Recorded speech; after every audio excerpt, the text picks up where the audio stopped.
Chapter 461. Luo Su retracted his attention and stared at the glass crystal in his hand again and again. What is this? Long Zimo noticed that Luo Su was a little strange and ran over to ask.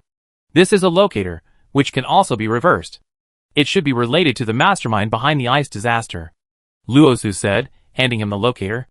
Long Zimo took the locator and focused on it, and found that it was really a locator. Reverse positioning, the source is somewhere far away in the depths of the interstellar. That's a place we don't know. We haven't been there, and can't teleport there, Luo Su said. Long Zimo nodded, thought for a moment, and said, since it's a two-way locator, we can't take it back to the novice village to avoid exposing our location. Yes, Luo Su said, we can't take it back to the novice village and Blue Star. We can only hide it here on the first level planet. Long Zimo took out a metal box, entered a string of passwords, and opened it. Said, this is a wireless induction box. Put the locator in this box, and find a place to hide it. Once the box is damaged, I will receive a signal prompt. Luo Su was a little surprised. She didn't expect Long Zimo to have such a thing. She put the bidirection locator into the box. Long Zimo sealed the box again, and they hid the box in the crack of the wall on the top floor of the gymnasium. Long Zimo took away all the scattered parts of the silver armor robot. Luo Su smiled and asked him, what do you want these parts for? Are you going to assemble a robot? You don't understand this, right? These rare metals are the materials for making advanced weapons. Long Zimo said with a smile. Oh, I see. I help you pick them up. She picked up the accessories and accidentally found that the space could be used. Zimo, now the space can be used, and the skills and talents can be used too. It seems that the system shielding energy on the silver armor robot is stable and interferes with space transmission. Now that it has disintegrated, our skills can be used. As Luo Su said, he activated the large-scale space storage and took away all the accessories at once. Long Zimo, should we go back to the novice village directly, or should we kill all the zombies before leaving? Luo Su smiled. Of course we should go home. There is no reward for killing zombies here, so we won't waste our time. My wife is right. Long Zimo smiled and hugged her shoulders. The two of them teleported directly back to the novice village. Long Zimo gave a brief report on the situation of the first-level planet to the authorities. Tell them that the ice on the first-level planet has all melted, but there are basically no living people there, and the streets are full of zombies. Moreover, alien intelligent robots have appeared on the first-level planet, which has been targeted by distant aliens. The official and Sanlong headquarters have obtained these valuable information and clues, and are ready to make further plans. Luo Su was in the yard, and saw Hitsuehua set a few baskets of fresh fruits and vegetables. These are fruits and vegetables harvested from the village's planting base. Every few days, she collects some and sends them to Master Lao Zhao. Seeing Luo Su sitting in the yard, he hurriedly brought some fruits and vegetables to her. Cousin, come and eat some fruit, just picked, very fresh. Okay, thank you, Auntie. Luo Su responded with a smile, took the grapes and tasted them. Well, very sweet, big, fresh and delicious. Luo Su praised them highly, and took a few more to eat. Hitsuehua said happily, that's right, the land in our village is fertile, and we can get a good harvest no matter what we grow. These are all green and pollution-free fruits and vegetables. Oh, really? Luo Su was surprised. Since I brought back the planting base last time and handed it over to Suemo and others for management, I have never asked about the planting situation again. I didn't expect the harvest to be so good. Hitsuehua added, yes, there is also a planting base on the Sanlong continent, but the growth and harvest are much worse than those in our village. A good harvest is good. Since the food copy by the river disappeared, I was worried that there would not be enough food. Luo Su was relieved. At this time, Dowdy got out of school and his grandmother came back to pick him up. Mom, our school has an air show today, and I learned a lot of aviation knowledge. Dowdy was so happy when he entered the door. Really? Luo Su peeled an orange, gave half to Grandma and half to Dowdy. Grandma was afraid of sour things, but she found them very sweet after taking a bite. Aunt, this is a honey orange, very sweet. I send some up to you. Hitsuehua said, carrying a basket of fruits to the living room on the second floor. Thank you, Shiosong's mother. Grandma smiled from ear to ear. For several days, everything was calm. After Luo Su and Long Zimo came back from the first-level planet, the sensor box did not move at all. Luo Su even teleported over to check. The box was still hidden on the top floor of the gymnasium, and no one had moved it. Luo Su felt strange. The locator has been staying in the same place. Didn't the owner behind it notice it?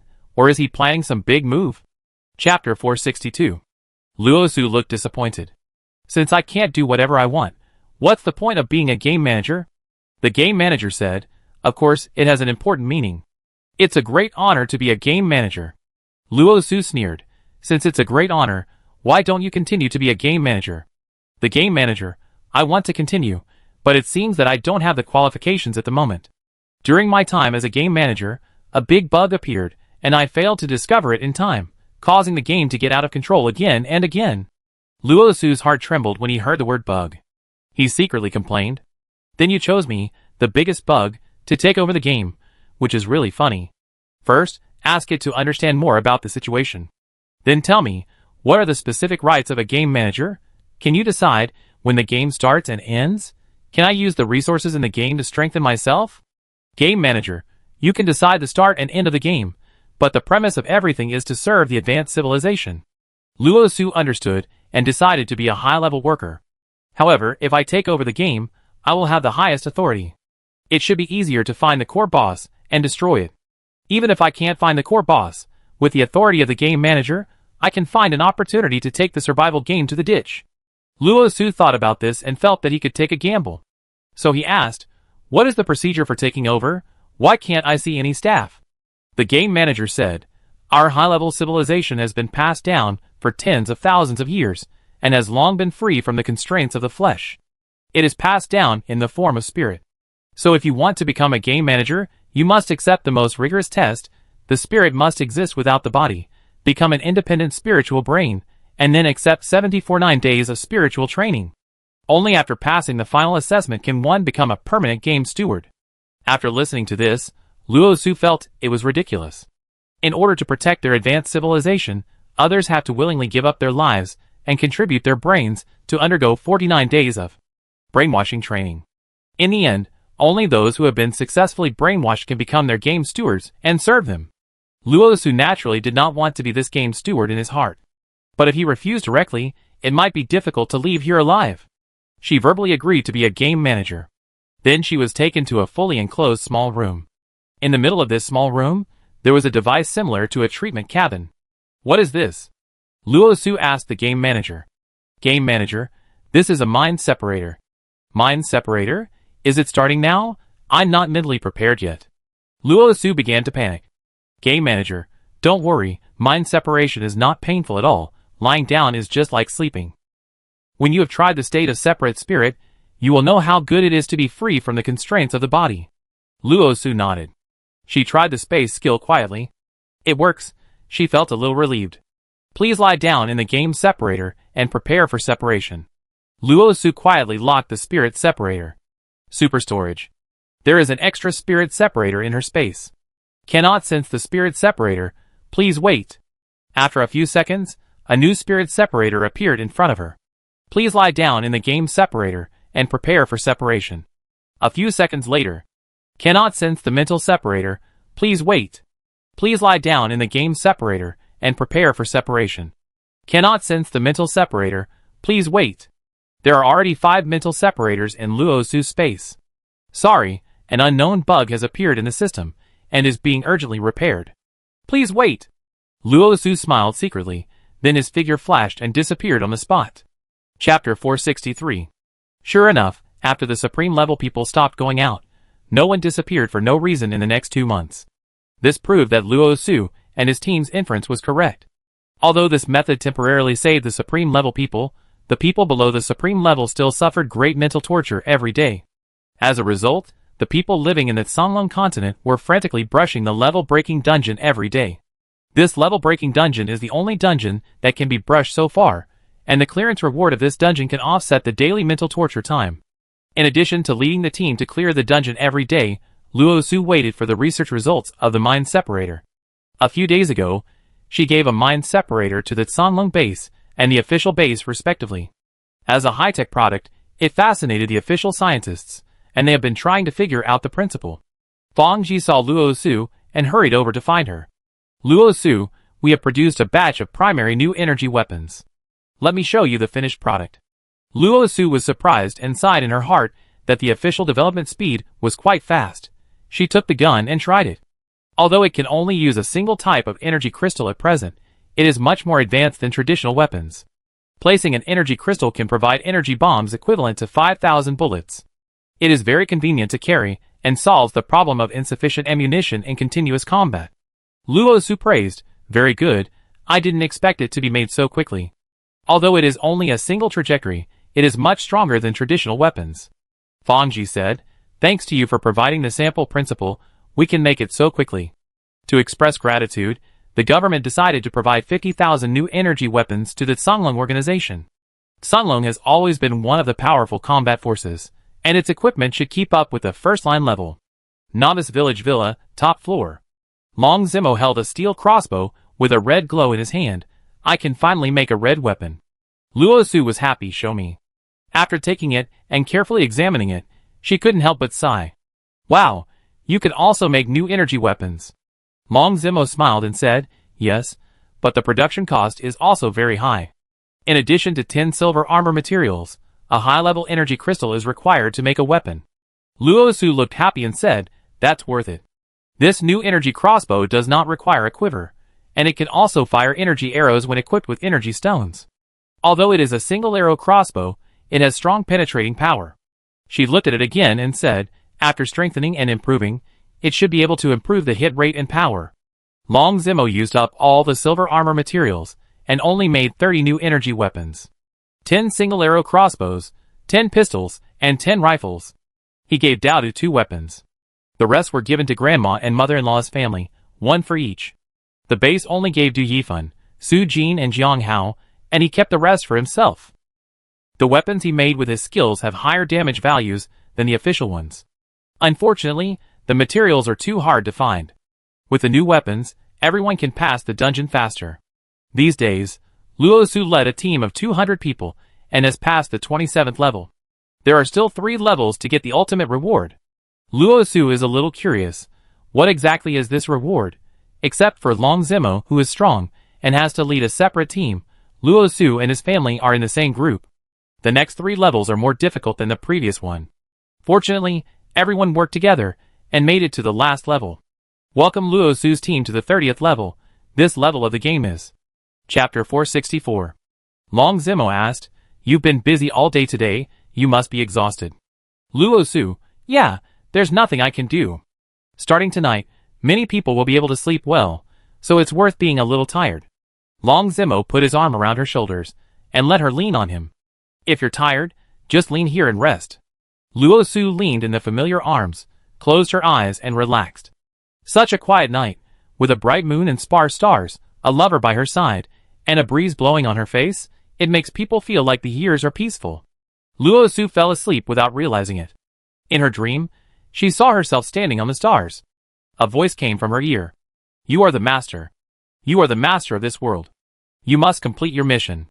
You should not waste your time trapped in a fragile body. The interstellar is your journey. Su, what's wrong with you?" Luo Su was awakened by Long Zimo. "Huh?" Luo Su was confused. "What? Are you dreaming? Is it because of the nightmare that affects you?" Long Zimo asked worriedly. Luo Su rubbed her eyes. "No, maybe I'm too tired. It's just a dream." "Then go downstairs, take a bath, and go to sleep." Long Zimo led her downstairs. Luo Su's heart was still restless. Ever since the dream at the end of the starry sky became a reality, she was skeptical of any dream. "I hope it's just a dream." While taking a bath, she shook off the messy thoughts in her mind. Early the next morning, Luo Su received a call from Fang Ji. "Luo Su, I heard you were looking for fire stones?" "Yes, do you have any?" Luo Su immediately became excited. Fang Ji smiled and said, "There are several thousand of them. I dug them on washing before. If you need them, I can give them all to you. But can you do me a favor?" "What favor?" Luo Su asked. "I heard you led many teams to clear the level-breaking dungeon yesterday. There are also several teams here who have reached the 29th level. Can you help them clear it?" Fang Ji asked. "Sure, you lead the first group. I need 2 positions here. You can bring the flame stone with you." Luo Su agreed. "Are you in such a hurry to get the flame stone? It's scattered in several warehouses, and I haven't collected it yet." Fang Ji. "With the flame stone, I can strengthen the props, so that I can pass the level faster. Luo Su explained. I understand. I go get the flame stone right away. Fang Ji agreed to her, and hung up the phone. After having breakfast, Luo Su and Do Do came to the entrance of the level-breaking dungeon early. Half an hour later, Fang Ji brought her 3,000 flame stones. Great! Luo Su took the flame stones, put them into the space, and then activated infinite fusion to turn the flame stones into advanced flame stones. Finally, the magic cube was strengthened to level 3. The chance of instant kills was greater. In this way, the clearance time of the dungeon was faster. It took her 2 hours to lead all the official teams through the dungeon. Everyone seemed very excited, because they were permanently immune to the mental damage of the nightmare dream. Fang Ji was very grateful, and thanked him repeatedly. Thank you very much, you've worked hard. Luo Su smiled. It's okay, it's my duty. Keep an eye out for me next time. If you see flame stones and materials for advanced armor in the future, keep them for me, so I can buy them with money. Okay. Fang Ji agreed. When Luo Su brought Dao Du back to the novice village, he heard that something strange had happened on Blue Star. There is haze on Blue Star again, but this time, there is no mutant virus or monsters. I don't know what's going on. Chapter 465. After the zombies came out, they started to wander around. We have to kill these zombies as soon as possible, and not let them spread to other places. Luo Su said, releasing the fire Kirin and riding on it. Long Zimo also released the Black Dragon and started to attack the zombies in groups. Super Collection X10 Combo. Luo Su kept launching group attacks. Every time she and Long Zimo just cleaned up the zombies on the ground, more zombies crawled out of the hole. I'm going to blow up that hole. Long Zimo said, riding the Black Dragon to the top of the cave, took out a set of explosives, started the countdown of 10 seconds, and threw them into the cave. He rode the Black Dragon away quickly. Luo Su also retreated quickly. They retreated to a safe distance, but after waiting for 2 minutes, there was no sound of explosives. Did you forget to start the ignition? Luo Su asked him. Long Zimo said confidently, I pressed the start button, and the countdown is only 10 seconds. Do you have any more explosives? Luo Su stretched out his hand.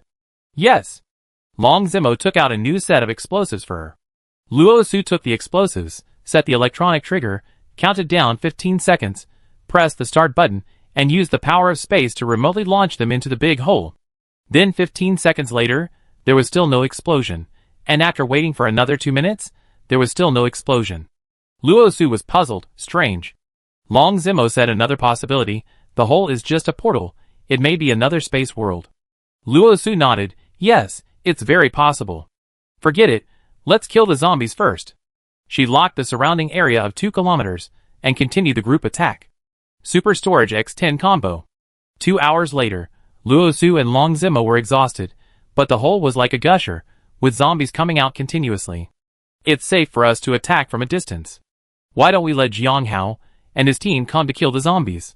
There is strength in numbers. Luo Su suggested. Long Zimo agreed, let them form a group of 200 people, bring a few doctors as teammates, and they will be protected in case of any accidents. Yeah. Luo Su called Jiang Hao and asked him to form a team to fight monsters. 10 minutes later, Luo Su received the message and returned to the Songlong base to bring the team over. Long Zimo saw that all the panda troops in the novice village were in place, and finally had to rest. Everyone fight monsters remotely, and release all the battle pets. Long Zimo shouted. Luo Su and Long Zimo found a high ground and released the Black Dragon and Fire Unicorn to kill monsters. The two sat down and rested leisurely. There is no reward for fighting these zombies? Jiang Hao asked in the team. Long Zimo replied, no, it's purely a battle to defend the territory. If we don't kill these zombies, the entire Blue Star will soon become a paradise for zombies. Jiang Hao, the problem is that these zombies are endless. How long will it take to kill them? Besides, we have to rest at night. Won't the zombies still appear at that time? Luo Su, let's fight first. If we still can't finish them by the afternoon, we can change to automatic turrets. I will apply to the official to place a batch of turrets here now. After receiving the news, Fang Ji immediately applied for a turret. At 2 o'clock in the afternoon, Fang Ji arrived with 20 official turrets. After the turrets were installed, they were tested and were very powerful. All turrets have a range of 50 meters and can be destroyed. Everyone stop working and take a break. The rest will be handed over to the robot turrets. Long Zimo clapped his hands and said loudly, "The turret's intensive attacks can completely defend the cave entrance. Moreover, this new type of turret is also filled with energy crystals. Even if it fights for 3 days and 3 nights, there is no need to worry about running out of bullets." Fang Ji asked the official scouts to install remote recorders on several high-rise buildings near the cave entrance. It is convenient for night monitoring. With the turrets, no one has to squat at the cave entrance. Luo Su led the group back to the Songlong base. Chapter 466. Luo Su and Long Zimo flew down in the cave for a few minutes and felt some light appearing below. In order not to attract attention, they put away the fire Kirin and the fire bird, and the two of them rode the black dragon down together. Passing through the layers of fog, the scene below gradually became clear. First, an oval outline appeared below, and then a black circle in the middle. White lines began to appear on both sides of the circle, and the white lines became denser and denser, gradually connecting into one. "Susu, does the pattern below look like a giant eye?" Luo Su was surprised. "Yes, it really does, and I've seen the texture on it before." Long Zimo was surprised. "You've seen it? Where did you see it?" Luo Su said, "Yesterday evening, I saw an object in my grandfather's room that looked very similar to this eye pattern. Even the texture on it is exactly the same." "Your grandfather's room?" Long Zimo was a little surprised. "Yes, there is a bookshelf in my grandfather's room, and there are some strange things on it. The 3 things that impress me the most are the ones among them. One is a twisted cow, one is a 9-star model that looks like a rotten walnut, and the other is an eye with strange textures," Luo Su said. Just then, the eye below blinked, and a strong wind rushed up. Luo Su didn't hold on firmly, and almost fell down. Fortunately, Long Zimo pulled her up. "Be careful. Hold on." Luo Su sat firmly and asked, "Zimo, did you notice that the eye blinked, and then a gust of wind blew up?" Long Zimo nodded, raised a crossbow, and shot an arrow into the center of the huge eyeball. As a result, the crossbow went straight into the eyeball and disappeared. Long Zimo was surprised. "Huh? Strange, disappeared? Maybe the bombs we dropped before were also like this. They went into the huge eyeball and disappeared," Luo Su said. Long Zimo thought of a possibility. Could it be that this huge eyeball is a portal? After saying that, he released the flame bird and let it fly into the eyeball to try. The flame bird swooped down and flew down, also sank into the eyeball and disappeared. After a while, the flame bird flew back unscathed. "Let's go down and try it too." Luo Su wanted to see what was behind the huge eyeball. "Hold on." Long Zimo put on an invisible protective shield for the two of them. As the black dragon swooped down and accelerated, it was about to pass through the huge eyeball. But at the critical moment, the eyeball suddenly blinked. The strong wind caused by blinking slowed down the black dragon. The eyeballs opened again, and the black dragon took the opportunity to quickly get in. Plop. With a sound, they felt like they were thrown into the cold water.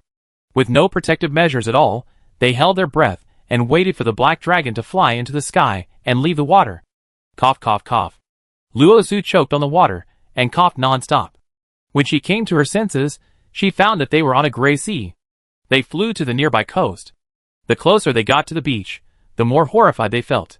Because the beach was covered with corpses, some of which had grown long green hair.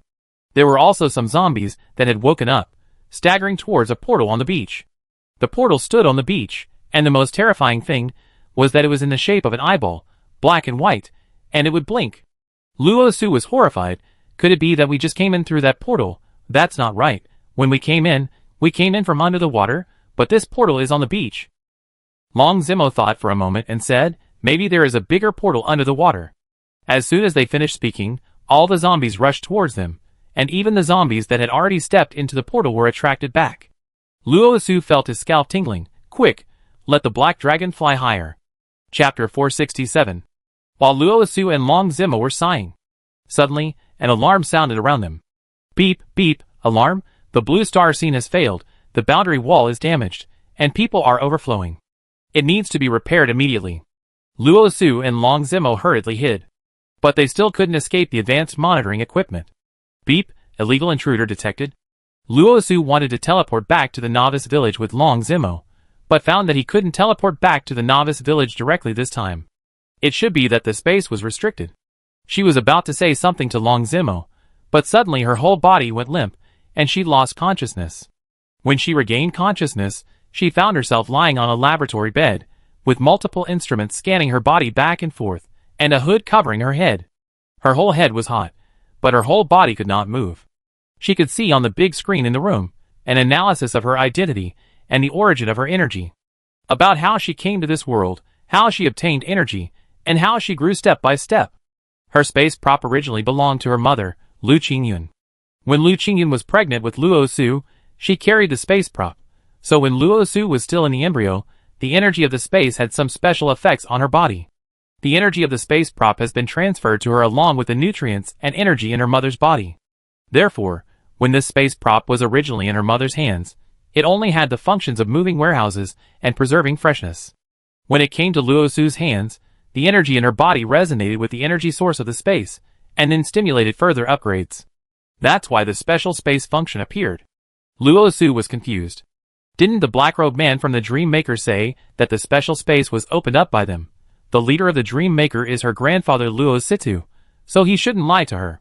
But what about the information on the screen in front of her? Is he exploring her secrets or brainwashing her? Which information is true?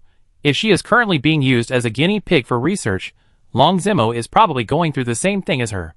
She tried to communicate with Long Zimo. She found that her thoughts were actually displayed on the big screen. She questioned the authenticity of the information. She tried to contact Long Zimo. Luo Su widened his eyes in horror. These instruments were too scary. They could actually display other people's thoughts synchronously. Luo Su restrained himself and tried not to think about other things, empty his mind and calm down. Very good, you are really extraordinary. You can actually create a built-in planet, so that our operating base will not have to hide in the future. Luo Su could tell that this was the voice of the game manager, whom she had communicated with last time. I am now more certain that you are the best candidate for the next game manager, said the game manager. No, you have found the wrong person. I am not the best candidate. I am not ambitious.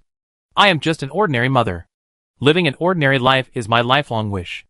I have no ability, and no interest in managing a huge and complex game system. Luo Su said blabbera, fearing that it would be too late to refuse, and this guy would directly use a mental separator on her. The game steward said, you don't have to worry about your ability. We will help you solve the part about love and all the troubles in the past. After all, only by taking the essence and removing the dross can you become a perfect steward. Luo Su decided to refuse. No, I don't want to be a steward. The game steward said coldly, you better give up this terrible idea. It is such an honor to be a game steward. If you resist, you will only ruin your life. After all, the process of mental separation is extremely complicated. If the decomposer is not willing, the failure rate is very high. Luo Su said angrily, even if the separation is successful, I will still die, right? No. That's different. After the separation is successful, you will only lose a shell, but your consciousness, your ability and wisdom will exist forever. You are a member of the Guardian of Advanced Civilization. As long as you remain loyal, your spirit and achievements will always be with Advanced Civilization. Luo Su sneered, without family, without love, and being with these cold machines every day, what is the meaning of this existence? Luo Su didn't want to waste time talking to this emotionless robot. She activated the stealth skill, trying to get rid of the control of these instruments, but found that she couldn't use the skill. Your energy is now in an off-control state, and you can't mobilize any energy at all. Don't be delusional. The game manager wanted to extinguish her hope with one sentence. But Luo Su didn't want to give up. She tried desperately. Spatial skills. Innate skills. Contacting battle pets. But all in vain. There was a flash of despair in her eyes, but she was unwilling to give up. No, she couldn't just give up. There must be other ways. Warm reminder, you are about to undergo mental separation. Please stay calm, which will help increase the success rate. No, I don't accept it. Luo Su tried her best to resist, but she was weak all over. Buzz. A white light flashed in her mind. A splitting headache came over her. She tried her best to resist and stay awake, although this resistance would increase her pain. Whoosh. Suddenly, a burst of fire shot up into the sky. A glimmer of hope flashed across Luo Su's eyes. It was the fire Kirin. Perhaps it felt Luo Su's pain and despair, and it took the initiative to come out to protect its master. Whoosh. A burst of flames burned out. The air was filled with the unpleasant smell of burnt wires. Snap. All the instruments failed, and even the lights in the laboratory went out. Luo Su felt her head relax, and her whole body felt like it was regaining strength, and she came alive again. She quickly took off her hood. She pulled off the various instrument terminals on her body, jumped off the bed, and tried it quickly. Skills are available, props are available. Special space, can't be teleported. Fire Qilin, let's go. She knew that small problems such as power outages and machine failures would not delay the game manager for too long. She walked to the door of the laboratory and saw Long Zimo getting up from another bed. Zimo, hurry up. She pulled Long Zimo and hurried out of the laboratory. In the corridor, orange lights were flashing and alarms were ringing. Beep, beep, alarm, laboratory attacked. Close all exits and scan all passage areas. Lock on dangerous species. Fire Qilin fantasy beast, start killing instantly. Luo Su's heart skipped a beat. Pulling Long Zimo along, riding on the Fire Qilin, and activating the stealth skill. Zimo, our stealth state can last for 8 minutes, and we can be immune to damage. We can break out and teleport back to the novice village as long as we leave the restricted area of this space. Chapter 468. Luo Su's invisibility skill is, in principle, a single target skill. However, she later discovered that anyone or any object that had physical contact with her could become invisible together. So at this moment, Hui Qilin and Long Zimo also became invisible. Hui Qilin carried them directly into the air and flew out of the roof. Below, a bunch of guardian robots were rushing towards the laboratory. Hui Qilin flew high into the sky. From the perspective of the high altitude, Luo Su and Long Zimo saw an even more shocking scene. All I could see on this continent was Ferris wheel machines, so densely packed that I couldn't see the end at a glance. My god, how huge is this game system? Luo Su exclaimed. I wonder if it would harm humans if we destroyed these Ferris wheel machines directly. Long Zimo said. Luo Su said, we were on Blue Star before, and the mysterious island below all belonged to the Blue Star scene. Later, we teleported from the island to the machine city, and accidentally hit the boundary wall of the cube scene. Long Zimo followed Luo Su's thoughts and pushed on. We left the Blue Star scene in an abnormal way, so it was judged as staff overflow. Luo Su nodded and said, yes, now that we have broken through the boundary wall, we are all fine, which means that this kind of staff overflow is not bad for humans, but for the game system, it is a loss, equivalent to losing a chess piece on the board. As the Fire Qilin flew higher and higher, and flew farther and farther, Luo Su finally heard the wave. It sounded like the sound of a fish blowing bubbles. Her intuition was that they must have escaped the control range of the space restriction. She hurriedly opened the special space and checked it out. It can be teleported. Luo Su was happy and rode the Fire Qilin back to the novice village. The Fire Qilin was so dazzling that it was difficult for Luo Su to land quietly. Grandma, Mom is back. Daddy is back. Daodu was the first to notice that they were back. Luo Su put away the Fire Qilin and saw everyone gathered in the yard to welcome them. Oh Susu, I heard that you went into the cave full of zombies, and I almost had a heart attack. Fortunately, you came back safely, Grandma said, and came forward to hold Luo Su's hands, looking left and right until she confirmed that she had no signs of injury, and then she was relieved. Grandma, we are all fine, don't worry. Luo Su couldn't remember how many times she comforted her grandmother like this. Every time she went out, she was always worried that she would not come back. She helped her grandmother sit down in the yard, and she had to sit still when the phone rang. It was Jiang Hao calling. Beiku, are you okay? Fang Ji said that their surveillance content was copied by someone and a fake was made to fool people. We were worried to death. I'm fine, don't worry, Luo Su said with a smile. Jiang Hao said, Beiku, there is one more thing. Not long after you left, Lung Chen from Hua La Xing came to you in a hurry. I don't know what the urgent matter is. I asked him, but he didn't tell me. Okay, I call him now. Luo Su hung up the phone and called Lung Chen. Hey Luo Su, it's urgent, come here right now, Lung Chen said anxiously. Luo Su was confused. What's the matter? It's urgent. Don't talk, come quickly. 1 second later, the people in the novice village will be in more danger. Lung Chen said so much. Luo Su realized that the situation was serious and decided to go to the Sanlong base. But she still couldn't guess what could threaten the safety of the novice village. Chapter 469. Luo Su looked at the cave entrance and asked in confusion, there are no zombies crawling out of this cave entrance. What else is there to worry about? Luo Su said, there are monster sounds coming from this cave. Oh! Luo Su squatted at the cave entrance and looked down. He took advantage of Luo Su's inattention and quietly threw an object into the cave. But his action was seen clearly by Long Zimo. Long Zimo released the black dragon. Luosi too felt guilty and asked nervously, "What are you going to do?" "Nothing. Just let it out for some fresh air." Longzi stared at him with a serious expression. Luosu also released the fire Kirin. Luosi too was so nervous that sweat oozed from his head. When Luosu broke into his room, he had a hunch that his identity might be discovered. He finally gritted his teeth and suddenly rushed towards Luosu next to him.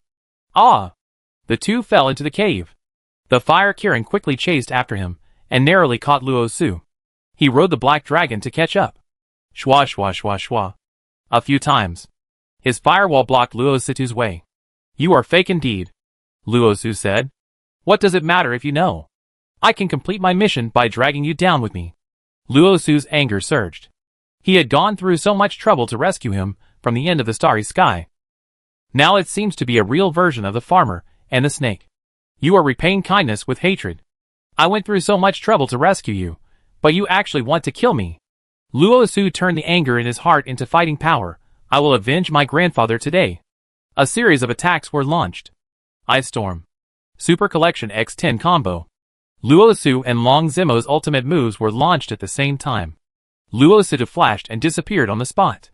But he couldn't break through Long Zimo's firewall. Luosu took the opportunity to take out the Rubik's Cube and smashed it. Bang. With a sound. The target loses half of its health. Unfortunately, there is no chance to kill instantly. She quickly retrieved the Rubik's Cube and threw it out again. Bang. The target loses 1/3 of its health. Luosi-2's health bar was reduced by more than half, and he began to feel the danger, so he waved his hand hurriedly. A huge bull rushed out from the bottom of the cave, very bravely, breaking through Long Zimo's firewall in one fell swoop, and developed next to Luosi-2. He turned over and rode on the bull. Although the bull looked very brave, it was not as good as rare battle pets such as Fire Kirin and Black Dragon. Roar. The Fire Kirin ran out of a sea of fire. Moo. The bull screamed in pain, and his whole body was almost trapped in the fire. It looked like it would be burned into a mature bull. Luosu took advantage of his distraction, and smashed another Rubik's Cube out. Bang. The target lost 3/4 of its health. Luosi-2 and Manyo were both seriously injured. It was activated or stored in the space. "Don't you just kill him?" Long Zimo rode the Black Dragon closer and asked. "Kill him? It's not the right time yet. I have a lot of doubts. I need to slowly interrogate him to figure it out." Luosu gritted his teeth and said. Long Zimo nodded and smiled and said, "Okay, you have the final say." But at this moment, Grandma called. "Hello, Grandma." Luosu answered the call. "Su, come back soon. I don't know what Daodu ate. He is vomiting and having diarrhea now. His condition is very bad. Come back and see him soon," Grandma said anxiously. Luosu was shocked.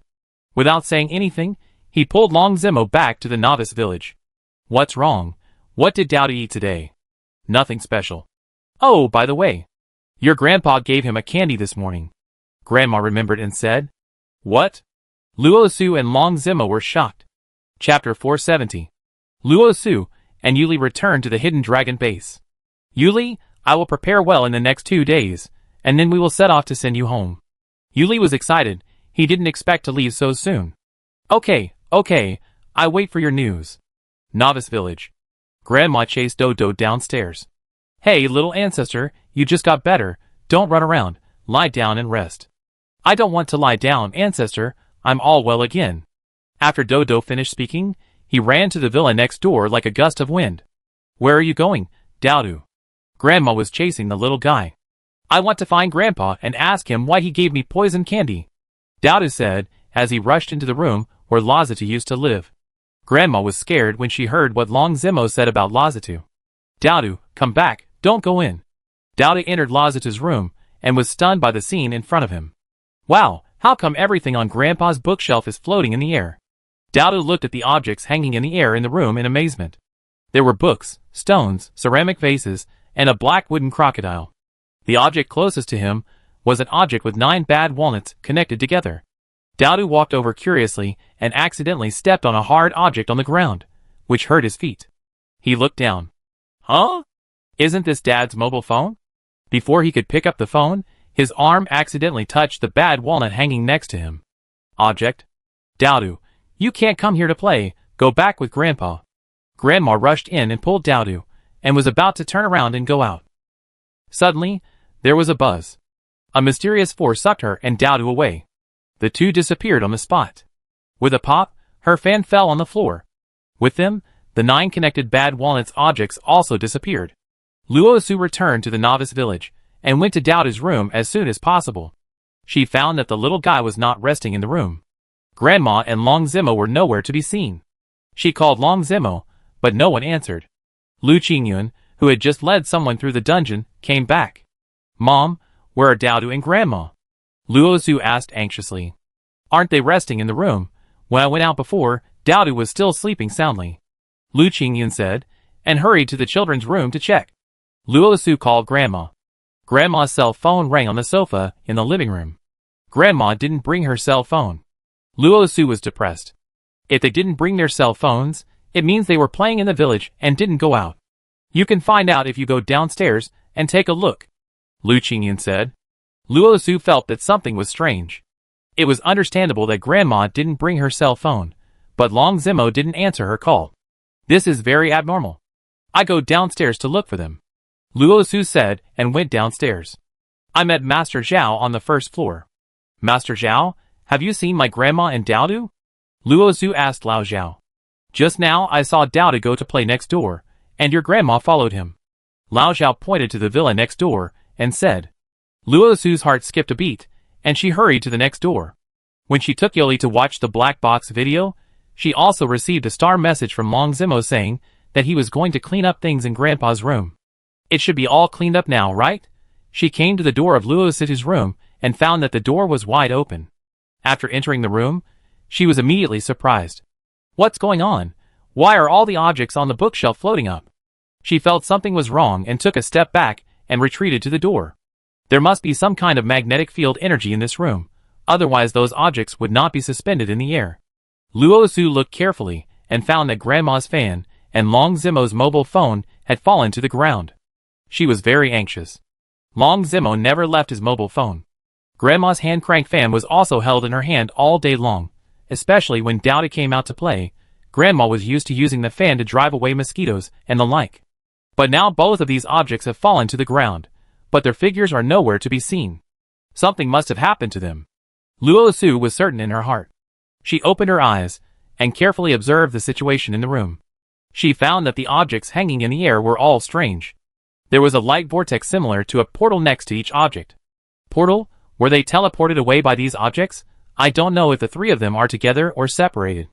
If they are separated, what will happen to Grandma and Dowdu? The more she thought about it, the more worried she became. She decided to go find them in person. But with so many objects, which one did they enter? She decided to start with the object closest to the fan and try them one by one. For safety reasons, she wanted to prevent more people from being sucked away. She called Jiang Hao and Du Yifan over. She asked them to guard the door of the room and not let anyone come in to touch those objects until she came back. She chose the black wooden crocodile closest to the fan. When her hand touched the crocodile, she disappeared. Chapter 471. Luosu looked at Long Zimo, extremely anxious. Long Zimo was so powerful but still injured like this. Dowdu and Grandma didn't know what kind of crisis they would face. At this moment, Dowdu and Grandma were hiding in a narrow tree hole. The Tyrannosaurus Rex outside was hitting the tree hole violently. "Oh Dowdu, what should we do? Who will save us?" Grandma hugged Dowdu tightly and protected Dowdu with her body. "Grandma, let go, I can't breathe," Dowdu said in a muffled voice. Oh. Then the grandmother realized that she was too nervous and hugged Dowdu too tightly. Dowdu said, "Grandpa, don't be afraid, we can defeat the monster." "Grandpa, don't you have the skill of adding blood? You just need to hide well and add blood for me." The grandmother panicked and asked, "Dowdu, you are not going out to fight monsters, are you? There are dinosaurs outside, they eat people without leaving bones, it's too scary." "Don't go out, we will hide here and wait for your parents to rescue you." Dowdu comforted her grandmother, "Don't worry, I have an assistant, we can kill this dinosaur Zuzu. When I go out, you release the panda Xiaohan, Xiaohan can also protect us." Grandma tightly grasped Dowdu's arm and said, "It's all over, let go." She couldn't watch Dowdu go out to die. Dowdu had no choice but to activate the stealth skill, and then slipped out. "Oh Dowdu, it's dangerous." Grandma was so anxious that her heart almost jumped out. As soon as Dowdu went out, he released Xiaobai and Xiaohua. He knew that the invisibility skill could only last for 5 minutes, so he had to kill the Tyrannosaurus Rex quickly. Crackle. Boom. He raised his hand and launched attack skills almost at the same time as the two battle pets. The Tyrannosaurus Rex was stunned by the thunder and ice explosion and took a few steps back. But he did not run away, staring at the snow-white wolf 7 or 8 meters away and the fiery red giant bird circling back and forth in the sky. Exploding Dragon Ball. Dowdu did not stop at all and continued to attack the Tyrannosaurus Rex. Roar. The Tyrannosaurus roared, trying to scare the enemy, but the wolf and the bird continued to attack it fearlessly. For a while, the negative status of the Tyrannosaurus was stacked up, and the blood bar was rapidly decreasing. Frost damage stacked 10 layers, minus 20,000, minus 20,000. Burn damage stacked 10 layers, minus 25,000, minus 25,000. Thunder damage deepened by 20%. Grandma also gave the Tyrannosaurus a skill. The target's health was reduced by 18%, and the defense was reduced by 10%. Grandma saw Dowdu fighting the Tyrannosaurus Rex alone with several pets, so she also came out of the tree hole to help Dowdu. She released the Panda Xiaohan, whose skill can continuously restore health for 10 minutes, including all combat pets. After watching Dowdu beat half of the Tyrannosaurus Rex's health after several rounds, she suddenly gained some confidence. But all her skills are auxiliary, and she has no combat skills. Grandpa, use the energy gun my father gave you. Dowdu shouted. Grandma slapped her forehead and said, yes, yes, yes, I have a gun. She took out an energy gun, aimed at the Tyrannosaurus Rex, and started firing. She didn't know how powerful it was, and she fired bullets of various colors one after another. The Tyrannosaurus Rex was hit in both eyes by the new energy gun, and his face was covered in blood. He lost his vision and turned around in circles, running wild. Grandma, great. Dowdu encouraged Grandma while attacking. Grandma was greatly encouraged and continued to attack. The Tyrannosaurus Rex also used several big moves. However, Grandma and Dowdu were both in stealth mode, so they were not hurt at all. In the end, the Tyrannosaurus Rex was knocked to the ground by the land and air attacks, and after 2 weak wails, it died completely. Yeah, we defeated the Tyrannosaurus Rex. Grandpa, we did it. Dowdu danced with excitement. Grandma was in a complicated mood. Since she and Dowdu were teleported in, the Tyrannosaurus Rex in front of them was eating a grass dragon that had just been defeated. When it saw 2 living people appearing out of thin air, its strong sense of territory and ferocious nature were immediately revealed. Jumped over to chase her and Dowdu. She ran with Dowdu, and hid in a nearby tree hole in a moment of desperation. From hiding and trembling to fighting back with all her might, this process gave Grandma a new understanding of fighting. In the absence of external help, you must learn to save yourself. Fear can't solve any problems. She thought she couldn't compare to Dowdu in this awareness. Dowdu is a newborn calf who is not afraid of tigers. Grandma straightened her back and came to Dowdu's side. The scene changed in front of her eyes. She and Dowdu each received a dark bead. Grandpa, keep it. This bead is a reward for killing monsters. Dowdu kept his bead. Grandma did as she was told, and put the bead into her backpack. She looked up at the new scene, and her heart turned colder. This was a cold and snowy world. There were giant bears and wild wolves besieging a small village on the snow. It looked like the last line of defense of the village was about to be breached. The old people and children in the village hid in the tall wooden fence in the center of the village, shivering and crying. Chapter 472. Since he was 2 years old, Dowdu has followed his mother through countless games and dungeons, and has some rich experience. His intuition tells him that he must rescue the people in this village before he can complete the following tasks. Dowdu said to his grandmother, Grandma, we don't have the stealth skill this time. I can ride on a battle pet to reduce the damage by half. You, the bucktooth rabbit, and the panda Xiaohan can hide behind the bushes and assist in healing at any time. Dowdu released the war wolf Xiaobai and let it be responsible for attracting firepower. Xiaobai, let's focus on killing the wolf first, then the giant bear. Dowdu made arrangements. Exploding dragon balls. Boom. Crackle. Bang. Dowdu's skills and Xiaobai and Shihua's skills were launched at the same time, focusing their attacks on the wolf. The wolf lost 1/3 of its health in an instant, gave up attacking the villagers, and turned to confront Xiaobai. But Xiaobai was 2 or 3 times bigger than it, and exuded the aura of a wolf king. The wolf hesitated for a few seconds. Crackle. Xiaobai's lightning and ice storm skills killed him directly. Daodu and Xiaohua finished off the wolf. The wolf's health dropped rapidly. It wanted to retreat, but Xiaobai's aura was too strong. It took a few steps back despite the bloody pain. Daodu's third wave of skills killed it. The giant bear heard the noise and turned to rush towards Xiaobai. Xiaobai was not afraid and blasted out a wave of lightning and ice storm skills. Xiaobai, don't let it get close. We kill it with long-range attacks, Daodu said to Xiaobai. Xiaobai's eyes were full of fighting spirit. In a one-on-one situation, he wanted to rush up and bite the opponent's neck tightly without letting go. But since the master had given the order, he should adopt the master's kite-flying tactics. After using a skill, he turned and ran to the other side. When he reached the big banyan tree at the entrance of the village, he ran around the tree and fought, dragging the giant bear's hatred. Daodu and Xiaohua opened fire at full force. But the giant bear's blood volume was too thick. Xiaobai ran for a few minutes before the giant bear lost a small half of its blood. Seeing this, Grandma took out her new energy weapon and joined the attack. As the combined damage of ice and fire became higher and higher, the whole team was also doing their best. Panda Xiaohan and Bucktooth Rabbit also joined the battle. The giant bear used a group attack skill, and Grandma and several people and pets standing nearby lost tens of thousands of health points. Fortunately, 3 continuous blood recovery skills.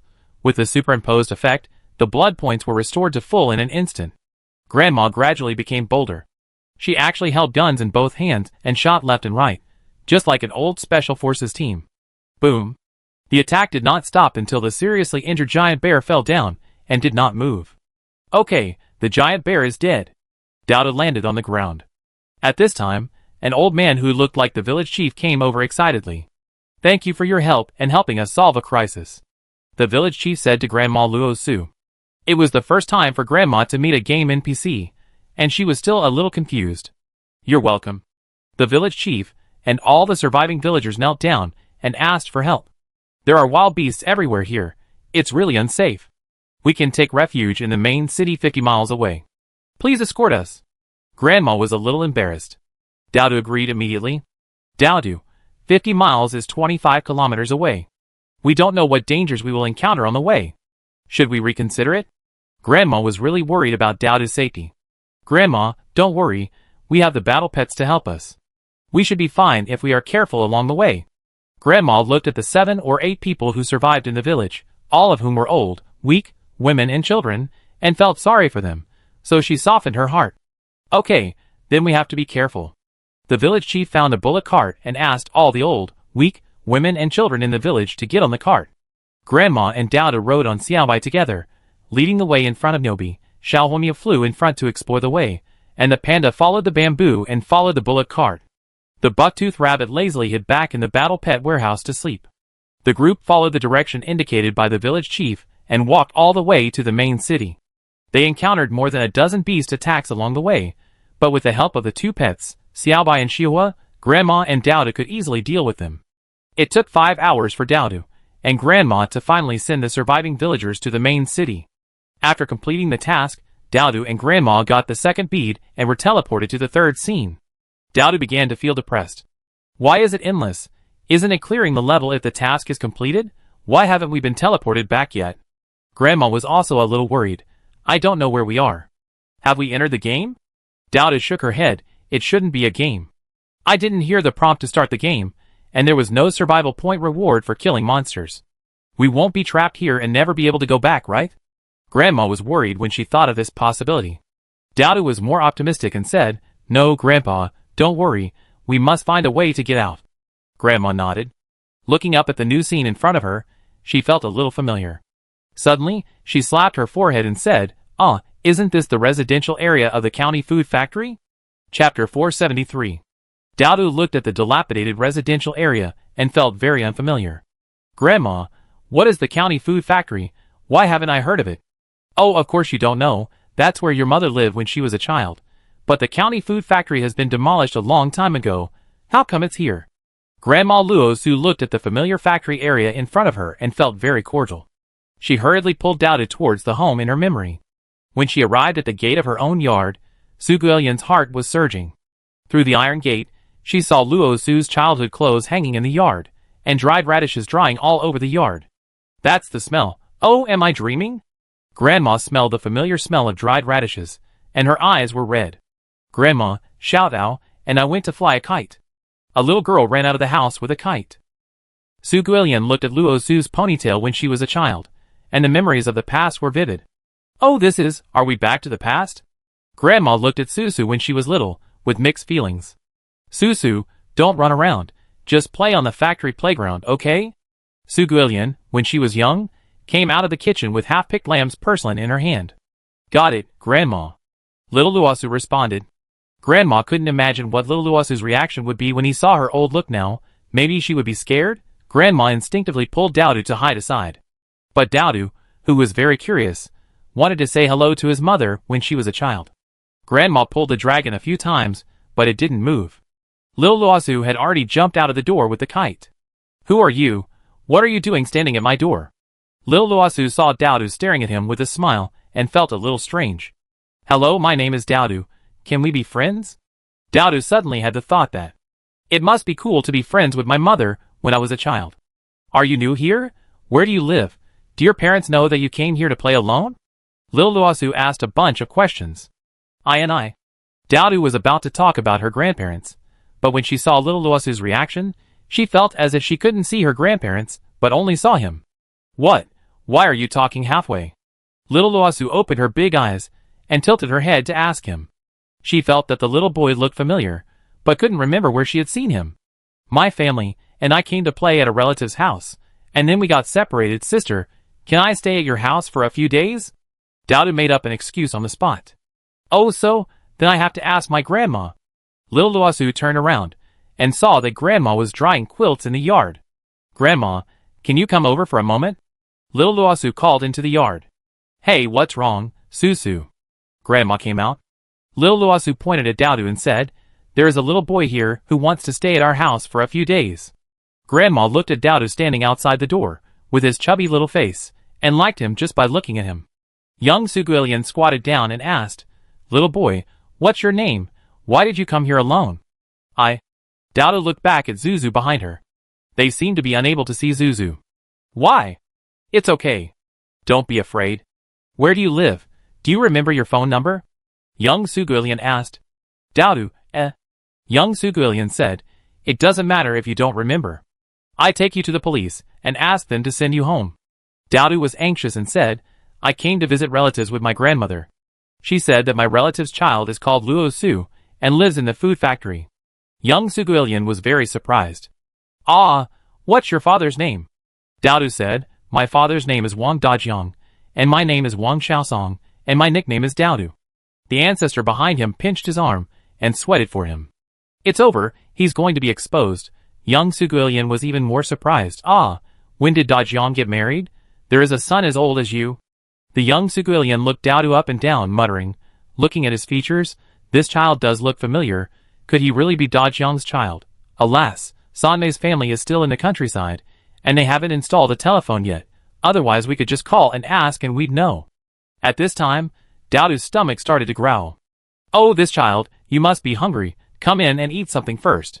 The young Su Guilian led Dowdu into the house. Chapter 474. Yuli at the Hidden Dragon base heard that Luo Su's family was missing, and was urgently searching for them. It seemed that the plan to go back would have to be postponed. He applied for help in finding someone, and was told that he was waiting for news at the base. Luo Su was as anxious as an ant on a hot pot. There was no news about Do and Grandma. Long Zimo's injuries had almost recovered.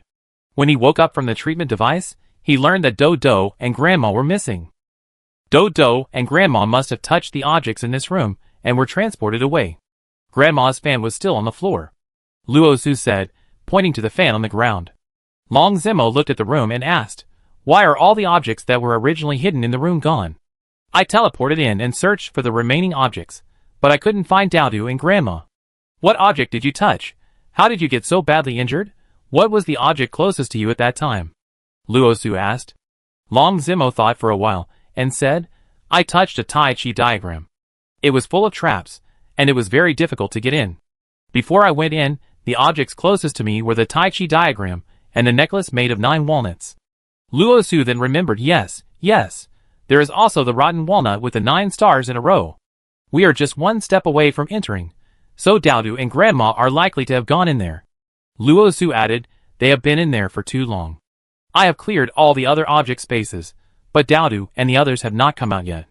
Is the 9 stars in a row as difficult as the Tai Chi diagram? Long Zimo comforted him. Don't worry too much, believe in Daodu's ability, Grandma is a doctor, and the two of them can take care of each other, and they will definitely return safely. Long Zimo said these words to comfort himself. He was also very worried. Inside the county food factory, Daodu was eating a plate of leek dumplings with relish. He knew that the invisible ancestor was also hungry, but the young ancestor and little Luo Su were sitting next to him and watching him eat. There was really no way to secretly feed a few to the invisible ancestor. Grandpa, I'm not full yet. Is there anything else to eat? Daodu asked the young grandpa. The young Suguilian was stunned when she heard this and couldn't help laughing. Silly child, if you are really Dajiang's son, you should call me Aunt. Okay, Aunt, I'm not full yet, Daodu said while touching his stomach. Suguilian didn't expect this little brat to have such a big appetite. She made 15 dumplings for Susu in the morning, but Susu only ate 5 and gave the rest to him, saying that she was not full. There are 2 more steamed buns. Wait, I heat them up for you, Suguilian said, turning around to steam the buns.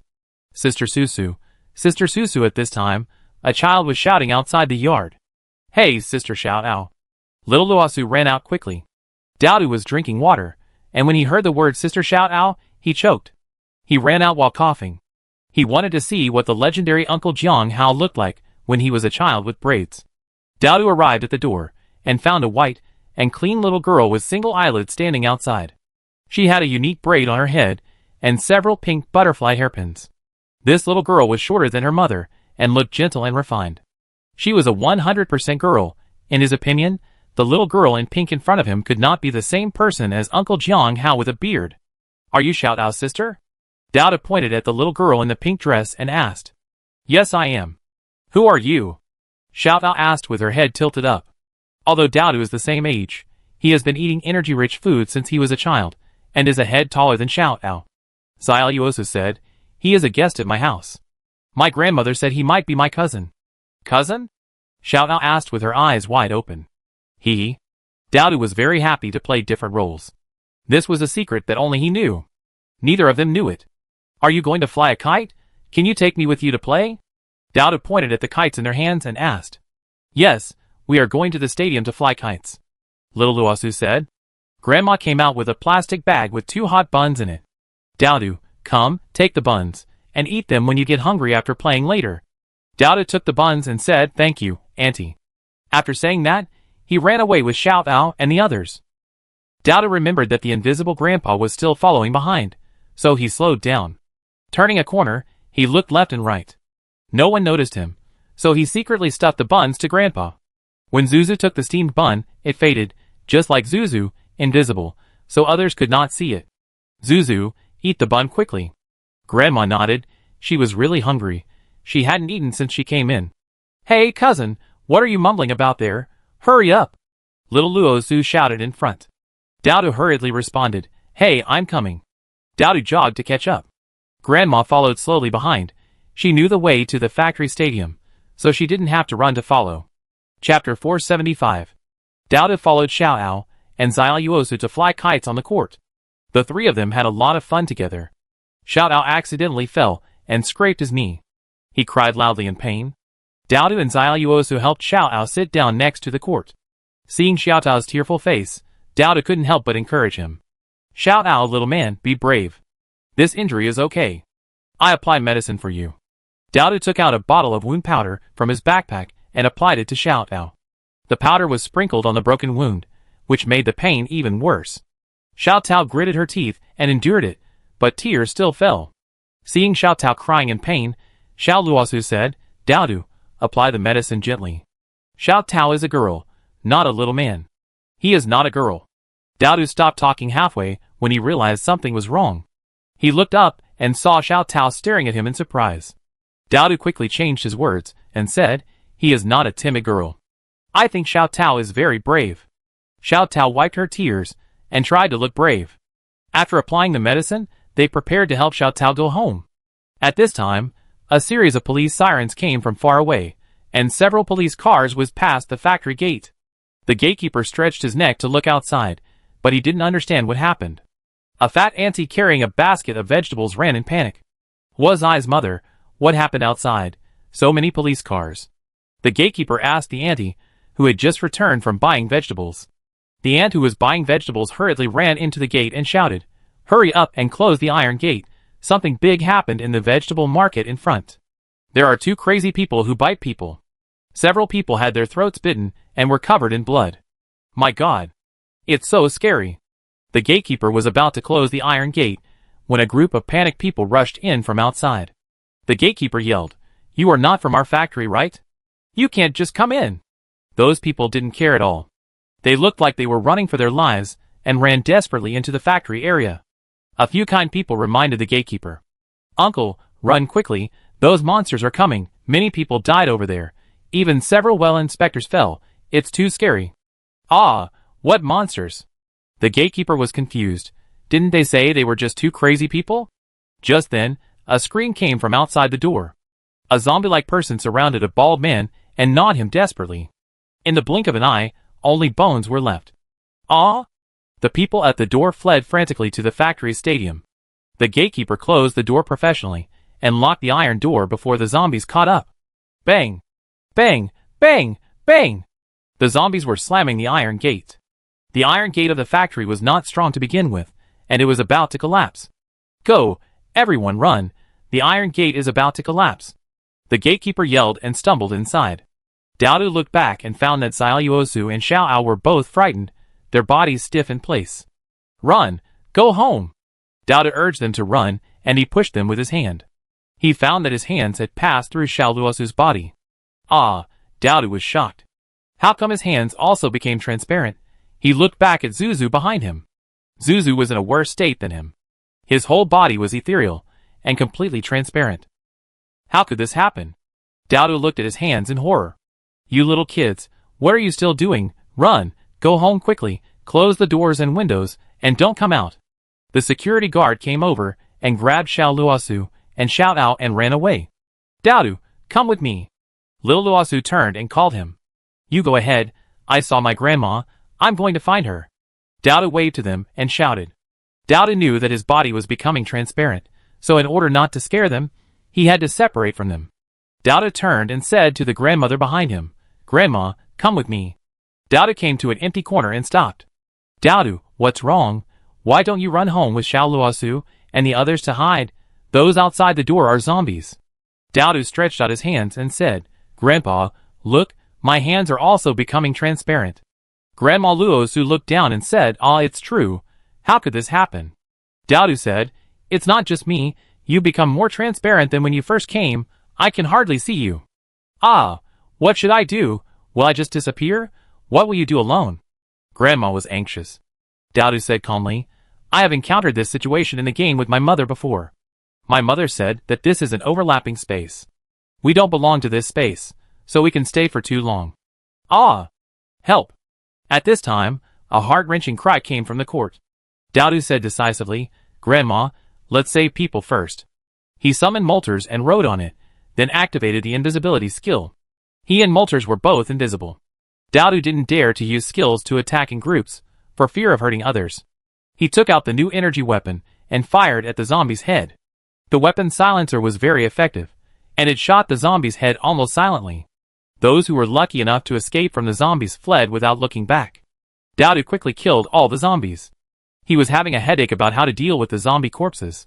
He found that the corpses also became transparent and disappeared quickly. Only then did he understand that these zombies, like him and Zuzu, also came from another space. Now the time is up, and he and Zuzu are about to disappear. He and Zuzu took a last look at the direction of the yard and left silently. Chapter 476. When Dowdu and Grandma Luosu arrived at the fourth scene, they found an extra bead in their hands. This was the third bead. The bead was gray and cold to the touch, and it was hard to see what use it had. They put the bead away. "Dowdu, we still can't go back? Where is this?" Grandma Luosu looked at the desert in front of her, feeling very uneasy. This should be a desert. As Dowdu said this, some information flashed through his mind. Several years of experience in survival games taught him how to survive in the desert. Dowdu said, "Grandma, we can't survive in the desert without water. I only have 2 bottles of mineral water left in my backpack.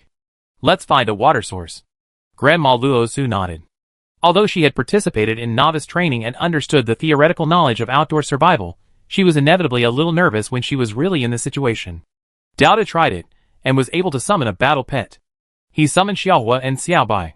He let his grandmother ride Xiaobai, and he rode on the Firebird to investigate the situation from a high place. Grandpa, your Xiaobai will take you slowly. I will go ahead to explore the way. Xiaobai will protect you, don't be afraid. Dowdu said in the team. Okay, be careful, don't run too far. Grandma Luozu warned. She added a shield to Dowdu that increased health and continued blood recovery. Watching Dowdu go away, she silently took out an energy gun to protect herself at any time. She understood that at this time, no matter how scared she was, she had to bite the bullet. Dowdu was so young and worked so hard, and as an elder, she couldn't hold him back. Xiaobai followed the direction of the flame bird and ran all the way. Soon, he saw Dowdu coming back. Grandma, there is a small oasis ahead, let's go get some water. Dowdu asked Xiaohua to fly slower and lead the way. Okay. Grandma Luozu thought. Fortunately, all the empty mineral water bottles were left in the backpack. The player's backpack only has 20 slots. Mineral water bottles took up half of it, and there were 2 weapons, a set of warm clothes, a tent, a set of outdoor stoves, and 3 beads. There were a few empty spaces for the dry food that was always prepared before, but now they were all eaten up. Dowdu's backpack also had no food left, but there were 2 bottles of mineral water, 2 weapons, a medicine box, a set of warm clothes, 4 or 5 empty bottles, and 3 beads. They soon arrived at the oasis. This was a semicircular spring lake with a circle of green plants growing around it. It looked particularly mysterious and precious in this desert. Dowdu and Grandma Luozu took out all the empty bottles and prepared to fetch water. Suddenly, a water snake as thick as an arm emerged from the water. Dowdu led it to the sand and killed it easily. Grandpa, we have meat to eat. Dowdu cheered. Grandma Luozu picked up the snake and felt it was heavy. I didn't expect there would be such a big water snake in this spring lake. She took out the outdoor stove, fetched a basin of water, and quickly skinned and cleaned the water snake, cut it into pieces, and marinated it with ginger wine. Dowdu had already filled all the empty bottles with spring water. Grandpa, I put 8 bottles of water here, and you keep the remaining 10 bottles. Grandma Luozu walked over and put all 10 bottles of water into her backpack. In the wild, it is safer to carry supplies with you at all times. She filled a pot with water and started to cook snake soup. It was morning time, the sun was very strong, and they were almost tanned, so they had to soak in the water from time to cool down. Dowdu, soaking in the water comfortably, closed his eyes and rested, smelled the fragrance of snake soup wafting from the shore, and couldn't help swallowing his saliva. At this moment, the water surged and there were bursts of noise. Dowdu hurriedly swam to the shore. Grandma Luozu saw that he was a little hasty, and asked, Dowdu, what's wrong? Dowdu stood on the shore, staring at the spring lake. Suddenly, he exclaimed, snakes, so many water snakes. Chapter 477. Dowdu exclaimed and stepped back a few steps, releasing Molters and Xiaobai at the same time, using 3 skills at the same time. Grandma Luozu reacted quickly, and quickly opened a group health increase and continuous blood recovery shield. Fortunately, these were just ordinary water snakes, and they were all solved after a few skill attacks. The reason why people feel scalp tingling is that there are too many of them. Dowdu, these water snakes are food, don't waste them. Let's process them and make them into jerky, which can be eaten for a few days. Grandma Luozu said, as she started to collect water snakes. The 2 of them collected for 10 minutes, and the water snakes piled up into a small mountain. There must be hundreds of them. I guess we can't get them all. There's not enough fuel. Grandma said, looked around, and said, Dowdu, pick up some hay and dead branches nearby, we will use them to roast snake meat. Grandma started to kill snakes in batches. Dowdu rode Xiaobai and picked up bundles of hay and dead wood one by one, until he was sweating profusely and couldn't walk anymore. I thought 3 bundles of firewood and 2 bundles of hay should be enough. Grandma marinated the clean snake segments in a pot and then put them on the grill. Let's grill 1 pot first. The remaining snake meat has no seasoning and will probably be fishy, Grandma said. Dowdu's stomach was growling with hunger. The snake soup is ready. Let's eat some first and fill our stomachs before grilling slowly. Grandma took out 2 sets of stainless steel tableware and filled 2 bowls of snake soup. Dowdu's bowl was full of meat. Dowdu was really hungry. He drank the soup in a few gulps, and then started to eat the meat. The soup is quite fresh, and the meat is tender and fragrant, but it's a pity that there is no staple food, Grandma said while drinking the soup. Dowdu was busy working, and didn't have time to chat. After they had eaten and drunk their fill, they continued to roast the snake meat. Well, roasted snake meat is so fragrant. Dowdu was already full, but he still ate the fragrance. After roasting 2 plates of snake meat, the fuel was used up. Grandma started to use firewood to continue roasting the snake meat. The meat roasted with firewood had a smoky smell, and the meat without seasoning was really hard to swallow. But it's better than nothing. When there's nothing to eat in the wild, snake meat is life-saving food. Grandma divided the food she had grilled earlier into 2 portions, packed them in plastic bags, one for her and one for Dowdu. She gave most of the grilled meat with seasonings to Dowdu, leaving only a small amount for herself. Children need to eat more delicious food when they grow up, Grandma said. Dowdu was helping to add firewood. It was really hard to make a fire and grill meat in the scorching desert. Grandma, we made so much barbecue that we can't finish it in 10 days or 8 days. Maybe we will go back in 2 days? You are really young and don't know the taste of worry. When you are away from home, don't complain about too much food, Grandma said with a smile. Wait until they finish all the barbecue. The sun is setting. Grandma cleaned the pot with a small packet of detergent, boiled a pot of hot water, washed up simply, and the 2 went into the tent to rest. Xiaobai, Xiaohan, Xiahua, Xiaogui, for battle pets, guarded outside the tent. Although Grandma was worried about safety, she was very tired after a busy day, so she laid down and fell asleep with Dowdu in her arms. The Firebird lay on the sand outside the tent door to keep watch. Its huge body was like a big fire, glowing with fire, to prevent other wild animals from approaching at night. Xiaobai was guarding behind the tent, and Xiaohan and Xiaogui were guarding one side each. They received instructions from their master to be on duty all night, and wake up their master immediately if there was any danger. The first half of the night was very peaceful, so quiet that Xiaohan the panda and Xiaogui began to doze off. At this moment, a group of desert wolves quietly surrounded them. Awoo! Xiaobai howled to the sky, shocking the wolves and waking up Dowdu and Grandma. Swoosh! The 2 sat up at the same time. Grandpa, don't panic, protect yourself. If you are safe, Dowdu will be safe, Dowdu said. When Grandma Luosu heard this, her heart ached. It was really hard for the child. It was so late at night, in a crisis, and still worried about the adults. She felt distressed for Dowdu's understanding. Don't panic, Grandma. As long as Dowdu is fine, Grandma is not afraid at all. Grandma Luosu pulled out her 2 guns and walked out of the tent first. There was a fire outside. Although there were wolves around, the 4 war pets still stood firmly at their posts, waiting for their master to wake up. And the wolves around did not dare to attack rashly, but just confronted from a distance. Dowdu rode on Xiahua. Grandma said that riding Xiahua made her feel dizzy, so she chose to fight on the ground. Don't worry, I will protect myself. Zuzu raised his 2 guns and gave Dowdu a promise. Dowdu thought Zuzu was very cool. He made up his mind to go back and customize a grandma-style agent leather jacket for Zuzu, the kind with sunglasses. Molars took Dowdu around for a while. He found that there were many people ambushed in the sand behind the wolf pack. Who were those people? Dowdu couldn't figure it out. No matter what, if they dare to bully us, we will fight back. Xiahua spewed out a ball of fire, which landed on the surrounding sand, and the flame shot up into the sky. Awoo! The wolves attacked. Dowdu's group attack skill smashed out. Whoosh! A small tornado rushed toward Xiahua. They also have skills to attack. Grandpa, be careful, Dowdu reminded in the team. Okay. Luosu's grandmother was dressed in black, hiding on the side of the tent, holding a gun and attacking the wolves approaching the tent. Xiaobai and Xiaogui attracted firepower in front. Xiaogui's anti-injury shield and Xiaohan's continuous blood recovery skill were a perfect match. Crackle. Boom. Dowdu's exploding Dragon Ball skill shines like fireworks at night, carrying lava damage, making those who are hit by the skill miserable. Xiahua was also hit several times, but they were all minor injuries.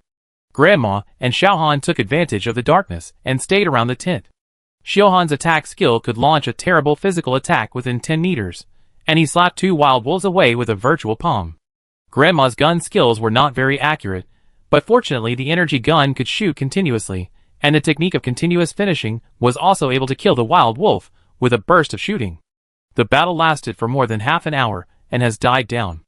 Dowdu was slightly injured, and he could recover after a rest and blood-replenishing skills. He had been holding back from using the stealth skill, fearing that there would be a big boss behind.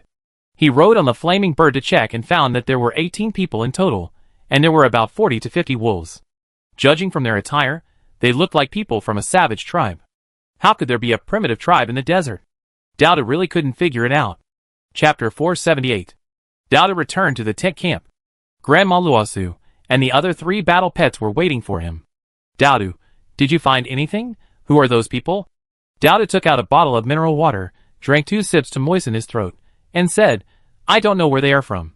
Judging from their clothes, they look like primitive savages. At this moment Dowda, under the firelight in the middle of the night, has a bright gaze, and a young face with a calm expression like a warrior who has experienced many battles. Grandma Luosu was a little dazed, and thought about what he said. Then she was surprised. Primitive people? How could there be primitive people in this desert? I don't know, let's go to sleep first, and when it gets light, we go out and check. She took out a bottle of spring water and washed her face. She also told the pets to guard the camp, and then she and Zuzu went into the tent to rest. The next morning, someone quietly came to the camp. Xiaobai roared a few times and scared the man away. When Dowda left the tent, he saw Shihua flying back with a little wild man in his arms. Puff! 2 meters above the ground, Shihua released his thick claws and threw the man in front of Dowda. The little wild man was knocked unconscious, but he still got up in a panic, holding the spear in his hand to protect himself. He was mumbling something, and no one knew what he was saying. Dowda, what is he saying? Zuzu asked beside him. I don't know either, maybe dialect? Dowda thought for a moment, and came up with this word. Hey, what are you doing here? Are you going to avenge them? Last night, they were the first to attack my camp. Dowda didn't care whether he could understand or not, and just said what he wanted to say first. The little savage looked at Dowda warily. He looked about 6 or 7 years old, malnourished, skinny, and his hair was hard to tell whether it was too dirty and tangled together, or a head full of old braids, which looked messy. Mumble, aba. The little savage spoke a bunch of dialect again, touched his chest, pointed to the distance, and then put his hand on his brow, making a gesture of searching. Dowda was confused. He couldn't understand. He couldn't understand at all. What do you want to say? I don't kill people randomly, you can go. As long as you don't have bad intentions towards us, I won't kill you. Dowda said a few words in a row, waved his hand to let him go. The little savage knelt on the ground as if he had been pardoned, kowtowed to Dowda, then picked up the spear and turned away. He turned over every corpse on the battlefield, shouting aba. In the end, he was still extremely disappointed. He looked at the white wolf king guarding the camp, staring at its sharp claws and long fangs with despair in his eyes. Dowda was a little amused when he saw this. This little savage seems to be looking for his father, but he didn't find the body, so he suspected that he was eaten by Xiaobai. Just then, on a small sand dune in the distance, someone shouted, Agu Agu. The little savage was cheered up when he heard the call.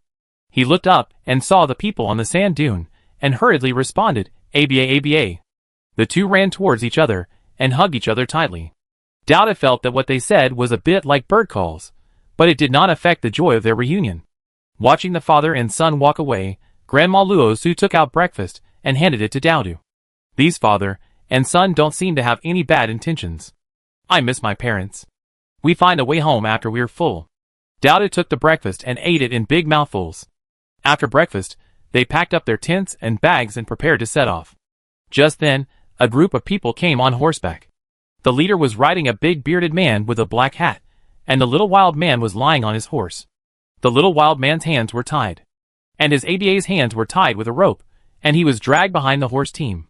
He was dragged all the way here. He was already bloody and unconscious. ABA, ABA. The little savage cried heartbreakingly. Kugujiji, dilly-lily. The bearded man who led the horse team threw the little savage off the horse, then fired a shot, and the little savage stopped moving. Dowda felt distressed. The horse team ran towards Dowda, and the others quickly. Zuzu, ride on Shioa quickly, let's go quickly. Dowda pulled Zuzu, and the two of them rode on the firebird and flew into the air. Bang, bang, bang, bang. A burst of gunfire came from far away. On the ground, Xiaobai rushed into the horse team, attracting firepower, buying time for Dowda and the others to take off. Dowda flew high enough and quickly put away Xiaobai. Shioa circled quickly. Dense fireballs and Daodu's exploding dragon balls blasted down at the same time. For a moment, people and horses fell to the ground. The remaining horses were frightened and scattered uncontrollably. The leader, the bearded man, was unwilling to give up and fired a few shots into the air. "Catch up with him and kill him," Daodu said firmly. "Huh?" Xiahua flapped his wings and chased after him. Daodu's skills blasted down. The leader seemed to have good luck, and all the skills could not hit him. But his horse was so frightened that it almost threw him off several times. At this moment, the leader fell to the ground and did not move. A fireball from Xiahua hit him and cremated him. The molters turned around and flew back to the original place.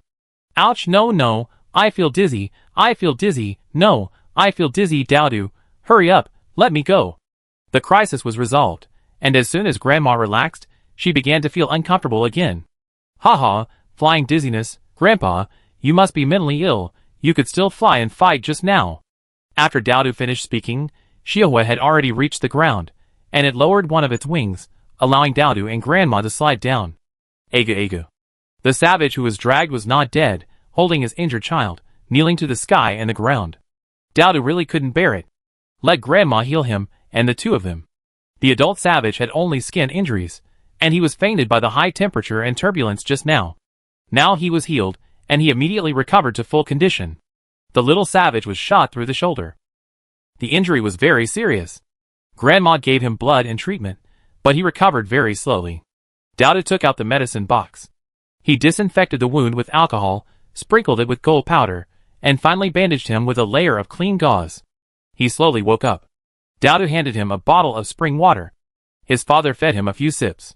"Amen!" The little boy uttered 2 words weakly. His father hurriedly knelt down to thank Daodu. "Amen, amen, amen. You're welcome, it's just a piece of cake," Daodu said with a smile, full of generosity and calmness. "Daodu, ask them where the exit is?" Luo Su's grandmother reminded her. Just then, a female savage wearing animal skins came hurriedly, with a group of savages holding spears and stones. Seeing the injured little savage, she knelt down and hugged the little savage while crying. Chapter 479. Under the guidance of the little savage Aba, Daodu and his grandmother rode on Xiaobai, and came to their savage village. This is an ancient village in the heart of the desert. The village is built around a small oasis. There is an ancient altar in the center of the village. Daodu looked at the altar, and it looked familiar. An oval meteorite arch with 6 neatly arranged holes on it. "Grandpa, do you think this altar looks like a portal?" Grandma Luo Su nodded. Yes, it really looks like it." A group of savages gathered around, pointing at the altar, muttering something, some sighing, and some beating their chests and stamping their feet. Daodu didn't understand the sadness of the savages. He just wanted to go home. He took out the energy gun, and took out 6 walnut-sized energy crystals from the magazine. He stood on Xiaobai and put the energy stones into the 6 holes on the arch of the altar. At this time, the altar shook. All the savages present were startled. The 6 holes on the arch were emitting 6 different lights, and everyone was so excited that they burst into tears and knelt down. I don't know what kind of faith they have. At this moment, they have worshipped Daodu as a god and kowtowed to him. "Grandpa, this energy stone won't last long, let's go." Daodu put away Xiaobai and took Grandpa with him into the portal. The two disappeared on the altar in a burst of colorful light. "Ah! Amen!" The savages knelt down crazily. Today, the gods came and flew away from their altar. This major event must be recorded in history, carved on stones, and passed down from generation to generation. According to the oracle, the boy who was saved by the gods is undoubtedly the future chieftain candidate, and will definitely lead their tribe to prosperity. Daodu didn't know that these savages automatically imagined so many subsequent plots. At this moment, his teeth were shivering with cold. They were teleported in the water, and it was dark at night. And they couldn't use skills or release battle pets. Gods also have times when they are down and out. He put away the 4th bead in his hand first. "Daodu, where is this place? It's pitch black, I can't see anything." Daodu heard a hint of fear in Zuzu's voice. "Zuzu, don't be afraid, we find a way to leave the water." Just then, a strong light shone over, very dazzling. "Look, there are 2 people there. Quick, fish them out." Toot. A speedboat drove over, fished Daodu and Grandma Luosu onto the speedboat, and then drove away. What bad luck. It turned out to be a child and an old woman. If I could find a strong man or a young woman, I would be rich. Come on, it's better than nothing, Take it back to Haisher to collect the reward. Ha ha, Deli, don't give it to me, I don't mind. Dowdu and Zuzu looked at each other, thinking it was not good, as if they had encountered human traffickers. However, it was better than continuing to soak in the cold sea. Take one step at a time, go ashore first, and then find a way to get out. In the dim light, the two exchanged glances, and then tacitly waited for shore. After the speedboat sailed for more than 10 minutes, it arrived under a high wall. Dowda looked up and saw that it was a high wall built on the sea, about 10 stories high. The speedboat stopped at the city gate, showed a green sign, and said, "From the 8th Salvage Team of South City." The man checked the green sign, made a note in a notebook, and then opened the gate to let him pass. After entering the city gate, Dowdu was stunned by the scene in front of him. This is a city built on the sea. After entering the city gate, there are still layers of gates before reaching the dock. There is a sign on the dock that says, "Special Dock for Salvage Team." There is a row of staff on the dock, who are responsible for recording and receiving the salvaged items. Dowdu and Zuzu were pushed to a registration area, with several thin people in front. Team 5, number 37, harvested a thin man with a disease. Several areas nearby were also reporting the harvest situation. Team 3, number 15, harvested a buffalo, weighing 370 kilograms. Team 10, number 24, harvested a wooden cabinet. The things salvaged were of all kinds. It was Dowdu's turn to go through the inspection. Team 7, number 18, harvested an old man and a child, both in good health. He and Zuzu were led to a small truck and stuffed into the truck like cargo. The man said to the driver, "Team 7, South City." "Got it." The driver closed the rear door of the truck, and after a while, the car set off. The compartment was completely enclosed, and the light was very dim when the door was closed. Only two thin cracks let in light, and it was impossible to see what was happening outside. "Dowdu, change into some clean clothes to avoid catching a cold," Grandma said to Dowdu. Dowdu took out a set of clean clothes from the player's backpack and put them on, feeling much warmer. Zuzu hid behind the cabinet next to him and changed his clothes. The two sat on the wooden cabinet, eating roasted snake meat to fill their stomachs.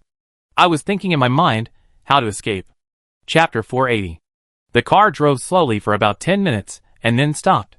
The car door was opened. Dowdu and Grandma Luosu got out of the car and found that it was a courtyard with a high wall and a guard with a gun at the door. Someone led them to register, and then both of them were put on a metal bracelet. The bracelets had different numbers.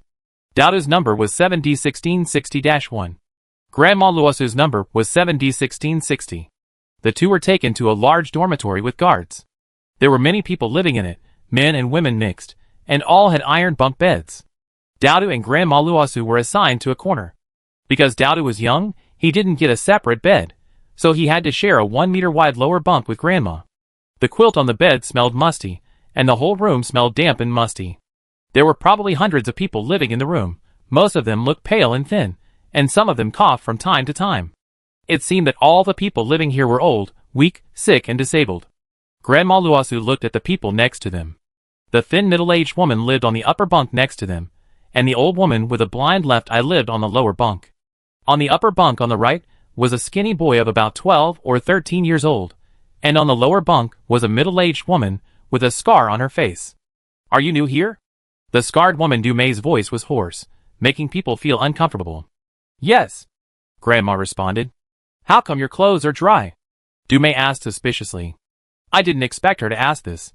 Grandma didn't know how to answer for a moment. "Oh, I picked it up on the road." Dowdu was quick-witted. "How can you pick up such good clothes on the road?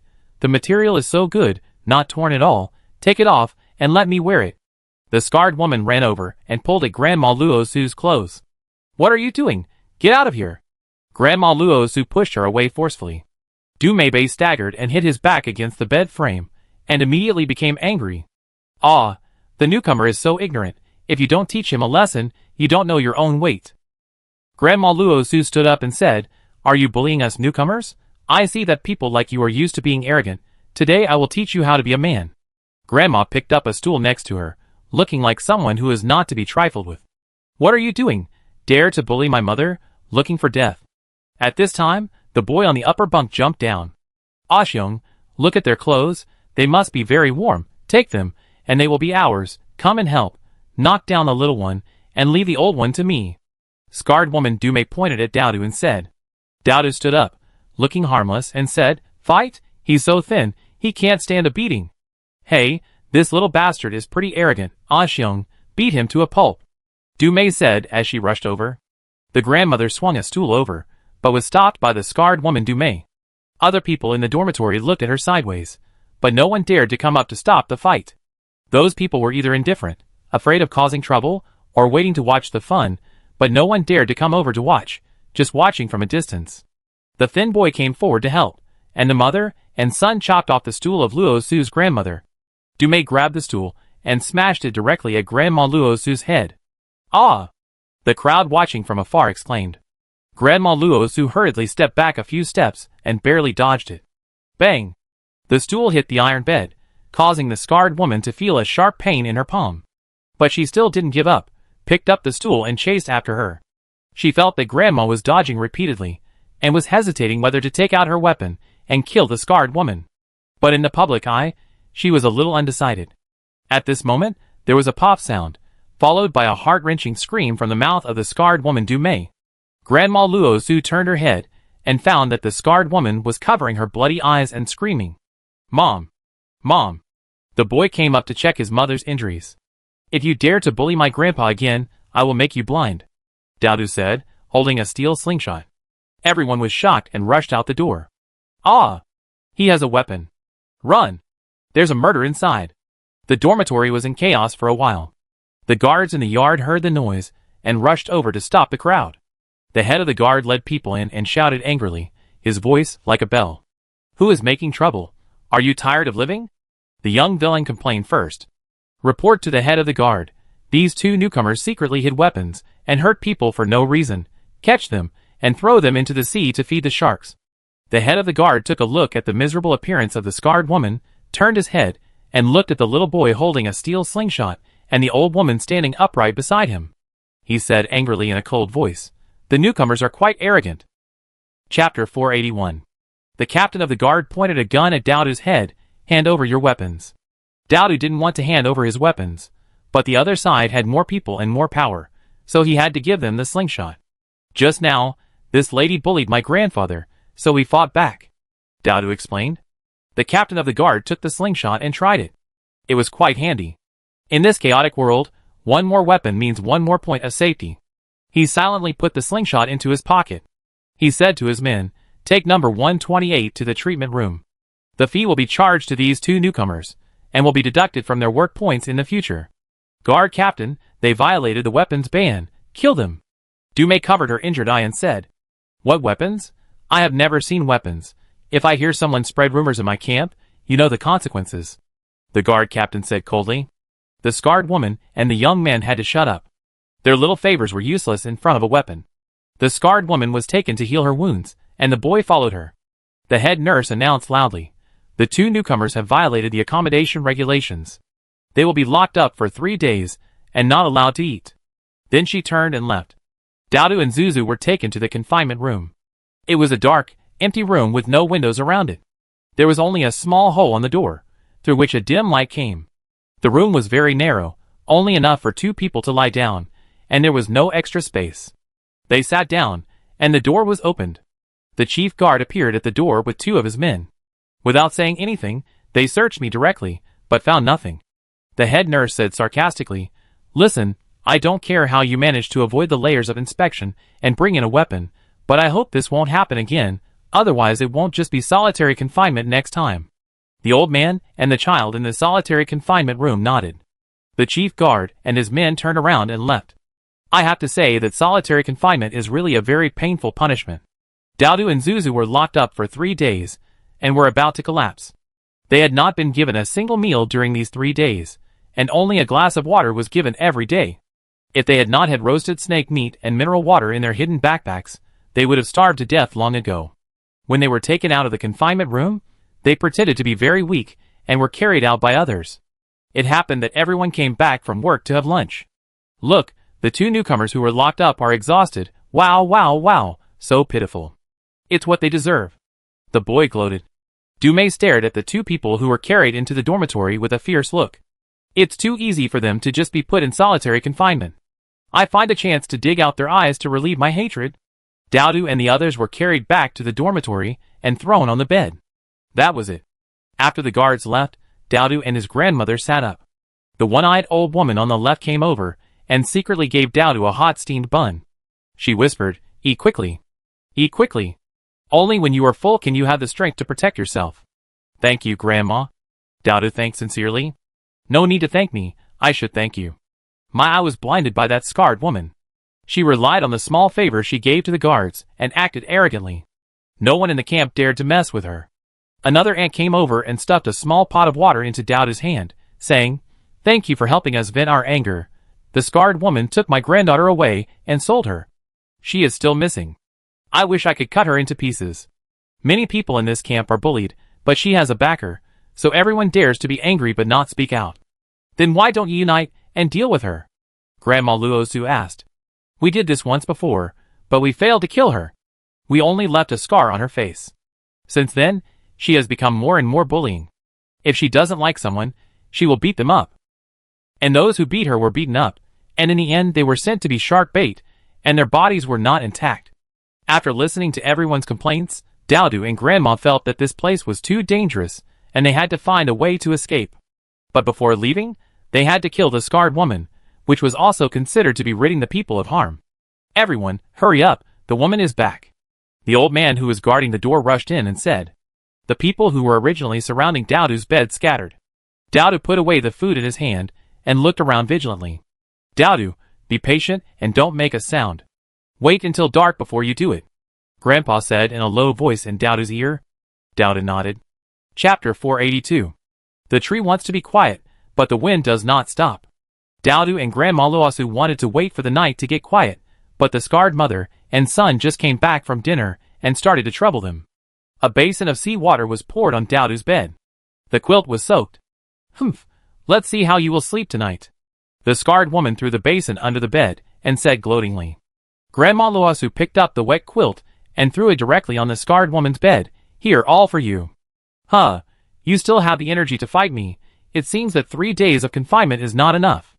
The scarred woman came up and pulled Luozu's grandmother's hair. Dowdu saw this and got anxious and yelled, "Let go of my grandma, you stinky woman." But the scarred woman had no intention of letting go. Luozu's grandmother was caught off guard, and she fell down when she was pulled by her hair, grimacing in pain. "Grandma." Dowdu rushed over, holding a sharp stone in his fist. That was what he had secretly hidden in the confinement room. Others looked at Dowdu, as if he was rushing over to grab his grandpa, but when he got to the two of them, he suddenly raised his hand and quickly hit the scarred woman's neck hard. Puff. The scarred woman didn't even have time to say a word, and fell to the ground, motionless. "Mom." The boy was dumbfounded by the sudden change in the situation, and hurriedly helped his mother up. The scarred woman's body was limp, but there was no blood on her body. "What did you do to my mother?" The boy glared at Dowdu. Dowdu ignored him and took the opportunity to pull up Zuzu, who was lying on the ground. "Zuzu, are you okay?" "I'm fine." Grandma Luozu rubbed her aching scalp. The boy helped the scarred woman to the bed, shook her, and pinched her philtrum, but failed to wake her up. Instead, the wound on her eye broke open, and blood flowed out of the injured eye, more and more, and soon dyed the pillow red. The boy hurriedly carried the scarred woman out of the dormitory and ran to the medical room. 10 minutes later, the boy rushed back with red eyes. He rushed to Dowdu and grabbed his collar. "I kill you! Pay my mother's life!" Everyone was shocked. "Ah, the woman is dead? How did she die?" "I don't know, I didn't see how they beat her." Just now, the woman grabbed the old woman's hair, and when her little grandson ran over to pull her, he pushed the woman. "No way, she died after being pushed?" "She deserved it. She did so many evil things, and God finally punished her." Amid the discussion, the captain of the guard came in with several of his men. From a distance, he saw the boy grabbing the boy's collar and shouted at him. "Stop it!" The boy turned around and 5 or 6 guards rushed over and pulled him away. The captain of the guard called Dowdu and Grandma Luozu away. Curious, everyone followed to the dormitory door and stretched their necks to look. They took Dowdu and Grandma Luozu to the captain of the guard's office and closed the door. "Well, what do you think? How will they punish the 2 newcomers?" "The new guy killed someone before he made any contribution. I don't think the outcome will be good. He will probably be killed." "He won't be killed. You forgot that our 7th battalion has the lowest number of people and contributions. That's right. Our battalion has a small labor force. They won't sacrifice 2 more laborers for that troublemaking woman. I think so too. What kind of place is this? Their guards are promoted according to their contributions. If they kill people indiscriminately, there will be even fewer laborers. Isn't it just shooting themselves in the foot? Everyone was talking about it. In the captain's office, Daodu and Grandma Luo Su sat opposite the captain. Are you 2 superpowers? The captain asked directly. What superpowers? Grandma Luo Su pretended not to understand. The captain stared at them seriously and said, Stop playing crazy. I asked, after you came ashore, you didn't make any deals with anyone. Where did you get your dry clothes? You were locked up for 3 days, and didn't eat for 3 days, but you were fine, and you even had the energy to fight and make trouble. It's not something that ordinary people can do. The most important thing is that you are a little boy, fighting with an adult woman. It is impossible to kill her with 1 blow unless you are a superpower. Dowden noticed that his eyes were shining, as if he saw some extraordinary treasure. Sure enough, the captain of the guard continued, if you are really superpowers, there is no need to hide your shortcomings. This is a great thing. Superpowers are very popular here, and they don't have to work hard to exchange points, and they live a comfortable life. The captain of the guard smiled happily, thinking that if these 2 people are superpowers, then he can get double the contribution points, so that their camp will no longer be at the bottom. From now on, the contribution points of these 2 people will belong to their 7th battalion. At present, there are 30 camps with nearly 50,000 people, and the total number of superpowers does not exceed 100. From now on, each captain with superpowers can enjoy a good life. I was misled by the appearance of these 2 people before, thinking that they were just ordinary old, weak women and children. Fortunately, I found them early. If they were found by other battalion commanders and exchanged for several strong laborers, it would be a big loss. Ha ha! The captain of the guard smiled when he thought of this. Grandma Luo Su asked cautiously, What kind of work do people with special abilities do in this camp? The captain of the guard said, Of course, it's an easy, comfortable, and well-paid job. Grandma Luo Su asked again, For example? For example, using special abilities to create ice cubes, which become the most precious freshwater resource after melting, and so on. It depends on what special skills you have.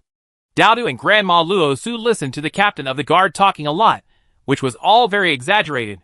In short, it can be summed up in 6 words. People with special abilities are very popular. Can you show me your skills? I can report to my superiors and apply for high-end jobs and generous compensation for you. Daodu tried it secretly. He couldn't use his skills at all, as if they were disabled. So how did the other psychics use them? Daodu and Grandma Luo Su looked at each other and shook their heads slightly. They knew that they had tried and couldn't use their skills. But they couldn't say it directly in front of him. If he said that he couldn't use his skills at this time, he would probably be regarded as a fake and be beaten to death on the spot. Grandma Luo Su thought for a moment and said, We can conjure up weapons with high attack power, but the conjured weapons are only effective for ourselves and cannot be used by others. The captain of the guard's eyes lit up. Attack-type psychics. Great. Haha, show us your skills. Grandma Luo Su stood up, took a special agent step, and an energy gun appeared out of thin air in her hand. Wow! Everyone was surprised. Quick, let's go to the shooting range to test the power. The captain of the guard took the lead and walked out of the office. At the shooting range, Grandma Luo Su stood 30 meters away, aiming and shooting. Bang! The entire target was blown into pieces. Wow! Everyone was stunned.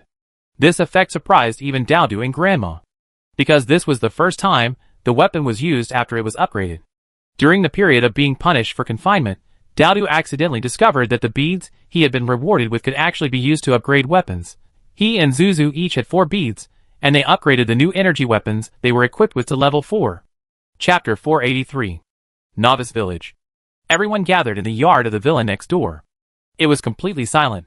Today was the 10th day since Daodu and Grandma disappeared. Luo Su and the others were still waiting in the room where Luo Situ had lived before, waiting for Daodu and Grandma to come back. Luo Su, go and have a rest. We keep an eye on this place, Jiang Hao said. Luo Su shook her head. The 2 most important people in her life were now missing, but she had no idea what to do. She could only wait here for them to come back. Maritime City. Daodu and Grandma were recognized by their superiors, and were arranged to live in a single suite. Everyone watched them leave and talked about it. I can't believe they are superpowers. No wonder they are not afraid of scarred women. I wish I had superpowers. I'm tired of working hard for 12 hours every day and having to eat only coarse food. TSK, who doesn't want to be a superpower? Who doesn't want to live in a single dormitory? Who doesn't want to eat delicious food? You have to have that ability. Alas, the same person has different fates. The captain of the guard has been promoted to the commander of the 7th Battalion because of his meritorious recommendation. He personally sent Dowdu and the others to their new residence. Dowdu and his grandmother left the dormitory and came to the single suite on the 3rd floor. There are 2 small beds facing each other, a small wooden wardrobe, and a toilet. Although it is small and the furniture is very simple, it is good that I finally have my own independent space. You will live here temporarily. When you earn contribution points in the future, you can exchange them for better housing and items.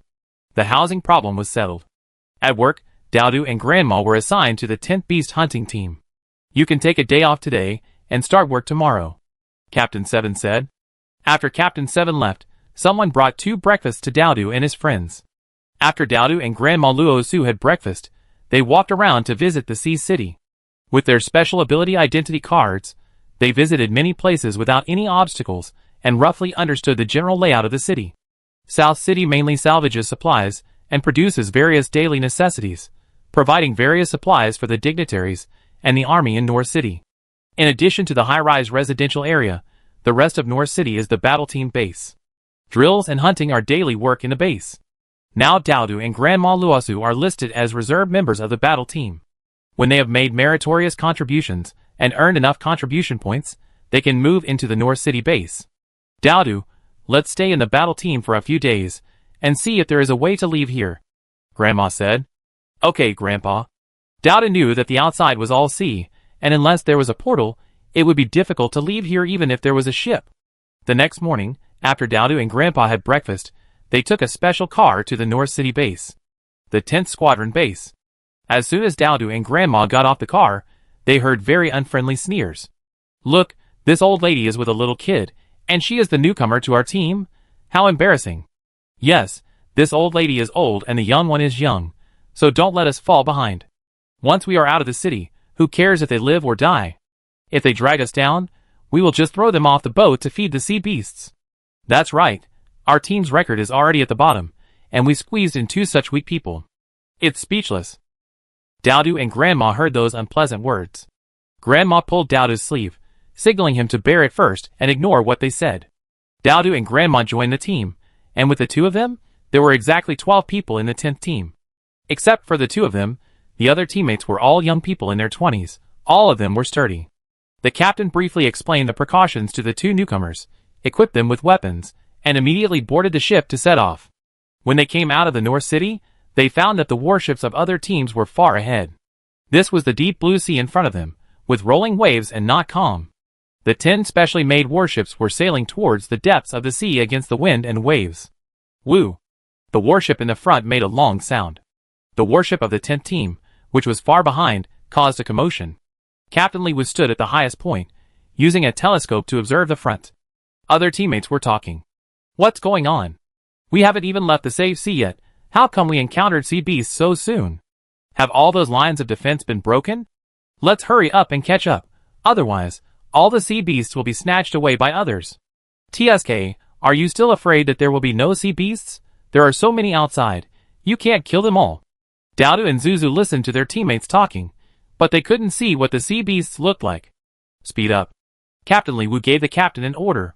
In addition to the 12 superpower warriors, there were also 10 strong crew members on the warship, responsible for driving the ship, carrying supplies, treating the wounded and other logistical work. Dowdu stood on the deck of the ship, staring at the front. 10 minutes later, they approached the battle area.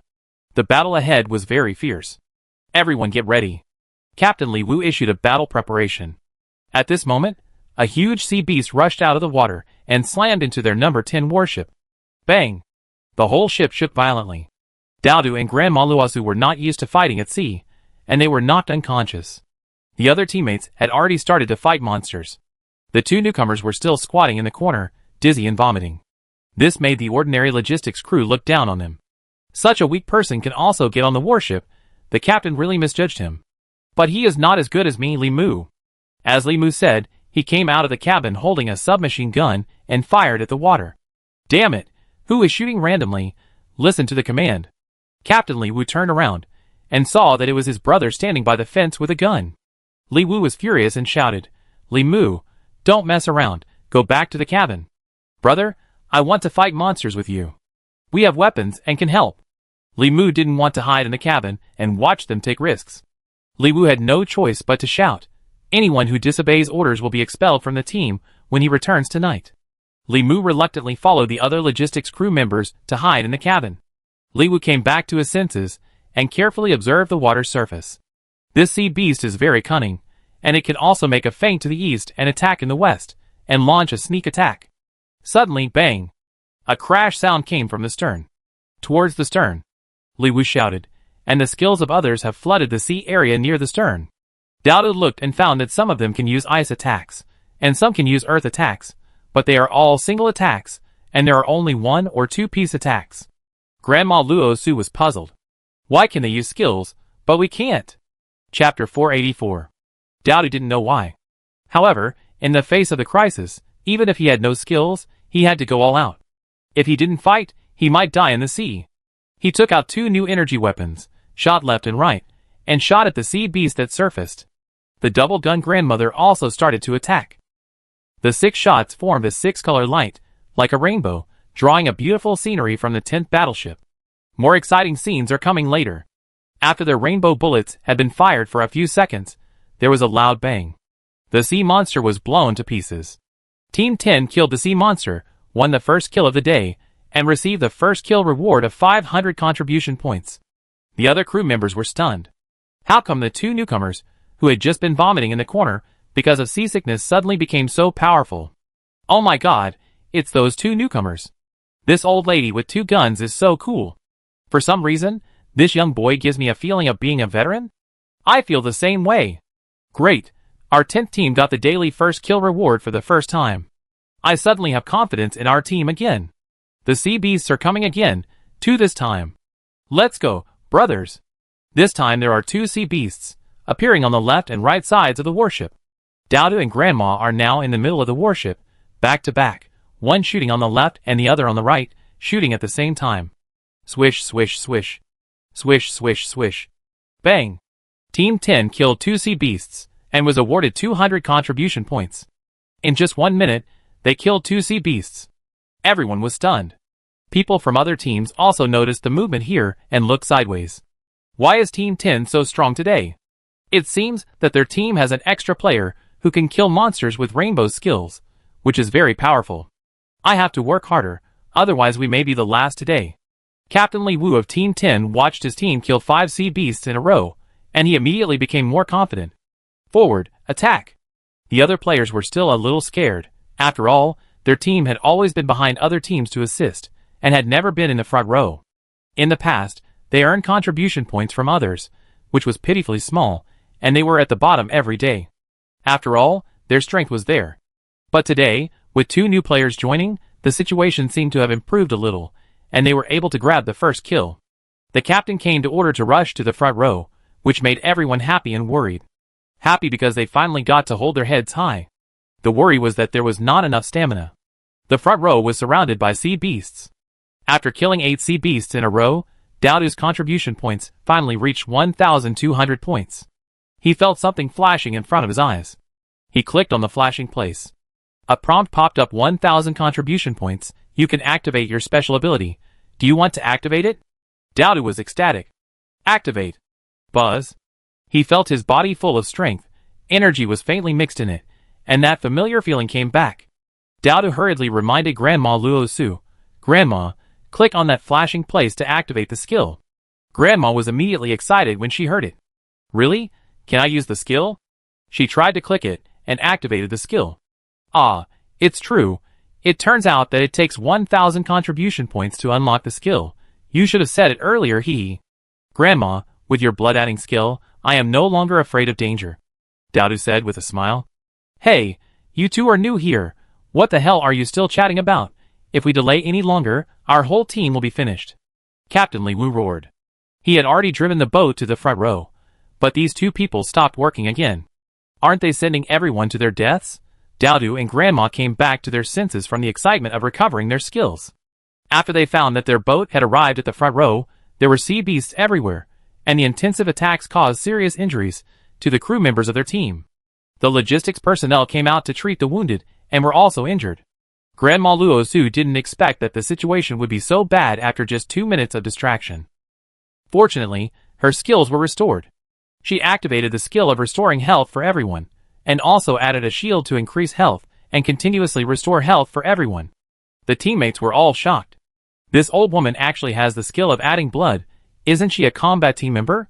Even the ordinary logistics personnel were cured, and they all ran back to the cabin and never dared to come out again. So you can add blood. Ha ha. Great. This is the first warrior who can add blood so far, and only our team has it. Everyone was still in shock. Dense announcements came to my ears. Team 10 killed 3 sea beasts, and received a reward of 300 contribution points. Team 10 killed 6 sea beasts, and received a reward of 600 contribution points. Everyone was shocked to see Dowdu leading a white war wolf, and a flying firebird to attack the sea beasts in groups. In just 1 minute, all the sea beasts around the ship were cleared. Oh my god, this young boy can actually summon war beasts. Oh my god. There are such superpowers in the world. He is simply a god of war. The teammates of Team 10 experience what it means to win without doing anything for the first time. It has only been less than half an hour since the start of the battle, and they have already gained more than 2,000 contribution points, which is equivalent to their gains in the past week. The people of other teams were even more surprised, as if they had seen a ghost in broad daylight. Team 10 is so awesome today. Look at that white beast on their ship. What is it?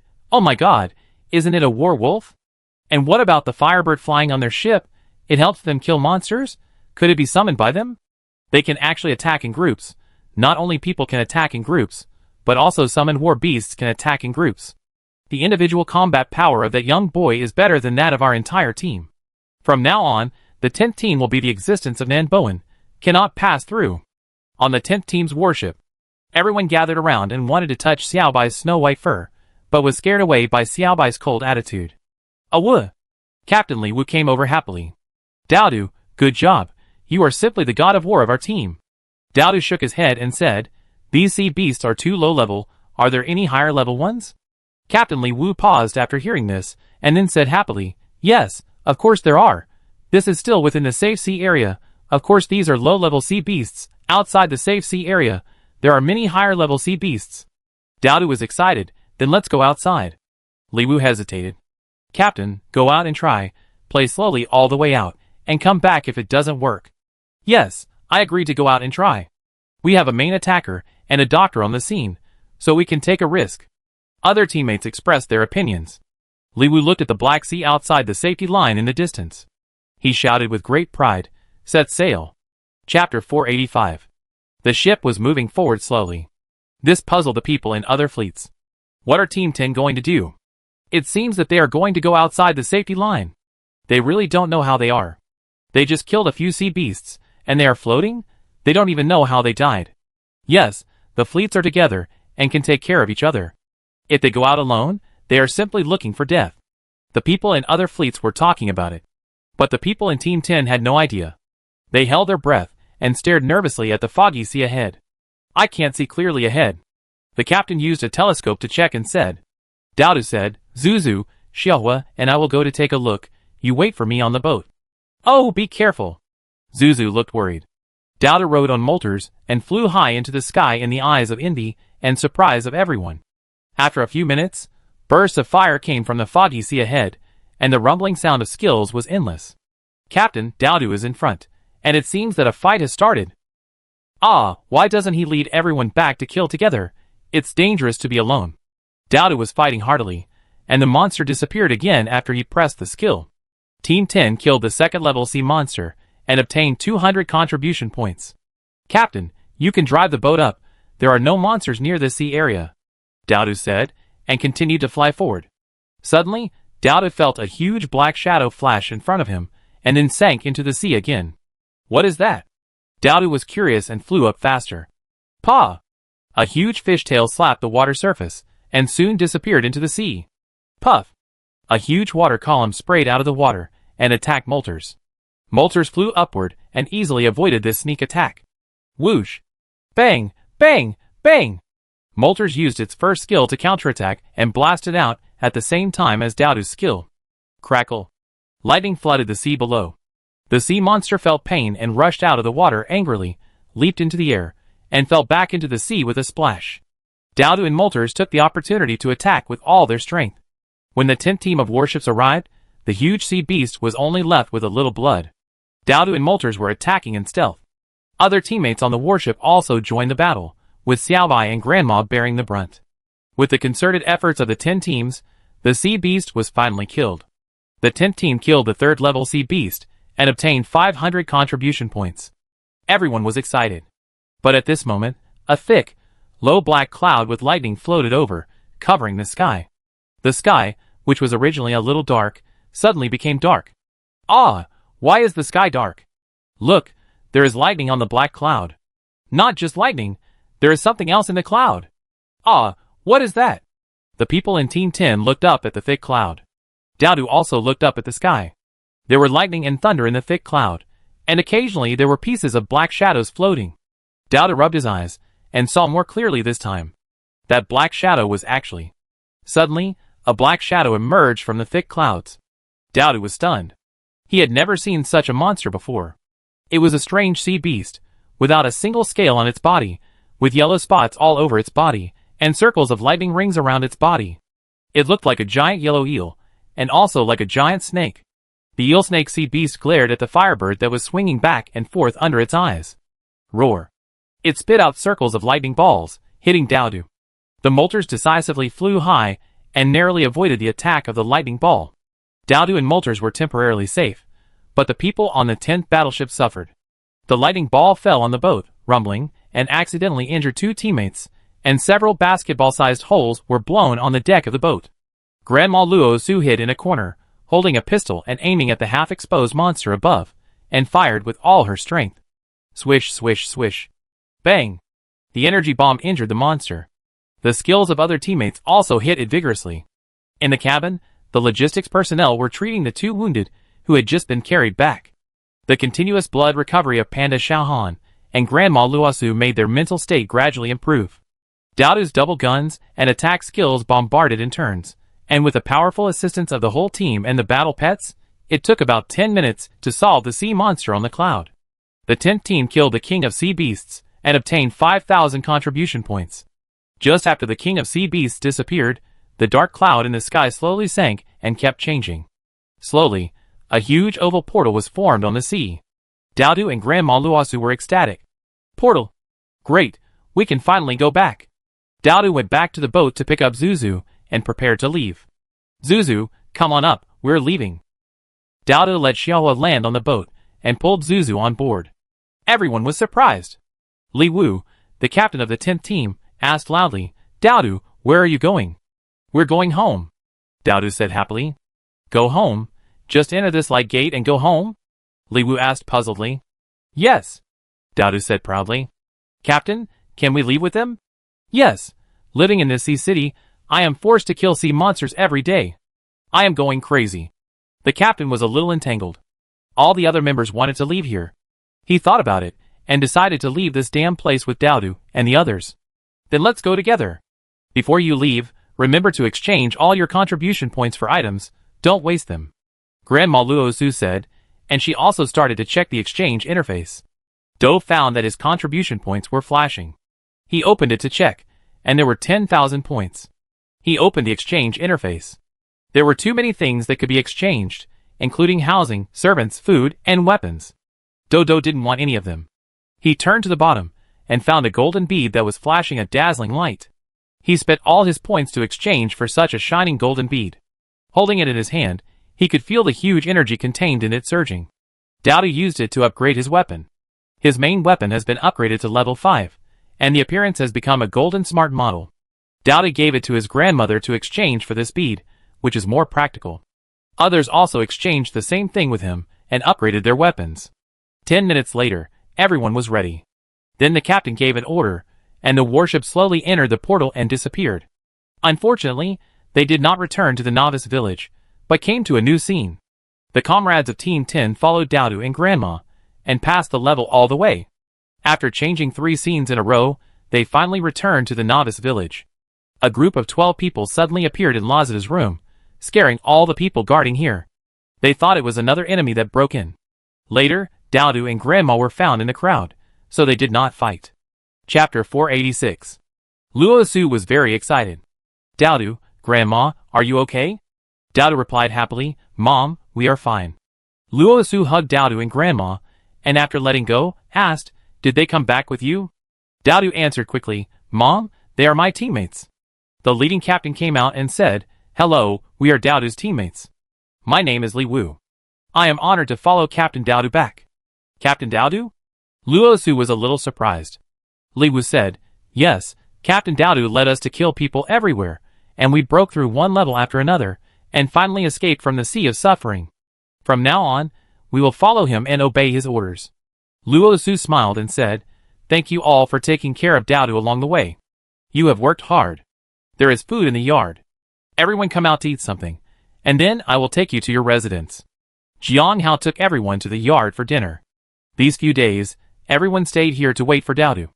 A row of tables and chairs had been placed in the yard for everyone to rest and eat.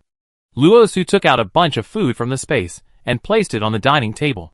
There were staple food, desserts, and fruits. This was a heavenly treatment for Li Wu and his team.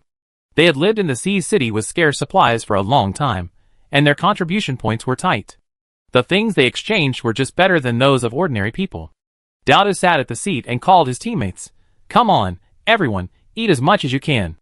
If it's not enough, there's more. Yes, Captain, eat. Thank you, Captain. Everyone started to eat voraciously. Long Zimo hurried over. He had just gone back to rest for more than half an hour when he heard that Dowdu and Grandma were back, so he ran downstairs immediately. Everyone said hello. After Dowdu and the others had eaten, Jiang Hao took the others to the Songlong base to arrange accommodation. Luo Su and Long Zimo took Dowdu and Grandma back to the second floor of the villa to rest. Lu Qinyan took Dowdu to take a shower. Luo Su chatted with Grandma for a few words, and seeing that Grandma was so tired, he felt so distressed. Grandma, you should also take a shower and have a good rest. We can talk again when we have time. Okay. Grandma got up and went back to her room. Dowdu and Grandma were both back, so Luo Su was relieved. When she was free, she remembered that Yoli was going back to his hometown, and it felt urgent. Su, I go with you. Long Zimo said. He was worried about Su going to the photophobic planet alone. Luo Su thought for a while and said, Okay, let's go together. The two made some preparations and brought 2 aircraft, one large and one small. The main concern was that they couldn't teleport when they came back, so it would be safer with a large aircraft. They prepared enough ammunition and supplies, took Hong Xiangnan and Bucktooth Rabbit, and set off with Yoli. The risks along the way were unknown, so Luo Su did not bring too many people. From the route trajectory given by Fang Ji, the photophobic planet was in the direction of the Red Mist Star. They first teleported to the Red Mist Star, and then took a large spaceship to the photophobic planet. It was a very slow process to travel between stars. Luo Su and Long Zimo took advantage of the free time to strengthen their weapons and equipment. Before they set off, they asked the official to help them find a ton of flame stones. Long Zimo's equipment, except for weapons, had already been upgraded to the maximum level. Luo Su lost his original set of top-grade equipment when he was exiled to Devil Island last time. He spent a ton of flame stones to upgrade his new set of equipment to the maximum level, and his combat power finally returned to its original peak state. She looked out the window, and the originally beautiful galaxy turned into a blurred line, like an afterimage, which was due to the flying speed being too fast. The large aircraft they were riding was the most advanced interstellar spacecraft currently in the official. When the secret of the black box was first decoded, the authorities began to work on building high-speed spacecraft and planned to explore the photophobic planet. Now that this batch of spacecraft has been built, the official exploration team has not set out yet, but Luo Su has taken the lead. It took about a month for them to reach the Blue Coast Galaxy. The airflow here has obviously increased. Fly along the established route and slow down. The black and white planet in front is the photophobic planet. Hong Xiangnan pointed to the picture on the flight monitoring screen and said. Yuli was very excited. Yes, it's the black and white planet, and we live on the black side, Yuli said. As soon as their spaceship approached the black side of the photophobic planet, it was pushed off course by strong air currents. Tornado! There are so many tornadoes below. Hong Xiangnan said. Luo Su and Long Zimo stared upward, and saw dense cyclones moving quickly. The tornadoes are so dense, no wonder they have to move underground to live. It's impossible to live in such bad weather, Luo Su said. Long Zimo remembered that they had encountered many tornadoes the last time they entered the game. He asked, Su, can you collect the tornadoes into the space and merge them into a wind ball like last time? I try, Luo Su replied. She locked onto the tornadoes within a few kilometers nearby and activated super collection. The tornado became thinner at a speed visible to the naked eye. Luo Su nodded, it's feasible. Yuli's eyes widened in shock. What, you can collect tornadoes? It's simply a god. Chapter 487. Luo Su continued to collect, and collected most of the 3 nearby tornadoes. When the wind force decreased to a certain extent, it automatically collapsed. Hong Xiangnan took the opportunity to drive the spacecraft to lower the altitude and prepare for landing. When they lowered to an altitude of 1,000 meters, they received a warning. If you find an unknown aircraft, please leave this airspace immediately, otherwise it will be destroyed. Hong Xiangnan listened and sweated. He stopped the aircraft in midair and looked back at Luo Su and Long Zimo. Boss, what should we do? Long Zimo stepped forward, turned on the voice transmission system, and set the transmission target to the ground area 1,000 meters away. Then he handed the microphone to Yoli. Yoli, explain to them in dialect and apply for landing. Yoli nodded vigorously, took the microphone, and said excitedly, Hello, officers of the ground defense, I am Yoli, a resident of the DS16th floor. Because I was teleported to another galaxy when I came out of the game last time, they sent someone to send me back. Request landing. Not long after, a cold reply came from the ground. No matter who you are, foreign aircraft are prohibited from appearing in our airspace and landing on local territory. Please leave immediately, otherwise they will be blown up. Luo Su was a little annoyed. Are the citizens of his own country so ignoring? Even if it is for security considerations, someone should be sent out to verify the situation, right? Yuli sighed, turned off the microphone, and asked Luo Su, if you tell them that you have the ability to calm the tornado, they will definitely welcome it with a raise of their hands. However, this may expose your skills, so I will ask your opinion first. If it is not feasible, I will not mention it. Luo Su opened a special space, recorded this new teleportation point, and confirmed that it can be teleported back directly. Then he said, It doesn't matter you say it, the purpose of our trip is to pick up your mother. As long as everyone can go back safely, nothing else matters. Okay, thank you. Yuli was very moved and very honored to have a friend like Luo Su. Yuli turned on the microphone again and said to the ground, Sir, there are only 4 people on our spaceship. You can connect to the remote video to check the situation inside our ship. More importantly, my friends have a way to eliminate the tornado on the ground and make it disappear forever. After this message was passed down, the crowd below was in an uproar. There was a beeping reminder of the connection from the spacecraft. Hong Xiangnan said, Boss, we received a connection request from the ground. Do you agree?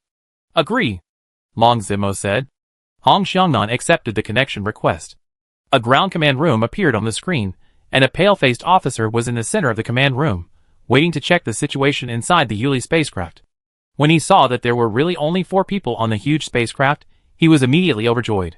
He proposed negotiation conditions. We will allow you to land on the ground, but you must help us eliminate all tornadoes on the ground. Long Zimo said with a cold face, No problem. Finally, a consensus was reached and the spacecraft landed slowly. The ground personnel were ecstatic. The tornado that used to pass every 30 seconds did not appear once during the landing period. The ground officer touched his blue chin and said, Can they really stop the tornado? If it's true, then I've done a great deed. He decided to come out and greet these distinguished guests in person. The first thing Luo Su did when he landed on the ground was to record the teleportation point. Hey, welcome our great hero Yuli, who has returned triumphantly. The commander came out happily. Luo Su was contemptuous in his heart. Could it be more fake? Just now he said that no matter who it was, he would be blown to death in midair. Now Yuli helped him do a good deed, and became a great hero again. Luo Su and his group of 4 were welcomed into the ground command room. Long Zimo asked that he could only clean up the tornado after seeing Yuli reunited with his family. The white-faced officer agreed. However, he also had a condition, which was to see Luo Su and his team eliminate 1 or 2 tornadoes and prove their strength before letting them into the dungeon. Okay. Long Zimo agreed. He whispered to Luo Su in private, In order to prevent them from cheating, we will disguise ourselves, and I will play the role of the eliminator. Luo Su stared at Long Zimo. She noticed the warmth and confidence in his eyes, and was touched. He understood Long Zimo's good intentions. He wanted to take the potential risks on himself. After all, the key to whether they can leave safely lies in her. As long as she is safe, everyone is safe. Luo Su nodded and agreed. Long Zimo pointed to the two tornadoes about a kilometer ahead and said to the white-faced commander, "Watch it. I will eliminate those two tornadoes now." Long Zimo raised his hand, pretending to attack, holding his breath on his face, showing that he was struggling. The white-faced commander and his men were all concentrating on the two tornadoes in the distance. The two tornadoes were getting smaller, and finally disappeared. "Ah, it's really divine power. You are our savior." The white-faced commander was excited when he saw Long Zimo destroy the two tornadoes in a short time. "Now, can my friend go back to see his family?" Long Zimo asked. "Yes, of course, I will escort you back personally," the white-faced commander said with a smile. To put it nicely, he personally escorted them, but in fact, he was afraid that they would run away, so he personally monitored them. Luo Su and the others did not hesitate, and escorted them. Anyway, it was good to get to Yoli's house as soon as possible. They followed the white-faced commander to the entrance of the underground city. After the heavy iron doors were opened, they took the passenger elevator and went down quickly. Soon they arrived at the 16th floor underground. Yoli went straight to the door of his house. But after he entered the door, he felt dizzy. His mother's body fell to the floor, already severely decomposed, and emitting a foul smell. Yoli knelt down and cried out in pain, "Mother!" Luo Su and Long Zimo were heartbroken when they saw this scene. The management here is really inhumane. No one takes care of the family members who enter the game. Yoli's eyes were red from crying, and he looked up at the people in uniform outside the door angrily. Yoli said angrily, "Didn't it say that the family members of the superpowers who enter the game will be protected by the government? Before I enter the game, I applied for family supervision. Why is there no one to take care of my mother?" The white-faced officer looked a little ugly, and said with a breath, "Really? It's too much. I help you check it right away. What's going on?" Soon, the manager of this area came. Chapter 488. The manager was a fat white man with big ears. He panicked when he saw so many uniformed people coming. After seeing the rotting corpse in the house, he knelt down in panic and begged for mercy, saying, "I'm sorry, sir. I was careless for a moment, and this happened. I will send someone to arrange the funeral and compensate the family members." This manager is obviously in charge of the refugee camp, but he is so fat that you can tell that he lives a comfortable life. Yuli stepped forward and grabbed the fat white man by the collar. "Didn't I apply for family supervision from you before I enter the game? Why did this happen?" The fat white manager said in a panic, "We did help you supervise for a period of time, but you were gone for too long, 3 months. If you don't come back for 3 months, we can't predict whether you can come back. Besides, your mother is ill, and it's not just about eating and drinking. She also needs to take expensive medicine every day. Do you know how expensive medicine is now? So it's not all our fault for what happened. Your mother was ill to begin with." Long Zimo couldn't listen anymore. He said angrily, "Even if the family member is ill and can't provide expensive medicine, you still have to take care of her 3 meals a day and her daily life, right? Even if she died of illness, you didn't care about her for such a long time. Isn't this a serious dereliction of duty?" Seeing that Long Zimo was angry, the white-faced officer quickly took out a weapon and shot the fat white man on the spot. The action was smooth and natural. This surprised Luo Su and the others. Although this person deserves death, killing people so casually shows that the order here is dark and human life is as cheap as pigs and dogs. The white-faced officer said with fake anger, "Such a termite should have been killed long ago." Pointing to the assistant, who came with the fat white man, said, "You, clean up here, arrange a funeral for Yuli's family, and handle the compensation properly." Long Zimo said coldly, "It's not necessary now. We will arrange it ourselves." He raised his hand and propped up a closed firewall around the corpse in the room. He let the firebird spit out a small fireball, and then pulled up several layers of firewalls. The smell, smoke, and high temperature were all sealed inside. The body in the firewall was quickly cremated by the fireball, and soon it was burned to ashes. Luo Su took out a wooden box and handed it to him. Long Zimo patted Yuli's shoulder and comforted him. "Brother, go, take your mother back with you." Yuli's eyes became redder, and he wiped away his tears, took the wooden box from Luo Su's hand, and put his mother's ashes into the wooden box bit by bit. Yuli walked out of the room, holding the urn. The white-faced officer trotted after Long Zimo and said, "Mr. Long, you see Yuli has also taken care of his family's affairs. Can you come with me to see the king now?" The white-faced officer was still thinking about making meritorious contributions. Luo Su whispered to Yuli, "Do you have other relatives to take with you?" Yuli shook his head with lifeless eyes and said no more. "Okay." After Luo Su finished speaking, he held Long Zimo's arm with his left hand and Yuli with his right hand. Long Zimo understood and immediately grabbed Hong Xiangnan. In the blink of an eye, the four people disappeared in front of everyone. The white-faced commander was stunned. What's going on? Where are the people? How did they disappear out of thin air? His men dispersed and checked the ends of the corridor separately, but no one was seen. The white-faced commander realized that the other party might be running away. He hurriedly called his subordinates on the ground and ordered, "Keep an eye on the foreign spacecraft. Don't let them drive away." Unexpectedly, the subordinate responded that just now 4 outsiders suddenly appeared next to the spaceship, and in the blink of an eye, the spaceship and the people disappeared. The white-faced commander was so angry that he kicked the stupid assistant in front of him and cursed. Luo Su led everyone back to the cemetery in Songlong Continent, and Yuli buried his mother. Luo Su laid out some free tributes, and the administrator of the cemetery sent a handful of incense. Everyone burned incense to express their thoughts and respect. Yuli was very grateful for Luo Su and Long Zimo's companionship and help along the way, and he vowed to follow them forever. Everyone left the cemetery. Yuli returned to the residence of Songlong Base. "Boss, Luo Su, if you need anything in the future, just tell me, I will go through fire and water." Luo Su nodded and reminded, "Yes, you go back and rest first. I will find you if I need you. When you have nothing to do, you can participate in the daily work of the base, which can ensure that you have enough food and clothing. You must persist in daily physical training and don't fall behind." Yuli nodded and watched Luo Su and the others leave silently. From now on, this is his home, and Luo Su and the boss are his family. Chapter 489. Luo Su and Long Zimo had just returned to the novice village. They heard something strange from the villagers. "Are you saying that the river downstream in the village has started to freeze?" Luo Su asked Xiao Dao and Xiao Wu. "Yes, we often go fishing by the river. A few days ago, we found dead fish floating to the shore one after another downstream. We didn't pay attention to it at the time," Xiao Dao said. Xiao Wu took over the topic. "We haven't been to the river for a few days. When we went there again today, we found that the downstream was frozen, and it was slowly spreading upwards." After listening, Luo Su said to Long Zimo, "Let's go and take a look." She pulled Long Zimo to teleport to the small river in the village, and the two of them teleported quickly downstream along the river. In fact, Luo Su could teleport directly to the downstream, but she wanted to see the changes along the way, so she chose to start from the upstream. She soon discovered the difference. The further downstream, the lower the temperature. Yes, the novice village has always been spring-like all year round. Even in winter, it doesn't snow at all. How can it freeze? Long Zimo said. Could it be related to the fake Luo Situ? Our space here is independent and closed, and the core boss cannot control this world.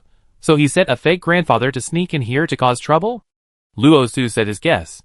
That's also possible. Look at the objects in his room. Which one has some special power? Maybe he has placed many objects in this novice village. It's unknown. Long Zimo said, frowning. If that's the case, then we're in trouble.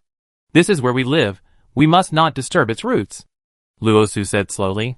They chatted as they walked, and finally reached the end of the downstream. Long Zimo hid by the river, touched the frozen water surface, and said, This is the frozen river section. Luo Su continued to walk down. She remembered that this place used to lead to the wasteland planet. But now she couldn't get out. There was an invisible boundary wall blocking her steps. She opened her eyes, and saw that the boundary wall was intact. What was the reason for the freezing of the river? She locked onto the surrounding area of 2 kilometers, and activated the group attack monster skill. Nothing was found. She locked onto the river ice, and opened up storage. A large piece of ice was missing from the river. The exposed bottom of the riverbed showed some unusual phenomena. Susu, look at the bottom of the riverbed. It seems that something is moving. Long Zimo pointed at the bottom of the river and said. In order to see more clearly, Luo Su locked onto more river ice, and opened up storage.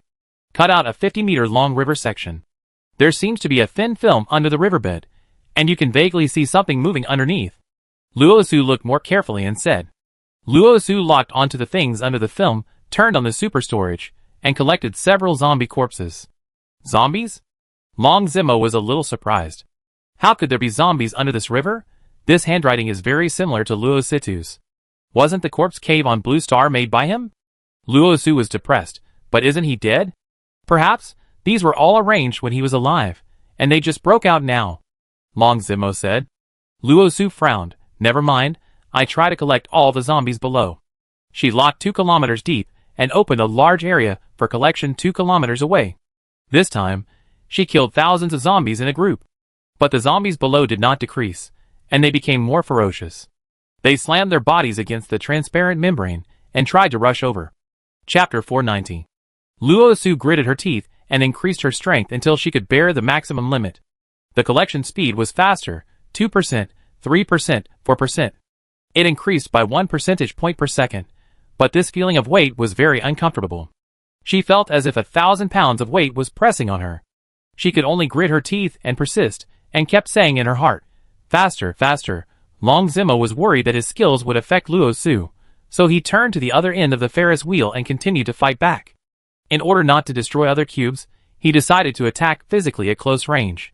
He rode the black dragon to a high altitude, reached the edge of the Ferris wheel, and destroyed the shooting holes on the Ferris wheel one by one with the energy gun. As the shooting holes became fewer and fewer, the missiles on the ground also decreased a lot. He destroyed all the shooting holes on the Ferris wheel before the 8-minute invisibility time expired. Seeing that Luo Su's invisibility time was about to expire, Long Zimo hurriedly added an invisibility protection shield. Although still invisible, he was not immune to damage. Progress 58%. Luo Su said.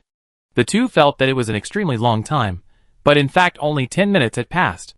Long Zimo said, my protective shield can still be invisible for 3 minutes. When it is almost over, you can activate the prop shoes to be invisible, and it can last for another 5 minutes. Just then, a burst of green smoke suddenly spurted out from the bottom of the Ferris wheel. Luo Su smelled a pungent smell. She was startled, and immediately let the fire Kirin fly high. The poisonous fog started to be released below. Open the isolation ring quickly. Luo Su pressed the switch on the bracelet, and the green light came on. Shwa. The bracelet released a circle of energy, forming an invisible protective shield that covered her. This electronic protective shield given by the official is good. You don't have to worry about breaking the protective shield during combat, and it also has its own oxygen production function. Long Zimo said. Luo Su activated the stealth skill of the prop shoes, which can last for 5 minutes. The current storage progress is 88%. The poisonous fog spread to a high place, and the vision became worse, and the situation in the lower half of the Ferris wheel could not be seen. Long Zimo was a little worried about what tricks the machine would use to deal with him. As expected, a purple aurora shot out, followed by more aurora bullets. Long Zimo dodged the laser path, while flying down to find the source of the laser path, trying to destroy its transmitter. Su, be careful, I get up and destroy the laser machine. Long Zimo warned. Okay, there's still 9% to success. Luo Su said. Long Zimo avoided the laser paths that were shooting left and right, and came to the bottom of the Ferris wheel. The laser machine was indeed here. He used a big move to hit it, and the plane was destroyed. But he suddenly felt a chill on his back, turned around abruptly, and found that a special energy was taking shape. First the head, then the shoulders, the body, and finally a virtual person who looked exactly like him. So you are hiding here? The virtual person said in a sarcastic voice. Long Zimo didn't say anything and directly used a big move to hit it. Boom! Unexpectedly, the virtual person dodged steadily. A sneer appeared on its face, and then it raised its hand, and a row of ice blades flew out, and then raised its hand again, and a pillar of fire sprayed over. Long Zimo dodged repeatedly and avoided the ice blades, but was sprayed by the pillar of fire on one side of his arm, which was burned and painful. He took a bottle of blood recovery medicine and continued to attack. Bang bang bang. This scene was completely a duel between two masters. Chapter 491. Luo Su was sweating profusely. With a heavy load, every second felt like a year. On the ground below, Long Zimo was fighting bloody battles. That man was very strong. Long Zimo tried his best, but still lost. Luo Su released the Bucktooth Rabbit. Bucktooth Rabbit, ah, the master is injured. In the Bucktooth Rabbit's heart, Long Zimo is its real master. Its blood-adding skill, with continuous blood recovery, has restored most of Long Zimo's blood.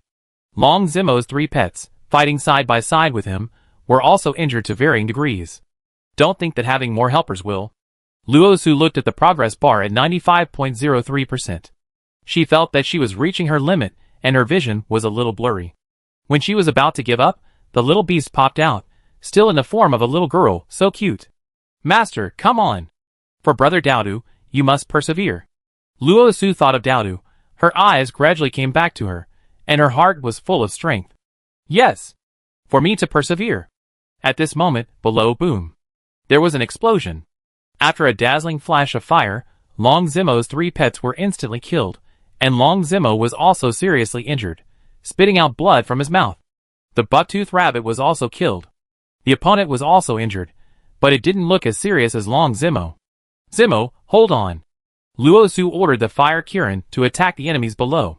One fireball after another fell. The virtual man was deformed by the smash, but he didn't feel any pain. Even if his body was deformed, it didn't affect his attack at all. Bang! A counterattack hit the fire Kirin's abdomen. The fire Kirin's health bar went down. Luo Su was anxious. If this continued, the whole team would be wiped out. She gritted her teeth and tried her best to speed up the collection. Ah! She yelled. The endless potential seemed to be stimulated at this moment. The progress bar was instantly filled. Boom! She felt a burst of energy pouring into her body. At this moment, she felt full of strength. Ding! Successfully collected a planet, obtained a source of the planet, secret core. Secret core, Luo Su was surprised. It turned out that the secret core was obtained by collecting the planet. She held the secret core in her palm, which was a glowing crystal similar to a walnut. She could faintly feel a strong force surging inside. She felt that the secret core in her palm had a faint connection with the Rubik's Cube in her backpack. Her space system issued a prompt.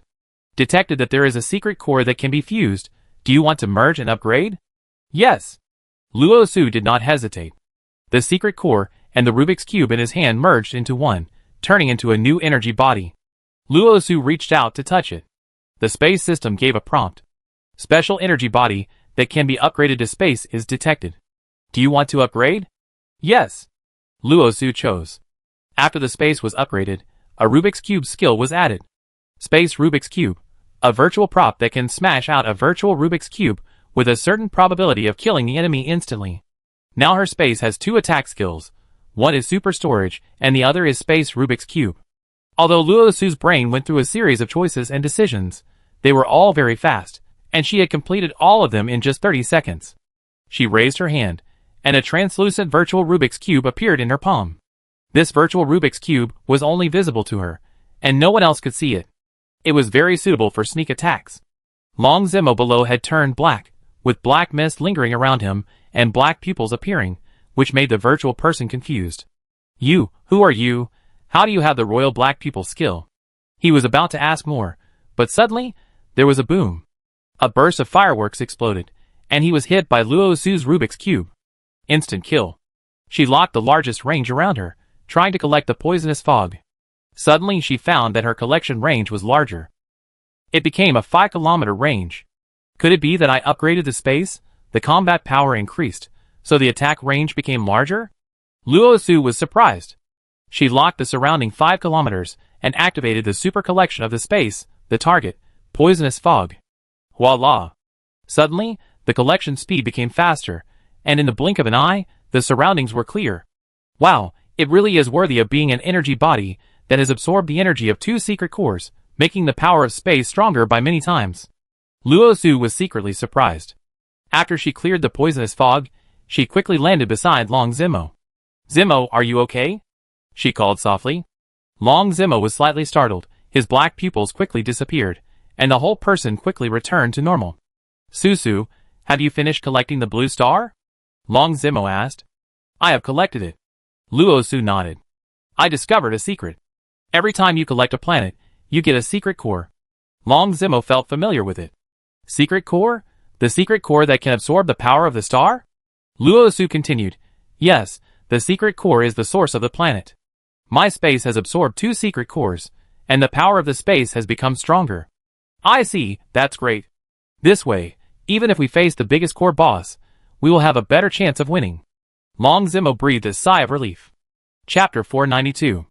Luo Su looked up, and saw that the place where she had taken the blue star was not empty. The two adjacent cubes moved automatically to fill the empty space. On the galaxy classification board, the Hongyu galaxy disappeared. At this moment, Long Zimo received a remote message from Fang Ji. The blue star disappeared. Return quickly. Su, Fang Ji sent a message saying that the blue star disappeared. Long Zimo told Luo Su the news. That is to say, after we took the blue star's cube, there is no blue star in this Ferris wheel system or in the real world. Hongyu galaxy also disappeared? Long Zimo, it is possible, and this is also good. At present, this is the safest for the people in the blue star base. Luo Su expressed his concerns, but this is not a long-term solution. We still have to find a safe place as soon as possible for everyone to settle down and reproduce. At this moment, they felt a strong sense of crisis and their scalps tingled inexplicably. Long Zimo pulled Luo Su to hide in a corner and propped up an invisible protective shield. A sound came from the sky above the machine city. Luo Su and Long Zimo looked up and saw a triangular spaceship landing quickly on the square not far away.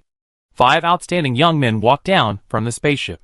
They looked very similar to humans, but they had 2 flesh-colored antennae on their foreheads. They came to the entrance of the Ferris wheel area and conducted identity recognition. 1. The champion of this year's youth group competition won 10 secret cores as a reward and was allowed to pass. 5 seats, 5th place in this year's youth group competition, 1 secret core reward, allowed to pass. 5 teenagers entered the door one after another. Let's discuss where to start.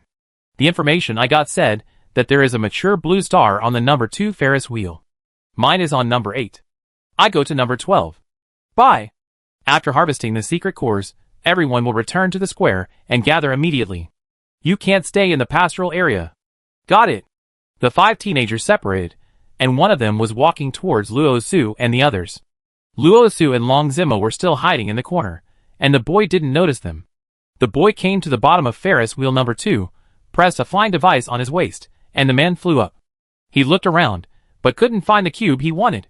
For seats, I didn't see the blue star cube in number 2. Another person was in number 8. This row was all double-numbered Ferris wheels, with 2 Ferris wheels in the middle. Look carefully, I heard that the machines here have just been upgraded from single wheels to multiple wheels, so it's very difficult to find the cube. The person at the Ferris wheel number 8 said. Can't you just search for the cube name? No, we don't have the authority to do that. You'd better take your time to look for it.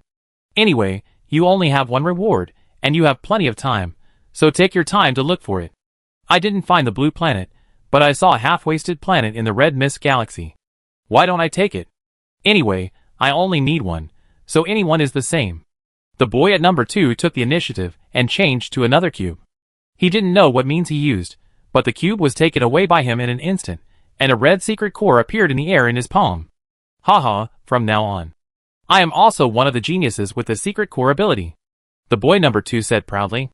Suddenly, the secret core in his hand disappeared out of thin air. He was dumbfounded. Ah, why did the secret core disappear? He searched for a long time on the Ferris wheel number 2, but couldn't find where the secret core went. Sizu, the secret core I just harvested is gone. No, stop it, I'm busy.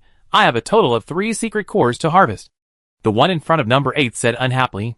Luo Su integrated the secret core into the space, and the power of the space became much stronger. Luo Su was excited. She quietly walked towards the number 8 Ferris wheel. And Long Zimo was still standing alone in the corner. He was reading a message from Hong Xiangnan. Boss, Luo Su, where are you? My home planet has also disappeared. Luo Su also received a message with the same content. She associated what she had just seen and confirmed that the cube harvested by the number 2 cube was Hong Xiangnan's home planet. She replied to Hong Xiangnan, don't worry, Sanglong is also your home. She came to the Ferris wheel number 8 and saw the boy harvesting secret cores. The moment Luo Su saw the secret core appear, he quietly snatched it and immediately merged it into the space to increase his combat power. Number 8 was also dumbfounded. Luo Su succeeded, hid himself, and ran away quietly. She picked up all the way, and before long, there were already more than a dozen secret cores in the space. The boys in the pastoral area were already crazy. Ah, who did it? It must have been Izu. Among the 5 of us, only he has a space that can collect remotely or kill monsters. My secret cores were also taken away by others, a total of 9. A gunman was shot for no reason. Then tell me, why did our secret cores suddenly disappear? They were all blaming each other, and no one noticed that Luo Su's invisibility time had expired. She took the opportunity to activate the invisibility skill, slipped away quietly, and put the spaceship parked in the square into the space. Then the two of them went straight back to the novice village. When I thought about the 5 teenagers, if they couldn't find the secret core and even the spaceship, they would have to be savages in the pastoral area. Chapter 493. Luo Su and Long Zimo returned to the 3rd floor of the novice village. Zimo, this secret core is very powerful in improving combat power. You should absorb some too, Luo Su said, taking out several secret cores from the space. Long Zimo picked up one of the khaki secret cores. How to absorb it? In the past, the Star Master device could absorb secret cores, but his Star Master device has been integrated with the magic cube and handed over to Luo Su. I use it to upgrade the space, Luo Su said. Long Zimo shook his head. I don't think I can absorb it. This secret core probably needs space or the Star Master device to absorb it. Hold it in your palm, close your eyes, and try to sense it. Luo Su thought for a while and said. Long Zimo took another one, holding a secret core in each hand, and then closed his eyes, focusing all his attention on the secret core in his palm. He felt the powerful energy flowing in his palm, connecting with some potential source of power in his body. Boom, his head was buzzing. He clearly felt that the potential source of power in his body had awakened, and was greedily absorbing the energy of the secret core in his hand. This scene made Luo Su shudder with fear. Because Long Zimo was surrounded by black fog at this moment, his body was trembling slightly. About 3 minutes later, Long Zimo returned to normal. Well, the energy of this secret core is really amazing. I absorbed 2, and my combat power increased by 50%. Yes, I still have 13. How about we let our family members absorb 1 each, so that their combat power will be higher, and even if we are not at home, they will be able to protect themselves, Luo Su said. Long Zimo said, okay. Luo Su received a total of 19 secret cores, and she absorbed 4 of them herself, which doubled her combat power. She now has 2 million HP and 1 million combat power. She and Long Zimo came to the 2nd floor, and Long Zimo went down to bring Grandma Long up. Luo Su gave each family member a secret core, and asked them to try to see if they could absorb the energy inside. Except for Lu Qingyun and Luo Guohong, who were very shocked, everyone else was confused. Because they had seen the secret core. They also know the importance of the secret core. They received a secret mission from the Dreamer organization that year and formed a 36-member team to go to the Wasteland planet to snatch the secret core. They lost several comrades in the process of searching for clues to the secret core on the Wasteland planet. Later, they finally stole the secret core in the Wasteland. In order to cover their departure, most of their teammates died in the Wasteland. In the end, only the 3 of them were left. They fled deep underground. The spaceship ran out of fuel and was trapped underground for many years. Mom and Dad, you can try it too.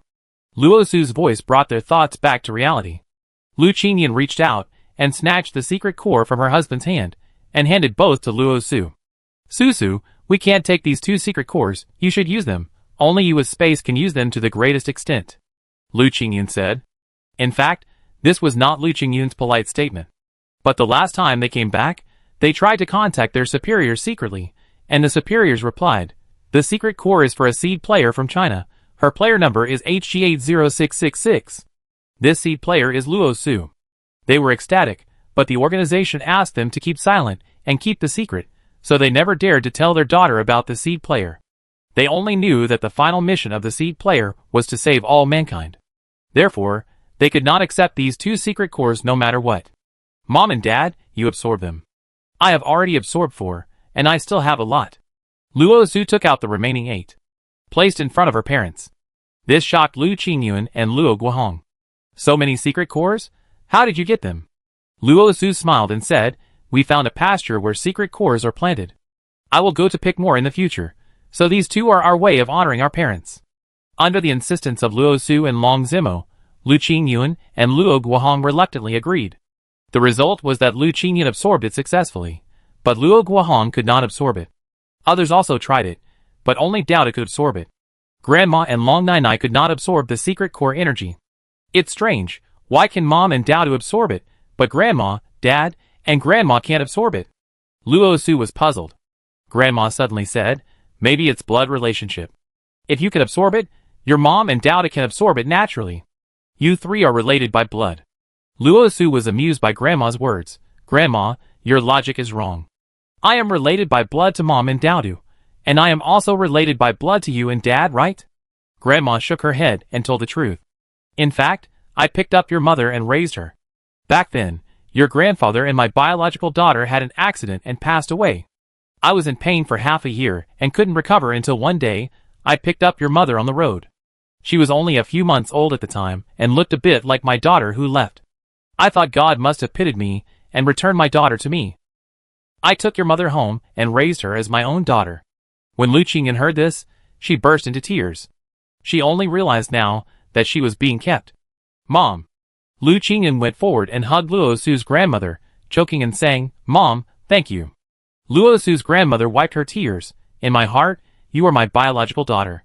The reason why I told the truth today is to help Su solve the problem. Everyone was surprised. There are 7 people in the family, and only 4 people can absorb the power of the secret. Luo Guohong said puzzledly, if Qingyun and Dowdy can absorb it because they are related to Luo Su, then I am also related to Luo Su. Why can't I absorb it? Also, why can Long Zimo absorb it? Luo Su and Long Zimo looked at each other. Only the two of them knew that under normal circumstances, Long Zimo could not absorb it. But once he entered the black pupil state, he could absorb it. The specific reason was not fully known. They guessed that it might be the potential power of the Emperor Huang that helped him absorb it. Luo Guohong said, it doesn't matter whether I absorb it or not. I just raised a few questions, hoping to help Su sort out her thoughts and help overturn the inside story behind the game. That is a big thing to save mankind. Got it, Dad. I will pull out the secrets and find the boss behind the survival game. Luo Su said. They helped Dao to absorb 4 secret cores, and the little guy's combat power doubled, which made him very excited. She and Long Zimo each took half of the remaining 8, and absorbed them all. Her combat power increased by 50% on the basis of doubling. Long Zimo increased by 25% on the basis of doubling. Let's go to the Machine City in a few days. Luo Su said. Long Zimo thought about it and said, I think we should still inform the authorities of the existence of the Machine City, so that they can be prepared. Chapter 494. Luo Su nodded and agreed to report the situation. But the secret core has been absorbed by us. How do you plan to explain it? Luo Su smiled and asked. Long Zimo said, in fact, it's not a big problem to say it directly. After all, everyone lives in your space world now. Only when you are strong, everyone will be safer. However, we can put aside the secret core for the time being. We will report another important situation to the authorities as soon as possible. What do you mean? Luo Su asked him with his head tilted. Long Zimo continued, of course, it means that the Machine City is the aliens' pastoral area. This matter must be reported to the authorities. This matter contains too much information. If the Machine City is a pastoral area, whose pastoral area is it? We have always thought that our biggest opponent is the artificial intelligence core boss derived from the survival game system. Now it seems that the core boss of the survival game is just a small tool. The truth is that there are more advanced alien races, and they have more advanced civilization and technology. They are not virtual artificial intelligence. Those boys with tentacles on their foreheads are aliens. Yes, if the Machine City is the aliens' pasture, and our blue star is just one of the tens of thousands of cubes in the Machine City. Each cube is their captive planet, so we are the product of these planets. It's really scary to think about it.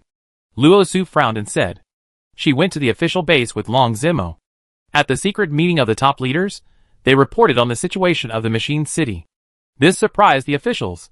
We used to infer that the purpose of the survival game was to harvest the energy of advanced players, to continue the so-called advanced civilization behind the game. We never expected that their purpose was to harvest planets, collect the source of planets. Such a large-scale means shows that their technology and civilization are far superior to ours. Fang Ji sighed. Are we humans the product of alien captivity? Such a truth makes people feel powerless. There is a feeling of being at the mercy of others. We must fight back. Only then can humans have hope of survival. Luo Su said. After some discussion, the authorities decided to send Fang Ji and several other outstanding fighters trained by the authorities to follow Luo Su and Long Zimo to the Machine City. The main task this time is to collect as much information about aliens as possible without alerting them, including pictures, videos, various metal materials, soil, air, weapons. It would be great if we could secretly bring back 1 or 2 living aliens. The top officials issued a secret mission. Luo Su and Long Zimo set off with 6 officials, plus Jiang Hao and Su Imo, a total of 10 people. For safety reasons, Before teleporting, Long Zemo first turned on the stealth protection shield for everyone, which could make everyone invisible for 5 minutes. When they arrived at the Machine City, everyone was stunned. Wow, is this the Machine City? So many Ferris wheels, it's really spectacular. Is this the alien ranch? Can it remotely control our planet? It's incredible. Luosu looked around, and the young men were nowhere to be seen. He didn't know whether they had left or gone to other areas. Everyone, collect information quickly before the invisibility time is over. Long Zemo reminded. Luosu looked into the distance and said, you guys collect information here slowly. I go around and see if I find anything. If there is any situation, give me information immediately. Okay. Everyone scattered around to collect information, and Long Zemo was responsible for leading the team. Luosu went to the front to investigate the situation. She teleported a few times, and was already 1,000 meters away. At this time, along the way, she also found many dim cubes, just like the other planets of the 9 stars she had seen at the beginning. Are there still humans living on these dim planets? If these planets are taken away directly, it may indirectly kill the humans on them. She got closer, and saw the situation above through the glass. The scene in the cube was like a miniature of the world, with rolling mountains, rivers, and cities, but no human figures were seen. Maybe humans are too small, and such a miniature version can't be seen clearly. She leaned in to check and accidentally touched the glass of the cube. Buzz with a sound, she felt a dark in front of her eyes, and she was actually teleported away. She thought she was peeking at the cube, and was discovered by the administrator of the Machine City. She was teleported to a place for interrogation. Unexpectedly, she opened up a wilderness with mountains and water, and there was smog all over the sky. She turned on the electronic protection equipment, and a transparent protective cover appeared around her, which could achieve the effect of wearing protective clothing and isolate the smog. She activated the Fiery Eyes skill, and checked the surroundings. It was quiet all around, no one and no animals, but she heard the rustling sound in the grass. She looked for the source of the sound and pulled the grass aside to check. She saw the mutated grass growing rapidly, and all kinds of wild vines growing wildly. She remembered the haze, mutated vines and mutated grass in the alien area. She locked the surrounding 5 kilometers, and started collecting. Turned on infinite fusion, targeting mutated plants. In the blink of an eye, 8 energy balls were fused. Luosu was surprised. After using 8 secret cores, the space function became very powerful, and even the infinite fusion function was much faster. She rode the fire Kirin, crossed the mountains and rivers, and went to the villages and cities. All the people here disappeared. There was not even a cat or dog in the village. This is a deserted planet. She teleported back to the Machine City, and returned to the glass cube just now. The mountains and rivers in the cube looked familiar. Isn't this the place I just went to?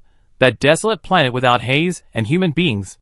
Luosu suddenly realized that she had just been teleported to the planet in the glass cube.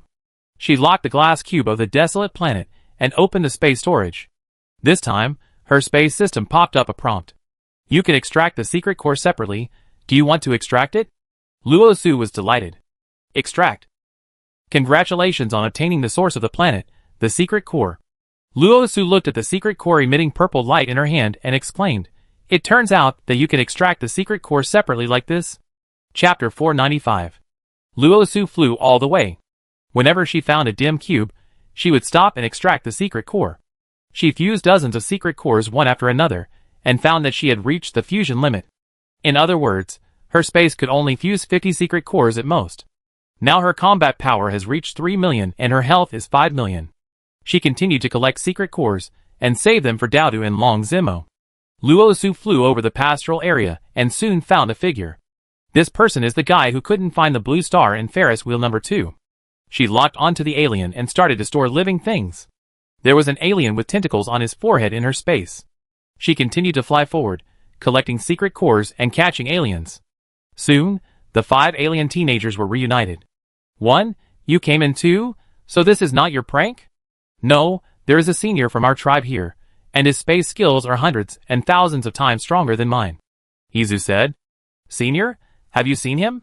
Since he is a senior, he should send us home. Why did he lock us up here? That's right, it's too much. Izu said again. I saw her wandering around the park, extracting secret cores. At first, I thought she was a member of the adult group who received a reward, so I wanted to go up and ask for help, but I didn't expect her to take me in first. Others felt strange, and then surprisingly thought of a possibility. Could she have come to steal the secret core without permission? It's possible. She was worried that the matter would be exposed, so she locked us all up. Then would she kill to silence us? I don't want to die here. Luo Su heard the young men talking about her. She stopped and listened for a while. She didn't expect that they had already seen through the matter of stealing the secret core. At this time, she received a message from Long Zimo. Su, they have collected all the materials and are waiting for you to come back. Luo Su replied, okay, I go back now.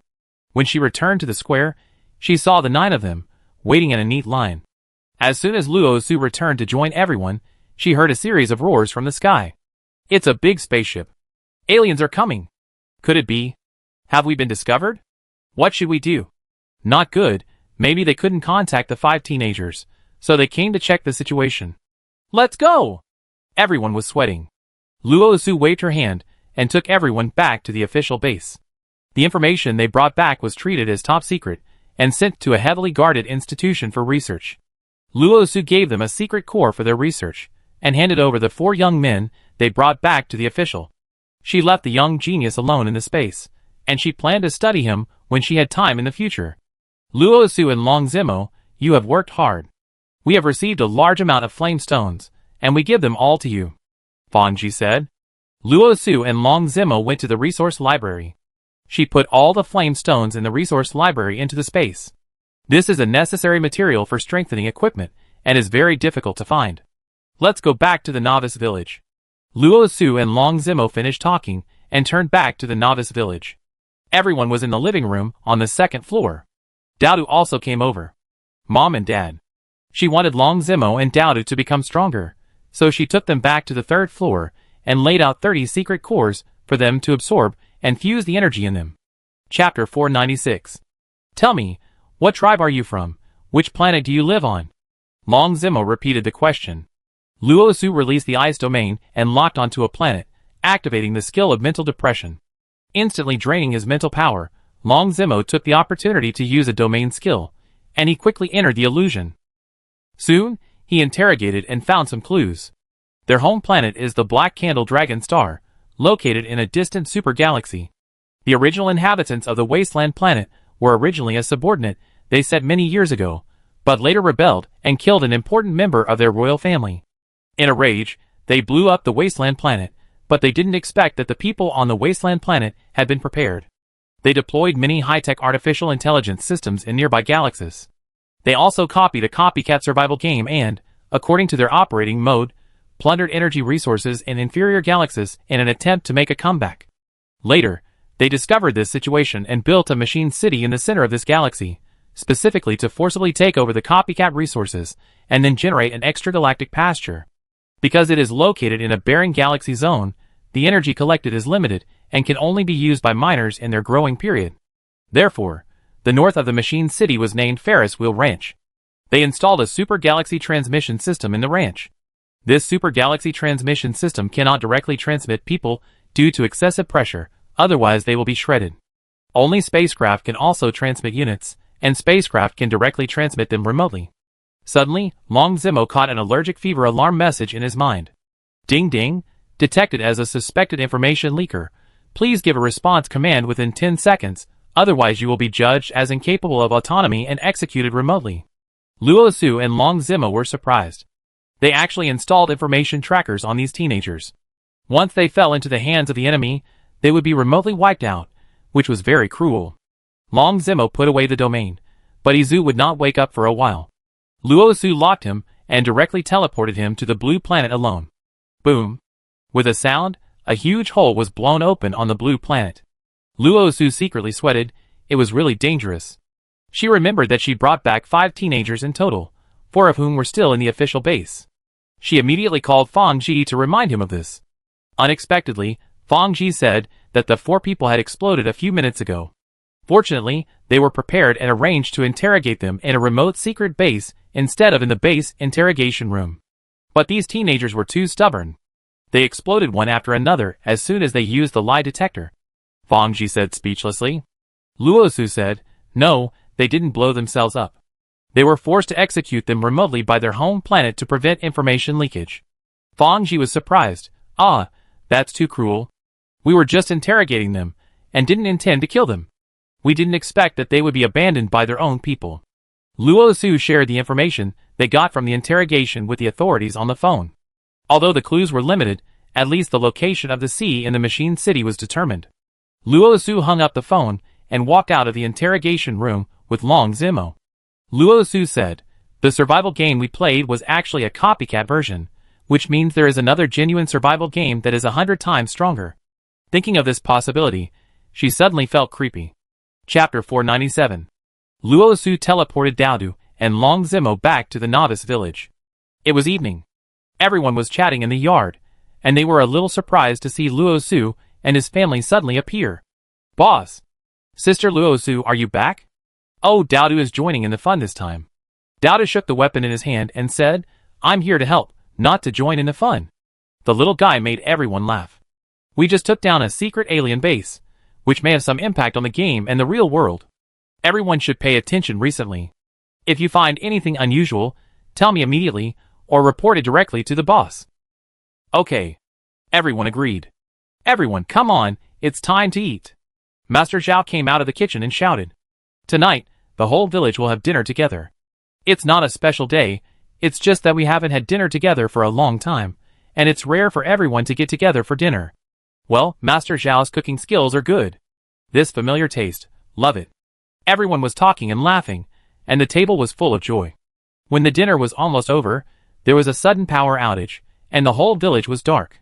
"Huh? Why is there a power outage?" "This is the first time. The village has never had a power outage." "Really?" Everyone took out flashlights, which are one of the equipment that everyone usually has. So everyone can take out one or two at any time. "I go check the transformer box to see what's going on," the elevator man Yang Chung said. "I go with you," his 3 roommates said. The others remained in the restaurant, waiting for the power to be restored. Just then, Long Zimo's phone suddenly rang. He checked and found that different calls came in. One was from Fang Ji. The other was from Du Yifan. Luo Su came over. "See what they want." Long Zimo answered Du Yifan's call. "Boss, the power is out here at the base," Du Yifan said on the other end of the phone.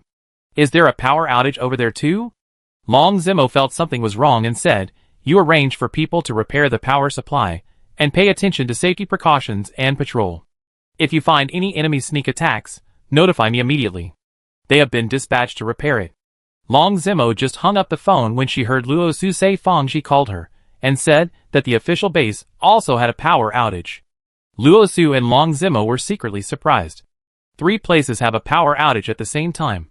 This matter may not be that simple. Could it be that the destruction of the machine city has a certain impact on the real world? Luo Su asked. Long Zimo said, "That's also possible. The most worrying thing is that in addition to the power outage, there will be other more troublesome things happening," Luo Su said. As he spoke, many candles were lit in the restaurant. Luo Su was very puzzled about the power outage. "In theory, this is my special space. As long as the energy of the space is sufficient, this world will not experience energy exhaustion." Long Zimo was not sure what was going on. Everyone waited for another hour, but there was still no call. What was worse, even the cell phone had no signal. Luo Su and Long Zimo knew that there would be no electricity tonight, so they could only wait until tomorrow morning to find out the reason. Long Zimo began to arrange people to keep watch. Everyone gather in these 2 villas to sleep tonight, so that it will be easier to arrange people to keep watch. Long Zimo said to everyone. Xiao Dao, Xiaowu, Xiao Song, as well as Suimo, Jiang Hao, Hong Xiangnan, Wang Dajiang, plus Yang Chung and the other 3 young people, a total of 10 people, will take turns to keep watch tonight, 2 by 2, and each group will keep watch for 2 hours. Others should rest early, and everyone can go home and move the things they need. After hearing the boss's arrangement, everyone felt that the situation was a bit serious. Chapter 498. Luo Su rode on the fire Kirin, killing monsters along the way. Wherever she went, tornadoes dissipated. She was like a god. Her movements quickly attracted the attention of the ground forces of the photophobic planet. The officer in the white uniform shouted excitedly, "She's coming! She's coming! All units, pay attention, lock her with long-range missiles, and wait until she clears all the tornadoes, then kill her. I want that flying fire beast! Don't hurt the fire beast!" Luo Su didn't know that she was being locked. She quickly flew over the base of the ground troops, and headed for another tornado area. After much effort, she finally cleared all the tornadoes and beasts. She was about to teleport back to join the beast hunting captain and his men. Suddenly, with a whoosh, missile shot towards her. Her keen hearing caught the danger, and she immediately activated the invisibility and injury-free skill. Whoosh, she and the fire Kirin disappeared at the same time. Looking for the direction of the bullets, she quickly locked onto the ground base. She locked onto the entire base. Ice storm. Super storage. The entire base was silent. No more bullets were fired. Luo Su landed on the ground, entered the base, took away all the weapons, and also took away the aircraft on the ground. A big pit was dug in the open space next to the base. All the bodies were buried in the pit, and filled with soil. She teleported back to meet the beast hunting captain, and found that they were transporting the beast meat back bit by bit. Luo Su raised his hand, and collected all the beast meat into the space. Let's go back to your base. I have something to ask Yuli's mother, Luo Su said. The hunting captain took Luo Su and his teammates back to the base. The base on the ground has been destroyed by me. They wanted to attack me, Luo Su said. The hunting captain was happy to hear that.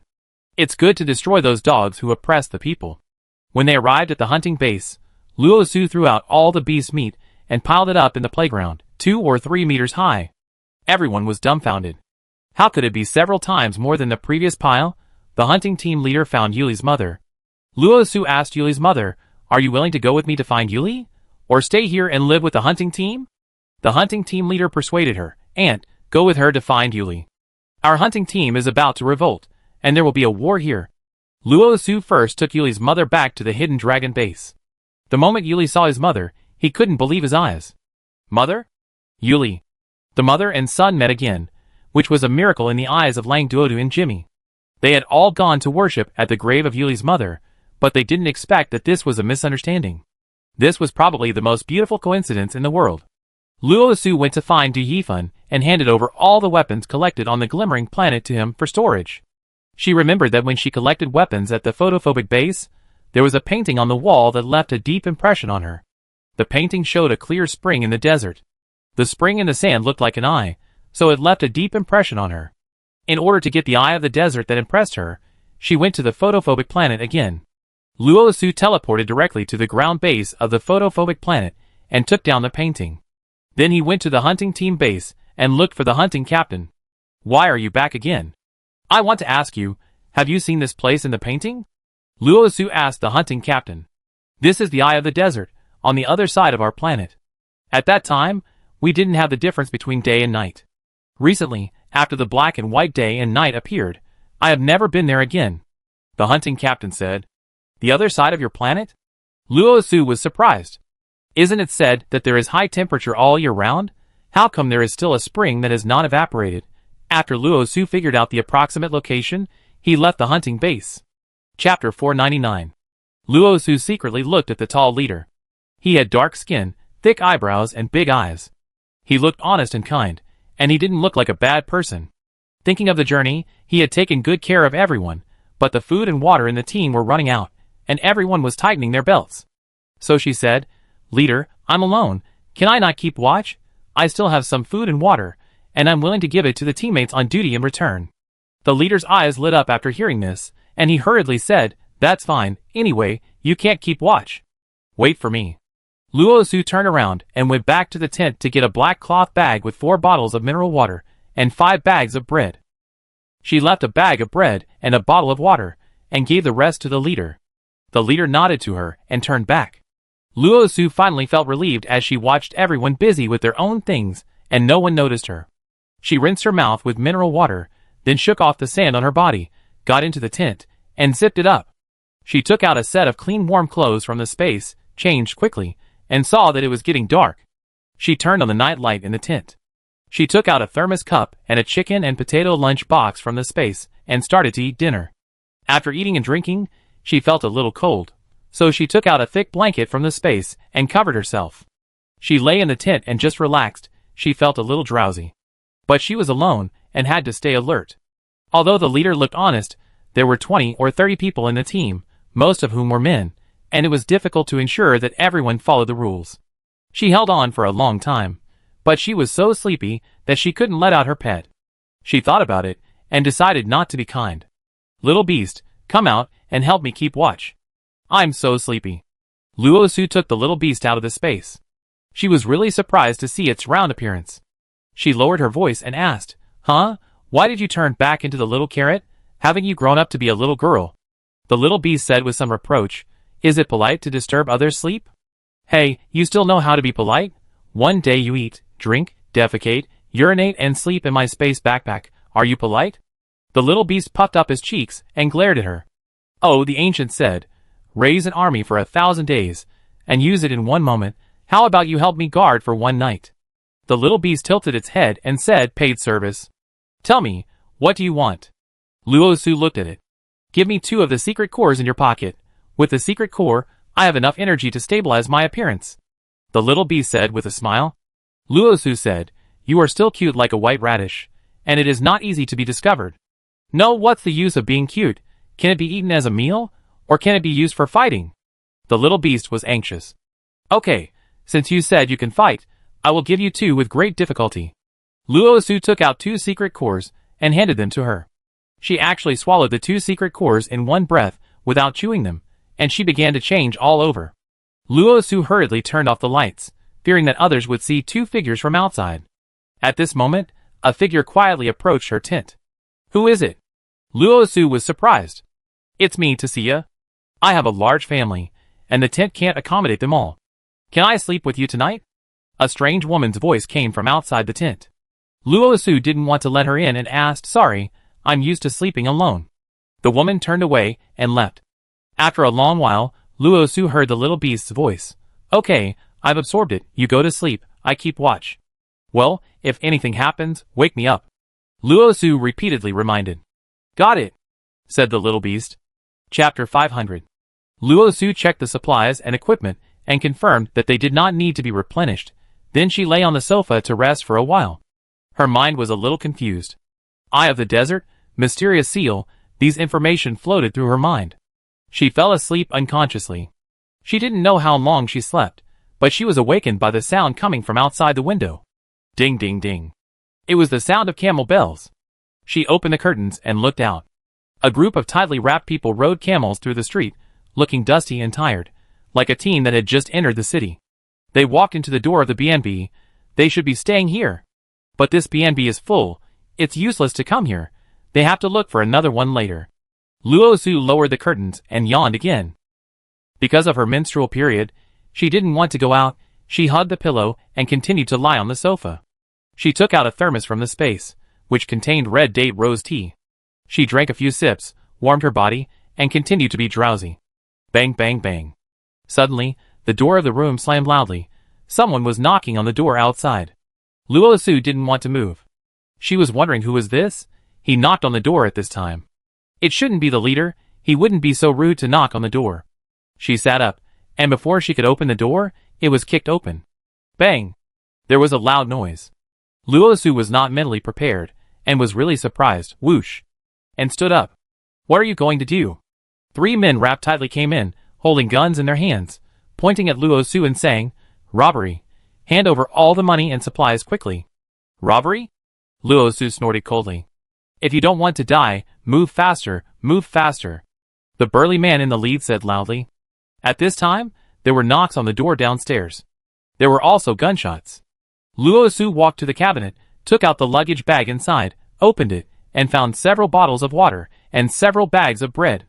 These were the luggage bags she had deliberately put out to hide the existence of the space. "Here is water, brothers, drink some water," Luo Su said, picked up 3 bottles of mineral water, and handed them to them. The 3 robbers were stunned for a moment.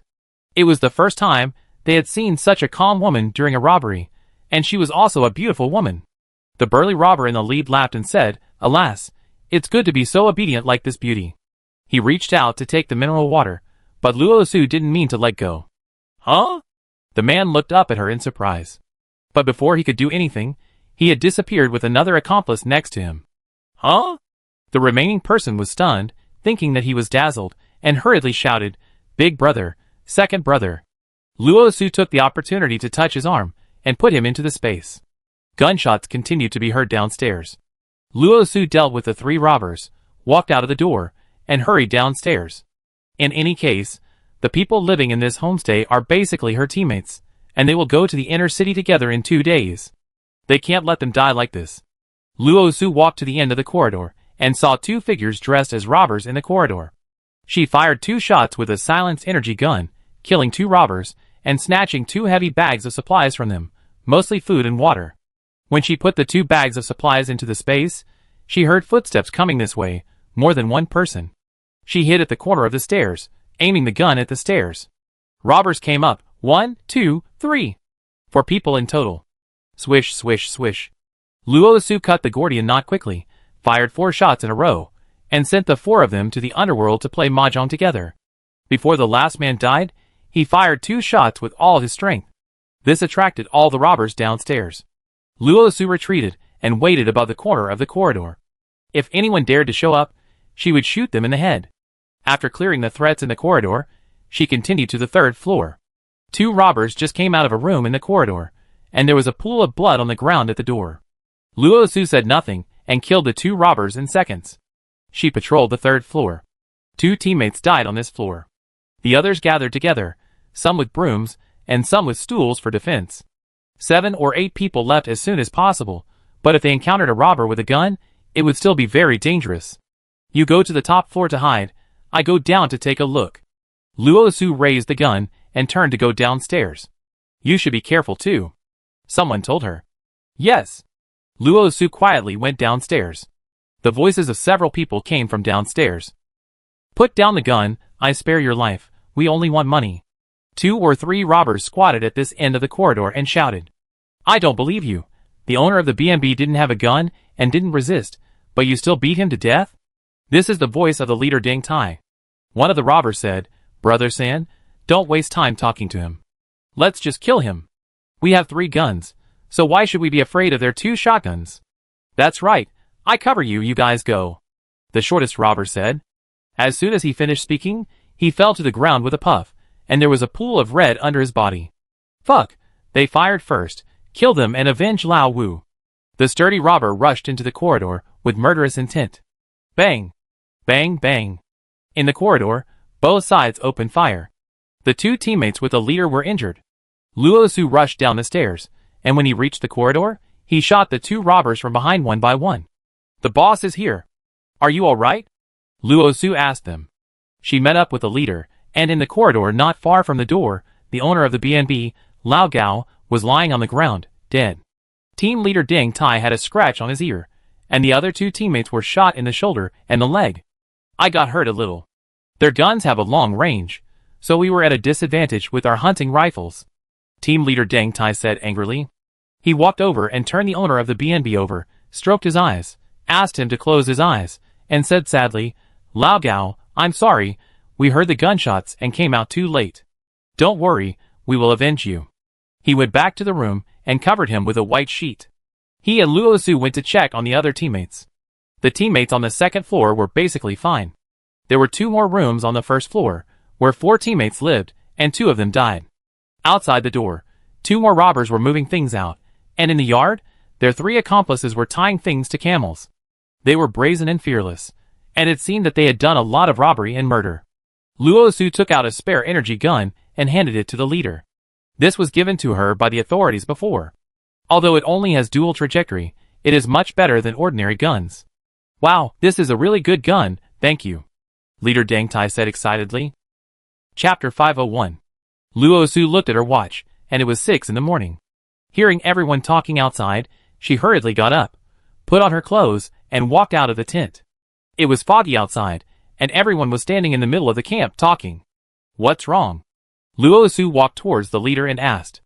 The leader pointed to the area in the middle of the camp and said, Look here, we clearly built a fire here last night, but now the fire is gone. Moreover, there was not even a speck of ash left on the sand, and there was no trace of fire. It was as if they had moved to a different place. Changed place? Luo Su looked around. He found that the huge stone with the words restricted area engraved on it yesterday was gone. There were several more huge stones standing around, one every few meters. The leader also noticed the difference around him. When he saw the huge stones around him, his face changed drastically, and he said 3 words in surprise, Stonehenge. Luo Su was also surprised and asked, Didn't we enter the restricted area last night? How come we are already in Stonehenge when we wake up? Yes, we camped outside the restricted area last night, but now our entire camp has moved to Stonehenge inside the restricted area. What's going on? The team leader was also very puzzled. Could it be that Stonehenge will move? But how do you explain the disappearing fire? Someone asked. Could it be that we were moved? Some mysterious force moved us and our tents into Stonehenge without anyone noticing? Another teammate said. That's possible, Luosu said. The problem is that the camels and supplies were not teleported in with us. Ah, yes, our food and water are with the camels. Everyone was worried. Suddenly, there was a booming sound. The surrounding boulders were slowly moving and changing positions. Everyone was shocked. Ah, it turns out that Stonehenge is constantly changing. This place is like a maze. How can we get out to eat? And there's fog, and you can't see clearly 5 or 6 meters away. Team leader Deng Tai was as worried as if he was facing a great enemy, and said, I never expected that the stones in the Stonehenge could change their positions. The solution on the treasure map doesn't work at all. Luosu also thought so. Because the solution on the treasure map is to start from the entrance of the Stonehenge, go north for the 8 stones on the right, then go west for the 12th stone, and so on. But now the Stonehenge has changed its position, and they did not enter the formation from the entrance of the Stonehenge, but were teleported to any place in the Stonehenge. In this case, the method of breaking the formation drawn on the treasure map is really useless. Without food and water, we can't hold on for long. We must get out of this stone circle as soon as possible. Look, there are a lot of human bones on the ground. We won't be trapped here and die, right? No, I don't want to die. What should I do? I'm hungry now, and haven't had breakfast yet. Everyone began to panic. Team leader Deng Tai looked at Luosu. His eyes seemed to ask her for help. Luosu turned around and said to everyone, Don't worry, I still have some bread and water in my tent, which should be enough for everyone to have breakfast. Luosu said, turned around and went into his tent, carrying out a large bag of bread and a bag of mineral water. Everyone had breakfast, packed up the tent, and prepared to set off. This is like a maze. Everyone should not walk too scattered to avoid getting lost, the leader said. Luosu took out a highlighter and marked the stones he passed by. Chapter 502. Luosu and his group walked forward slowly. Everyone stared at the huge stone around them with wide eyes, fearing that it would suddenly move and they would not be able to avoid it. Before they knew it, they had been walking for 2 hours. At this time, everyone noticed something strange. Huh? The sand on the ground is gone, and the floor is paved with bluestone bricks. Yeah, it's true. We are stepping on solid ground. Have we entered the restricted area? No, we should still be in the Stonehenge. Luosu stared at the boulders around him, and found that each one had a highlighter mark on it. Some even had 2 marks on different faces. Luosu said in annoyance, It turns out that we are all going in circles. Look, those are the stones we just passed by. I just marked the stones, and now I am back here. Everyone checked the stones. It's true, many stones here have marks. The leader said, We have not seen the boulders move along the way, which proves that we have come back here after going around in circles. He was really traumatized by this experience of spinning in circles. Luosu thought, It seems that hiding my incompetence is no longer possible. Now there is only that one way left. She approached a boulder and reached out to touch it. Storage. Shwa. The boulder disappeared, leaving a big hole on the ground. Everyone was surprised. Boss Luosu, did you touch some mechanism just now? Why did the boulder disappear? I have a bad feeling. Luosu did not answer their questions directly, but decided to share every possibility he felt. With a whoosh, a black shadow rushed out from the big hole on her ground. Everyone exclaimed.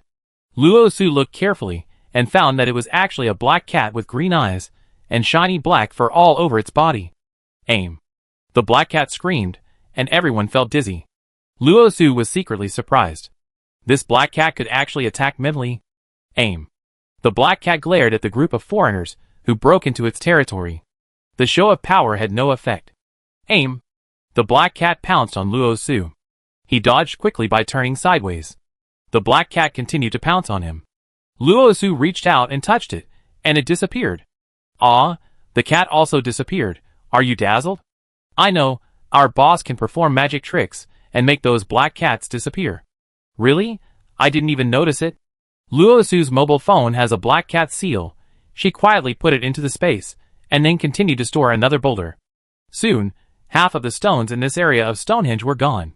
After the stones disappeared, Many hungry mutant animals ran out of the big pit left behind. Small ones, like squirrels and birds, big wild boars, elephants, and monkeys were all killed by Luosu. She kept a bunch of animal seals in her pocket. Until the afternoon, Luosu finally collected all the boulders. She turned on wireless fusion and aimed at the boulders quickly. At this moment, the fog dissipated and a voice came from the sky. Congratulations to Luosu's team for successfully breaking through the formation and obtaining a key to the restricted area for each person. Everyone had a key in their hands out of thin air, and those keys were different. Some were silver, some were blue. In short, there were all kinds of colors. Luosu's key was a golden key, which was more than 10 times larger than everyone else's. What is this key for? I don't know. Just keep it. At this time, all the fog had dispersed, and when everyone saw the black desert in front of them clearly, they were immediately terrified. Black desert. Oh my god, the black desert turns out to be real and exists. It's so scary, the black desert. Everyone's discussion made Luosu confused. Chapter 503. Luosu sat on a big rock and panted, and took the leader Ding Tai out of the space. Luosu, did you kill the black armored monster? The leader looked around, and didn't see the monster. Yeah. Luosu nodded.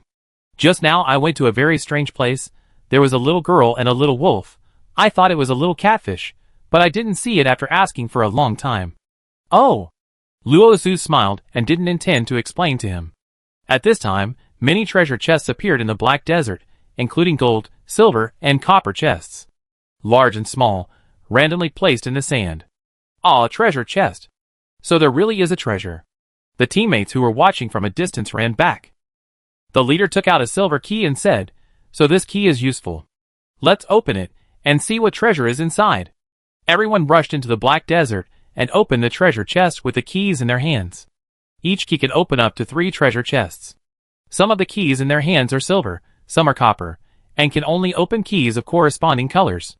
Luosu's is a golden key, and she can open all golden treasure chests. The leader was the first to open a treasure chest. He opened a silver treasure chest with 5 small gold bars inside. He put the small gold bars away and continued to open the second treasure chest, which was an antique, and the third treasure chest, which was a sharp dagger. After opening the treasure chest 3 times, the key disappeared. He put the 3 things away. Others also opened their favorite treasure chests and harvested a treasure. Luosu held the key in his hand and opened the most conspicuous golden treasure chest. Everyone gathered around, wanting to see what treasure was in the golden treasure chest. The treasure chest opened, and a golden light flashed inside, which was very dazzling. Wow! Everyone present was amazed. But they didn't see clearly what treasure was inside. The golden light shone on Luosu. In the blink of an eye, Luosu, wrapped in golden light, disappeared in front of everyone. Ah, what happened? The boss is gone. Was she sucked away by the treasure chest? Then the golden treasure chest disappeared, and all the treasure chests disappeared one after another, and the ground began to shake. Quicksand, run! Everyone ran away. Everyone ran out of the black desert area and ran to the outside of the restricted area. When they saw their camel team, they stopped. Looking back, they found that the entire restricted area had sunk, and the black desert disappeared, covered by the nearby yellow sand. Boss Luosu was missing. What should we do? Everyone looked at the team leader.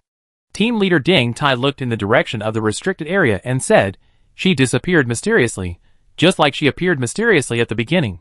Luosu came to a new place in a flash. This is a completely enclosed space, empty, with a huge treasure chest in the middle, with all kinds of strange patterns on it. She wanted to open it and see, but couldn't. There was a series of grooves of different shapes on the cover of the treasure chest. What are these grooves? Luosu touched the grooves with her hands, thinking that something looked familiar. She remembered the seals that glowed when put together, so she took out all the seals. She put the seals into the grooves one by one according to the shape of the grooves above. Every time a groove lit up, one square would light up. Luosu was happy. It seemed that she had guessed correctly. After she put all 24 seals in, all the seals were connected into a line of light. Click. With a sound, the lid of the treasure chest opened. There was a metallic composite weapon inside. Luosu took out the weapon. Some mechanical sounds came to his ears. Activate composite weapon. Loading. The weapon in Luosu's hand suddenly became transparent, and then quickly decomposed into several modules. Those modules revolved around her right hand. Then, they were attached to her right hand piece by piece in an orderly manner, from the arm to the wrist, and finally the palm, all wrapped in the entire assembled weapon. Luo Su did not feel any discomfort in her arm. Instead, she felt the energy in the weapon acting on her arm, and then established a certain connection with her brain. A mechanical voice sounded in her brain. The weapon is loaded, the energy connection is completed, and the control mode is changed to consciousness control. The weapon will automatically become invisible when in standby mode, and can be awakened at any time. Luo Su looked at the composite weapon in her right hand, which was completely combined into a lightweight weapon based on the length and size of her arm. But it does not affect its performance and power at all. It is a composite energy gun that integrates the functions of a sniper rifle, a machine gun, and energy bullets. It has 2 magazines. The left magazine can be loaded with energy crystals, and the left magazine is for energy balls. Luo Su tried it, and installed the toxin energy ball and wind energy ball into the right magazine. It can automatically compress the volume of the energy ball. 1 magazine can hold 50 energy balls. She took out 10 energy crystals and stuffed them into the left magazine, and then tried the new weapon. Swoosh!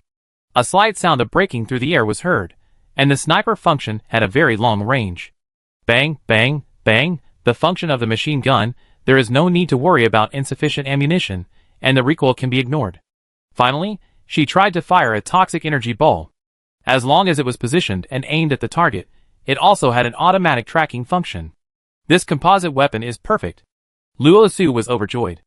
With a thought, the weapon became invisible and disappeared into her arm. It only took 2 seconds to wake up. It was so convenient. Luo Su put away her weapon and found a portal in the secret room. She walked into the portal and unexpectedly returned to the spring lake of the desert eye, with golden lake water and hot weather. Everything was real and unreal. She opened the special space and found that she could teleport. She teleported directly back to the novice village. Chapter 504. Luo Su returned to the novice village. She found that no one was there. Even Grandma Long, who lived in seclusion on the first floor, was gone. Where did everyone go? Luo Su wondered. She tried, but her phone and internet didn't work, and there was even no electricity. She had been away for only a few days, so what happened to the novice village? She teleported to the Songlong continent, and it was just like the novice village, empty. The houses and all the supplies in the Songlong base were still there, but all the people had disappeared. The official base was in the same situation. What happened in the special space? Why did everyone disappear? Luo Su was extremely anxious. She opened the special space and checked the regional status. She found that the modules of the novice village and the hidden dragon continent showed under repair, and the module of the blue star continent showed normal use. She hurried into the blue star continent to check. Finally, she saw people, and there were people everywhere, and they were unfamiliar faces, but Luo Su knew that they were Chinese. Boss Luo Su. Boss is back. We are saved. Although Luo Su didn't know those people, everyone knew her. She took everyone to refuge time and time again, and helped them solve their survival problems. Almost everyone knew her at the Blue Star base, and the Hidden Dragon base. Fellow villagers, what happened? Why didn't you stay at the base, and come to this desolate mountain? Luo Su asked. Everyone told her the whole story. It turned out to be the second night after she left. Everyone heard a system prompt while sleeping. Emergency notice. The module of Songlong continent has been severely damaged, and will enter the self-repair state in 10 minutes. All personnel will be teleported to a safe place. In this way, all people were forcibly teleported to the Blue Star continent. In the middle of the night, people were wearing pajamas and slippers. Some people didn't even wear slippers, and some people who liked to sleep naked were teleported here naked.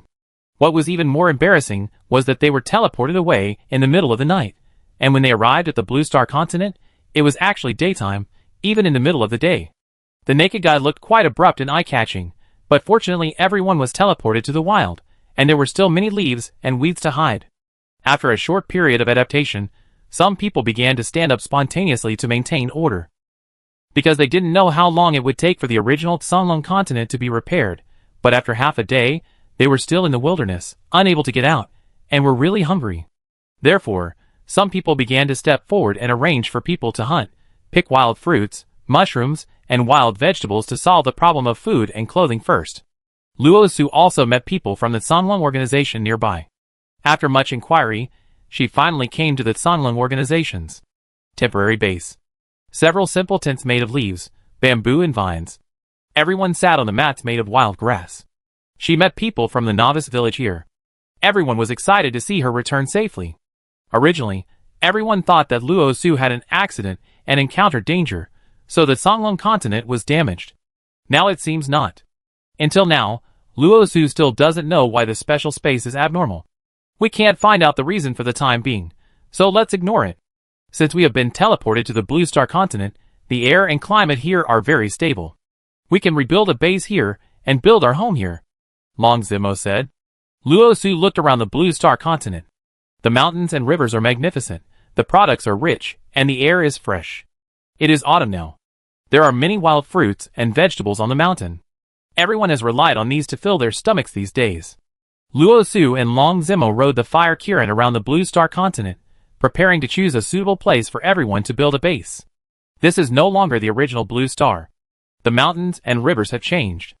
They chose a place on the south bank of a long river in the eastern hemisphere to build the Songlong base. The area north of the long river was given to the official to build a base. Long Zimo rode the Black Dragon and brought the official person in charge to determine the location of the official base. Luo Su returned to the Songlong continent, moved the infrastructure of the base over, and then moved the planting base to the riverside area to facilitate irrigation of paddy fields. She moved the novice village to a valley where peach blossoms were in full bloom and named it Taoyuan Village. The planting base was placed in a flat area not far from the village entrance. Everyone had spent several nights in the wild mountains and ridges, sleeping in the open and bitten by mosquitoes, and now they suddenly lived in a base that was both familiar and unfamiliar. Everyone was very happy. Several elderly people in the village saw that the houses and layout of the novice village remained the same, only the surrounding scenery had changed, and they immediately felt at ease to live there. Luo Suma worked non-stop for 2 days, and finally moved all the bases and facilities. She was free and rested on the sofa on the 3rd floor of the villa. Long Zimo brought her a cup of warm tea and asked, "Susu, have you been out looking for the place in the painting these days? The spring lake in the desert?" Luo Su nodded, "Yes, the eye of the desert, in the eastern hemisphere of the photophobic planet." Luo Su briefly described how she found the eye of the desert, how she was teleported to another desert, and what happened in the desert. Long Zimo listened attentively. "You mean the Black Desert? There is such a place in the world?"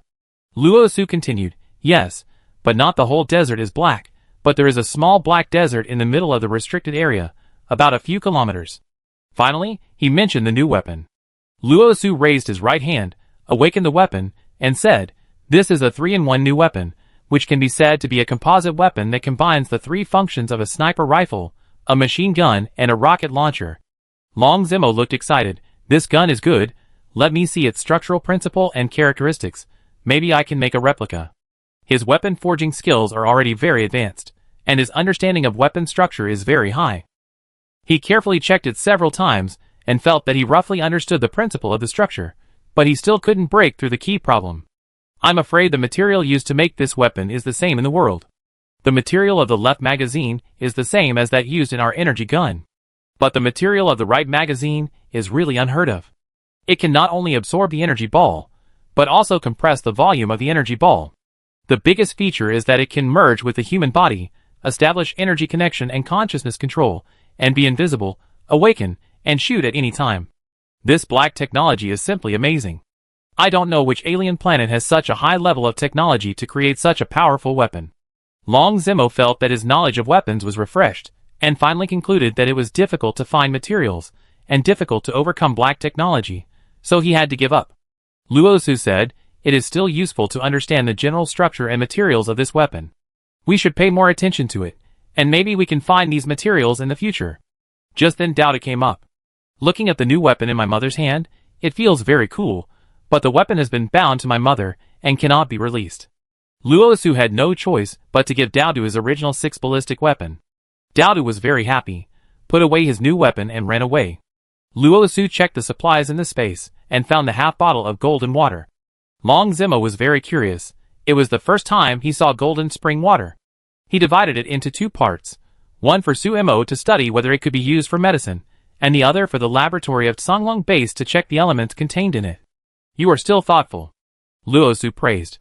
3 days later, Su Mo responded, saying that the heavy metal content of the golden water was too high and could not be used to make medicine. The analysis data of the Songlong laboratory was surprising. You mean, this golden water can be used to extract a special metal? Long Zimo asked, holding the research report given by the head of the laboratory. Yes, this golden spring water contains a very high-density metal substance, which is different from all the metal varieties we currently know. Its texture is very hard, but the amazing thing is that it can absorb fusion energy and then change its shape, hardness, and toughness at any time. The head of the laboratory said. Long Zimo and Luo Su were shocked. Chapter 505. Luo Su and Long Zimo were both very shocked. In other words, this golden lake water can be used to refine a new metal.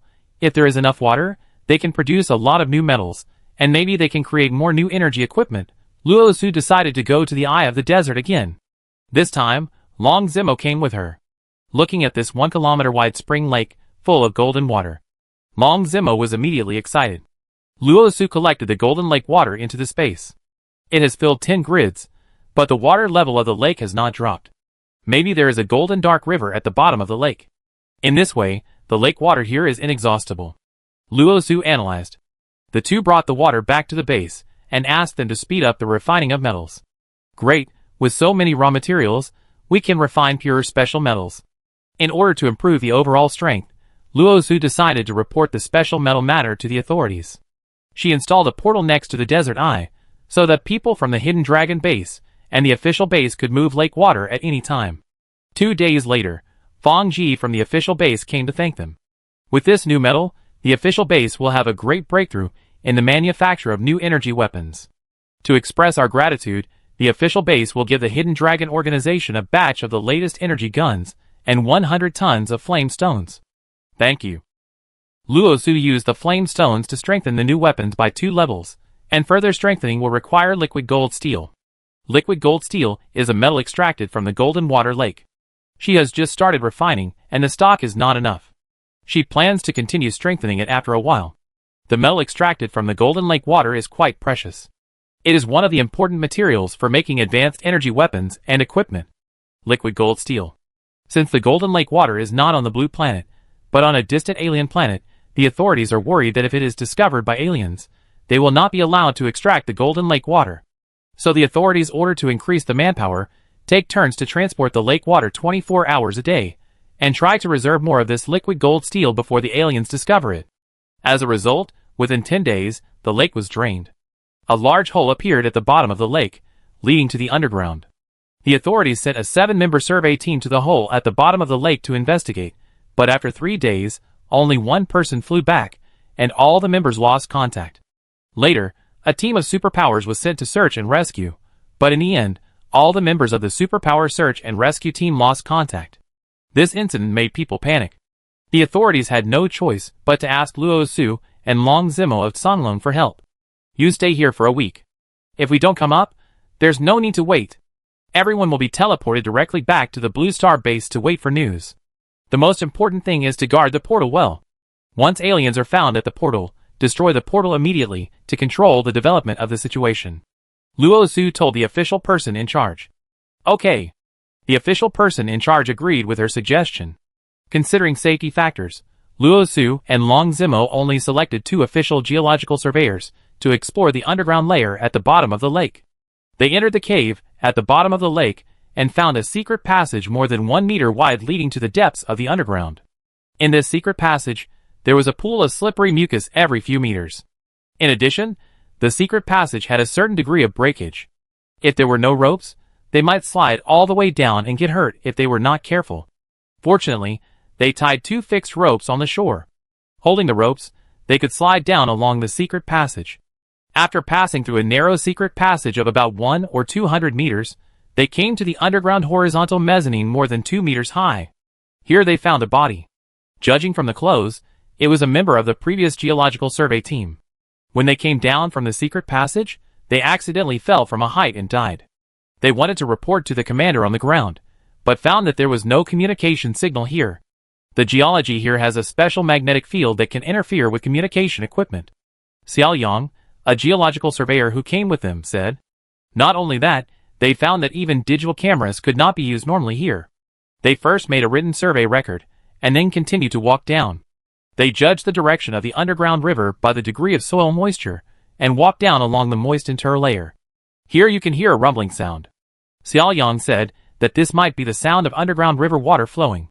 In the process of propagation, it is overlapped by multiple layers of echoes, and it becomes another kind of vague but very regular sound.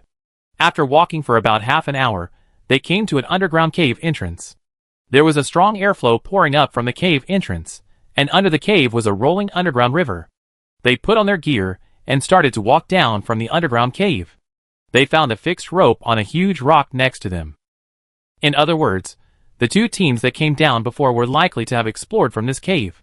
Long Zimo was the first to go down the cave, then Luo Su, and finally the two surveyors Mo Xiaoyang and Fang Dalei. Under this cave was a rushing underground river. Fortunately, the team in front had fixed the rope on the bank of the underground river, and they could reach the river bank smoothly along the rope. After all four people came down, they began to check the surroundings. Luo Su took out a flashlight and found an orange safety helmet nearby with the words, "Emergency Rescue," printed on it. It was undoubtedly the hat of the rescue team member in front. But judging from the blood stains left on the hat, he might have had some accidents. Luo Su and Long Zimo used flashlights to check the surroundings, and found no one, no bodies, and a shoe near the shore. Did he fall into the river? Luo Su was puzzled. If he fell into the river, why would the bloody helmet fall on the shore? Long Zimo asked. The two looked at each other, and felt that this place was full of danger. They looked around vigilantly. There were no other people or animals except the rushing river. Luo Su used the power of space to fetch some river water, and put it in a transparent glass container. Look, the river water here is golden, the same as the lake water in the desert eye above. Luo Su said, yes, it's the same kind. The others nodded. They were chatting, and suddenly, with a pop, a disheveled water ghost jumped out of the river, grabbed the ankle of the surveyor Xiao Lei, and pulled him hard. Fang Dalei was caught off guard and was thrown down, and was about to be dragged into the water. His companion Mo Xiaoyang was quick and grabbed him. Unexpectedly, the water ghost with half of its body soaked in the water was very strong, and the strength of two adult men like Dalei and Xiaoyang was inferior. Long Zimo shot at the water ghost. Swish, swish, swish. The water ghost was injured, let go of his hand, and was about to escape into the water, but was taken away by Luo Su's space power. Are you okay? Long Zimo lifted Delay and Xiao Liangqing up. It's okay, it just hurts a little bit. Delay responded. Everyone stayed away from the shore. Luo Su threw out the body of the water ghost. This is a creature similar to a water monkey, with long white hair, a human-like head, a thin body, well-developed upper limbs, and short lower limbs. Even more frightening are its two sharp long claws. If they were not fully armed, and wearing thick marching uniforms, Delay's ankle would definitely be in trouble. Chapter 506. There are water monkeys in this underground river. Delay looked at the rushing river, and was still frightened. Since there are water monkeys, there must be other creatures. I'd better leave here as soon as possible, Mo Xiaoyang said. Everyone continued to move forward. This section of the road was very dark. Without a flashlight, it would be difficult to move forward. They walked eastward along the river bank. Not long after walking, they found a pool of blood on the shore, and some human remains next to it, which was shocking. The four of them mourned for a moment, and continued to move forward. We need to speed up. Maybe we can save some people, Luo Su said. They quickened their pace and hurried on their way. But at this moment, trouble came. A mutant toad covered with smelly mucus blocked their way. The mutant toad monster was walking upright. It had a row of earth-colored spikes on its back, black and green stripes all over its body, yellow wrinkled skin on its abdomen, thick lower limbs, two big feet like frog claws, and dark green scales on its legs and arms. Its eyes were big, and a long red tongue stretched out of its mouth, with a stinking skull head rolled up on it. This was definitely a man-eating toad monster. The four raised their guns and fired a burst of shots. Swish, swish, swish. Bang, bang, bang. The toad monster was very agile, and it jumped into the rolling river. They waited for a long time, but the toad monster didn't appear again, so they hurried down, and only walked a few meters away. Suddenly a head flew out of the water, and everyone dodged in time. Bang. With a bang, the head smashed on the stone next to it, and was embedded in the stone directly. The wounds were imaginable. Luo Su locked the surrounding waters, and began to collect monsters. Super Collection X10 Combo. Super Collection X10 Combo. He actually killed a water monkey and several water monsters, and the toad monster just now was also collected and killed. Luo Su threw all the monster corpses into the river. Luo Su locked the surroundings and collected all the monsters. This move actually killed 20 to 30 water monsters. After eliminating the potential safety hazard, they sped up. They soon came to a place with light. This means there is a lake or a cave above, which can project some sunlight. But here, 4 bodies were found. 2 expedition members and 2 search and rescue members. Their wounds were very horrible, and they looked like they were attacked by some kind of hair-like creature. It seemed that a fierce battle had taken place here, with bloodstains everywhere and search and rescue tools scattered all over the ground. Judging from the color of the blood, this should have happened 2 days ago. Luo Su locked the surroundings and started a large-scale group attack. Super Storage X10 combo. Except for some ordinary small water monsters, there were no large monsters. They continued to move forward. At a bend in the river, they met 3 injured team members, a geological surveyor, and 2 rescue team members. How did you get injured? What attacked you? Mo Xiaoyang asked. Just now, a big water lizard attacked us. One of the rescue team members said. Water lizard? Luo Su was surprised. The rescue team member nodded. Yes, a water lizard that can stand up and walk like a human being is several times taller than a human being when it stands up. Another rescue team member added. It is very strong, its front claws are very sharp, and the most terrifying thing is that it has 2 mouths, one on the head and the other on the abdomen, both of which have white teeth. The most seriously injured person was the geological surveyor, who was in a trance and looked overly frightened. He kept saying, there is a monster, and the monster bit off the person's head in one bite. It's so scary, so scary. Okay, you're fine. Go to the space to recover. I take you back. Luo Su said, and took them into another living space. There were 2 treatment devices there. The seriously injured surveyor was given priority for treatment. Luo Su let him lie on the treatment device. Under the effect of the treatment device, he gradually calmed down and fell asleep. The treatment program began, with a countdown of 1 hour. There is another treatment device. You 2 are slightly injured. Take turns to use it. You can arrange it yourself. I'm going out first. Luo Su gave them instructions, and then left some food, milk and hot water on the small table next to them. Okay, thank you Sister Luo Su. The 2 rescue teams were very grateful. Luo Su retreated. Not long after walking down, they reached the end of the underground river. The underground river reached here, passing through a layer of low rock cracks and flowing underground. Luo Su and the others looked around and found 2 injured rescue team members hiding behind a big rock, one of whom had fainted. Apart from you, are there any other survivors? Long Zimo asked. The wounded man replied, we were originally a group of 6 people, 2 surveyors and 4 rescue team members. When we were going back, we were attacked by a huge water lizard at the corner of the river. 2 of us were knocked into the water and were swept here by the river. At that time, the others were still fighting with the water lizard. I don't know what the situation is. You should pass by there when you come here. Yes, we passed by 3 team members. Long Zimo said. Luo Su locked onto the area downstream of the underground river, with a maximum range of 50 kilometers, and activated the Super Storage Group Attack skill. Super Storage X10 combo. Her space stored and killed a large monster. She threw out the body of the monster. Ah, it's that water lizard. It was this monster that attacked us. The wounded recognized the monster that attacked them. Okay, now the monster has been killed. I will take you back to recover now. Luo Su said, and took them into the living space first for treatment. After settling the wounded, Luo Su said, let's go back. She teleported back to the ground with the other 3 people. Next to the portal of the Desert Eye. The official rescue team, and the person in charge were waiting for their return here. Chapter 507. Luo Su released all the team members in the space, and then handed over the bodies of the sacrificed team members to the authorities for disposal. The 5 survivors found that they had returned to the ground safely, and thanked Luo Su one after another. After being treated with the space treatment device, their injuries have been mostly healed. Long Zimo is reporting the situation to the authorities, the situation of the underground layer, and has also drawn a rough route map. The authorities discussed several plans, and finally decided to drill a hole from the ground directly to the underground river, and then directly pump up the golden water from the underground river and transport it back to the base. After the arrangements were made, Luo Su and Long Zimo returned to the Songlong base. She decided to give the 10 grids of golden lake water she brought back to the person in charge of the base laboratory, asking them to continue refining the golden steel. She also took the first batch of refined golden steel and strengthened the composite weapon to level 3. The performance and power of the new weapon have been improved. Luo Su really wanted to try the power of the new weapon, but there was no place to test it in actual combat.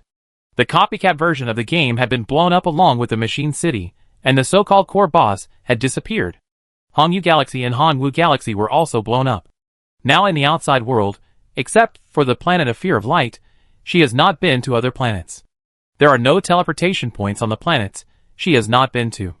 She needs to drive an interstellar spaceship to go there, and record the teleportation points before establishing point-to-point transmission. She thought about it, and decided to continue exploring the desert on the planet of Fear of Light. Before, she had only explored the Eye of the Desert, and had not been to other places. She teleported to the Eye of the Desert, where the official personnel established a temporary base to extract and transport underground river water. She greeted Fang Ji, the person in charge. Luo Su, where are you going? I'm going to explore other parts of the desert to see if there are other resource points, Luo Su said. Fang Ji was surprised and asked hurriedly, do you want to send a team to help you explore together? He knew that Luo Su was capable of finding more resource points. She found the Eye of the Desert. Luo Su smiled and said, I'm used to being alone. It's safer and more efficient. Fang Ji nodded and said, oh, then you should be careful. Luo Su started her journey. In order to explore the heart of the desert more carefully, she did not fly a spaceship or ride a fire unicorn, but used prop shoes to teleport. With the speed bonus of her skill talent, her movement speed reached 300 meters per second. An hour later, she came to an oasis. There was a small lake with some grass and trees growing around it. She surveyed it, and found that there was no one else here, and there was nothing unusual in the lake. She recorded the teleportation point, and continued to explore. She chose the north, and then continued to explore in this direction. In the evening, she came to a strange place. Is this a pyramid? Luo Su stared at the pyramid-like buildings in front of her with wide eyes. She recorded the teleportation point, and then quietly walked into the building complex. These pyramids are completely enclosed. The outside is a slowly flowing sand layer, and the inside cannot be seen. There are no people around, and there are no other equipment. Luo Su counted and found a total of 9 quicksand pyramids, each of which is exactly the same in shape and size. What is inside these pyramids? Luo Su was very curious. She opened her eyes, but still couldn't see anything. She locked onto a small layer of sand on the pyramid and collected it. The space collected a small pile of sand, but the sand layer on the pyramid quickly filled up automatically. She locked onto the entire pyramid, collected the sand layer, and got a large pile of sand, but still couldn't see what was inside the pyramid. She had to activate the stealth skill and sneak in. She successfully entered the interior of the pyramid. As soon as she came in, she was stunned. This is actually a planting base? There are rows of copper-colored plant seedlings. 2 teenage girls stood in the middle. One of them was using energy to grow plants. Yuka, are you crazy? It is a serious crime to plant copper trees privately. Another girl asked anxiously. My mother is seriously ill, and my father's salary can't afford the medical expenses except for supporting the family. I have to find a way to make more money. Yuka said again. This is the secret base I found with great difficulty. As long as we don't tell anyone, no one will find out. Martha added, Yuka, your talent for planting is one of the best in the school. You win the championship in every planting competition. Everyone says that you will have the opportunity to work in the technology plantation on the main planet in the future. If you are discovered, your future will be ruined. Yuka was a little impatient and said, if you treat me as a friend, just help me grow the plants and don't preach to me. Martha nodded and said, okay, I help you. After she finished speaking, the 2 tentacles on her forehead slowly straightened, and then 2 streams of green energy quickly flowed out from the 2 tentacles and injected into the copper trees. With her help, the trees grew faster. In the blink of an eye, they grew from saplings to more than 1 meter tall, and then the trunks gradually became thicker and longer. When the 2 girls were about to collapse, they finally stopped. Yuka wiped the sweat from his forehead and said, we come back tomorrow. We accelerate the growth once a day, and we can harvest in 7 days. Okay. Martha nodded, and the 2 tentacles on her forehead drooped, looking exhausted. Luo Su looked at the tentacles on their foreheads, and thought of the aliens he met in the Machine City. Could it be that they were also from Longzhou Longqing? At this time, the 2 girls were ready to leave. Yuka opened a portal, and the 2 walked in. Before the portal disappeared, Luo Su followed in. Her invisibility was about to end in a few dozen seconds. She followed the two girls to a remote corner. This was a new planet. Luo Su hurriedly recorded the teleportation point, and then teleported back to Taoyuan Village before the invisibility skill ended. The third floor of Taoyuan Village Villa. Luo Su's sudden appearance surprised Long Zimo. Su, where have you been? Luo Su said excitedly. Zmo, I discovered a new planet, but the invisibility time is over, so I have to come back and wait for the cooldown time. New planet? What planet? Long Zmo was also very interested. Luo Su thought for a while and said, if I'm not mistaken, it should be the Black Candle Dragon Star. Black Candle Dragon Star? The home planet of those aliens in the Machine City? Long Zmo was surprised. He had always wanted to find this Black Candle Dragon Star. Because the last time he fought with the Virtual Man in the Machine City, the Virtual Man had questioned whether his skills were royal skills. Long Zimo was very confused. Was the royal skill that the Virtual Man was referring to the transformation into the Black Emperor state? Or was it his skill to summon the Black Dragon? Yes, judging from their appearance, they are no different from the aliens in the Machine City. Luo Su said. Then what are we waiting for? Let's go and have a look.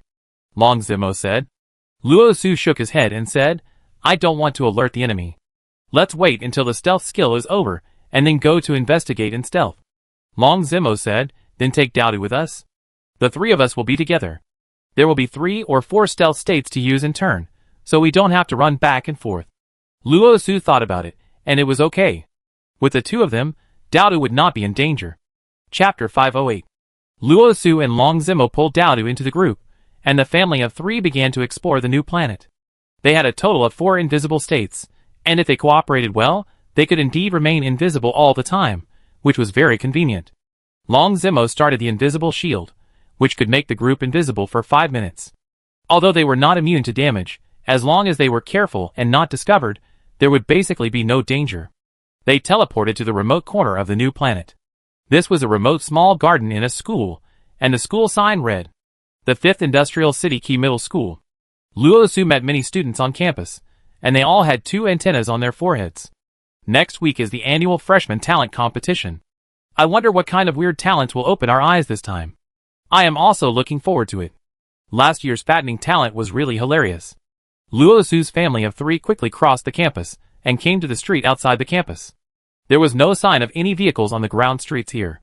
The streets were all pedestrian shopping streets, with various shops lined up, and it was very lively. There is a bus stop outside the school gate, with 2 large elevators inside. One elevator leads to the underground where you can take the subway, and the other elevator leads to the sky where there is an aerial suspension train. The technology here is really advanced. Trains can fly in the sky. Dowdu stared at Captain Marvel and said. Dowdu's curious eyes swept around the nearby streets, and his eyes suddenly lit up. Mom, look, there is a food street over there. Let's go shopping. Luo Su said, you little foodie, it's important to do business, don't wander around. Be careful not to expose your identity. We don't have tentacles on our foreheads. We will be recognized at a glance. Dad. Dowdu still wanted to eat. Long Zimo said seriously, alien food may not be suitable for us humans. What if we get poisoned? Dowdu, Luo Su smiled and took out a few skewers of barbecue from the space and handed them to Dowdu. Here, satisfy your craving. Dowdu took the barbecue. Let's go. Let's check around and see if there are any clues. Luo Su said. They have reached the intersection, and the invisibility time is about to expire. Dowdu activated the invisibility skill, which can last for another 5 minutes. They teleported away from this neighborhood. After crossing a cross-river bridge, they came to the Jiangnan area. The Jiangnan area was in ruins everywhere. The entire Jiangnan area was like a refugee area. Compared with the prosperous and bustling Jiangbei area, it was like a hell and a paradise, with a difference of 1 billion. The 3 people were very shocked. In addition to the dilapidated houses in the south of the city, all kinds of heavily polluting factories gathered here. The people living in Jiangnan were the workers who worked in these factories. They did the most tiring work, received the lowest wages, and lived at the bottom of society. In terms of appearance, the biggest difference between them and the people in Jiangbei is that they have no tentacles on their foreheads. Most people's tentacles have been cut off from the roots, leaving only 2 very short roots, which are very eye-catching on the forehead. Luo Su said, I have seen 2 girls before. They use the tentacles on their foreheads to stimulate energy. I think these tentacles are the source of their energy. These people who have their tentacles cut off cannot use energy, so they become refugees here. Long Zemo also said, when I interrogated Izu, I also learned some information that if they violate some laws on their planet, their tentacles on their foreheads will be cut off, and they will be demoted to ordinary laborers. So, this Jiangnan district is where the working class lives. Luozu looked at this dilapidated area, which was simply a refugee area. Just then, a few people hurriedly passed by them, and then sneaked into an abandoned factory. Luozu and the other two decided to follow them to have a look. The invisibility time was about to expire, so Luozu activated the invisibility skill and regained 8 minutes of invisibility time. Two thin young men in the abandoned factory were chatting. After this job, we can leave this slum and move to Jianbei district with my mother to live a good life. Irving, I think their words cannot be fully trusted. Only those who have made special contributions can be moved to Jianbei as an exception. Can what we do be considered a special contribution? How can it not be considered a special contribution? They always think that they are superior to others just because they have 2 antennas. I will blow them up to the sky on the day of the talent competition to see if they can still bully others. Irving, I think this matter will cost me my head and will also implicate me. Otherwise, let's just quit. Don't be a coward. Can you just quit if you say you don't want to do it? The money for my mother's hospitalization a few days ago was paid after receiving a deposit from someone. Now you say you don't want to do it, where can you find the deposit to return it to them? But, don't say buts, everyone is here, don't talk nonsense, just stay here. Luozu and Long Zemo took Daodu to hide behind a pile of debris, watching a small truck coming from a distance. The people in the car got off and handed the keys to Irving. Irving opened the boxes in the car to check the goods. The top layer was stage decoration materials, and there was a box of explosives underneath. Irving, you have received the deposit, so you better do this well. If you fail to blow up the ring on the day of the competition, your whole family will be buried with you. The delivery guys were all fierce, and threatened Irving and his brother with a lot of harsh words. Brother Tian, we promise to put the things in the designated location according to your requirements. As for the detonation, this matter is not our responsibility. A sharp dagger was pressed against Irving's neck. The wooden box must be placed in the designated location intact, and the things inside cannot be moved. Understood, understood, we will do it. Irving broke out in a cold sweat. The gang kicked him, and then walked away. Irving jumped into the car and said to his brother, let's go, I follow the boss to set up the ring. His brother was very reluctant, and his steps were heavy. Luozu locked the things in the wooden box at the back of the car and opened it for storage. A set of explosives was put into her space, and she looked out the window, and saw that the delivery man had not gone far, and had just left the factory gate. Luozu locked onto them. Super Collection. The 4 villains were dealt with. Although this prevented the explosion, they will probably cause trouble for the 2 brothers later. Long Zemo said. Luozu said, since we have seen them, we will deal with them. If we have not seen them, we can only let it go. Let's go and see where the competition ring is. They followed by teleportation and quietly got on the back carriage. The car quickly entered the underground tunnel and drove quickly towards Jianbei. Chapter 509. The small truck drove in the underground tunnel for half an hour and finally arrived at the competition venue in Jianbei. This is a gymnasium. The competition arena is set up in the center of the gymnasium. The staff of each project are busy setting up the venue. The 2 brothers Irving entered the venue with their work permits, quickly moved the goods under the arena, and started various arrangements. Luozu and the other 2 turned invisible and walked around the gymnasium. Daodu looked around with a shocked look and said, wow, this gymnasium is so big, how many spectators can it accommodate? Long Zemo looked around and said, it can accommodate at least 100,000 people. 100,000? If this place is blown up, wouldn't 100,000 people die? Daodu said. Yeah. Long Zemo nodded. Dad, should we save them? Daodu asked. What do you think? Should we save them? Luozu asked him back. Although they used our Jioshin continent as a pasture and killed many people, the people who can participate in the competition this time are all students, and most of the audience will be students and parents, so they are innocent too. If it were on the battlefield, I would kill them mercilessly, but now all the people participating in the competition are civilians. Daodu said a lot of his own ideas, and I don't know if they are right or not. Luozu touched his hair and said with a smile, our Daodu has grown up. They saw some posters about talents at the venue, which included the origin and development of the talents of the people on this planet, as well as the introduction of types, and the functions and disadvantages of talents. Luo Su read them, and got some understanding of their talents and their planet. It turns out that this planet is not the Black Candle Dragon Star, but Kuan Star, one of the 18 satellites near the Black Candle Dragon Star. In other words, the huge Black Candle Dragon Star is a main star, and there are 18 small planets around it as its protective satellites, forming a super galaxy. These 18 small planets all serve the Black Candle Dragon Star. Every year, they select some outstanding young talents from the 18 satellites and send them to the main star for centralized training. So there is an annual talent competition. This freshman talent competition is similar to a primary audition. The selected outstanding talents are sent to the main star, and the main star uses the finals to distinguish the training resources allocation of talents. Regarding this talent, it is usually inherited through blood. Each family has different talents, so families with good talents are more willing to marry with families with equally good talents to achieve a strong genetic inheritance. In the Black Candle Dragon continent, in addition to the royal family, the four most powerful families are Shangguan family, Wulan family, Bailey family, and Lu family. Each of these four families has been passed down for thousands of years, and the human lifespan of the Black Candle Dragon continent is also very long, with an average lifespan of 270 years. 270 years old. Are they monsters? How can they live that long? Dowda couldn't help but complain when he saw this. It's hard to imagine what a 270-year-old person looks like. His skin must be as wrinkled as old tree bark. Luo Su said. Maybe they have some kind of anti-aging technique that won't age? Long Zimo said. Luo Su didn't think so. Anti-aging technique? Do you think this is the fairyland?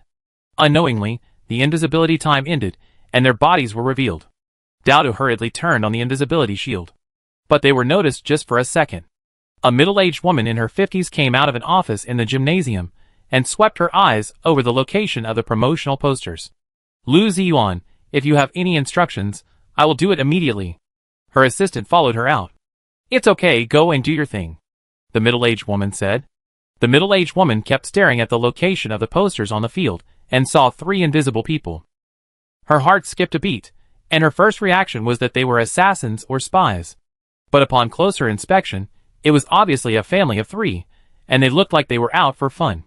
And the faint energy and special induction on them touched her heartstrings. She decided to meet these three people in private. Luo Su had just finished reading a series of promotional posters and rubbed her sore eyes. Suddenly, an invisible force enveloped her, and she couldn't move. She was startled and said hurriedly, "Not good, we've been targeted." She looked up and saw Dowdu and Long Zimo's equally shocked eyes. In the blink of an eye, the three of them were transferred to a completely enclosed room with no doors. Luo Su was the first to react and said, "This is a living space." Long Zimo was shocked. "You mean, we were taken into the space?" "Yes." Luo Su was sure. Long Zimo was surprised. He never thought that besides Luo Su, there was actually another person in the world who had a space to take in living things. And he was able to take them away in such a short time, so his combat power was definitely higher than theirs. Who could the other party be? Long Zimo frowned.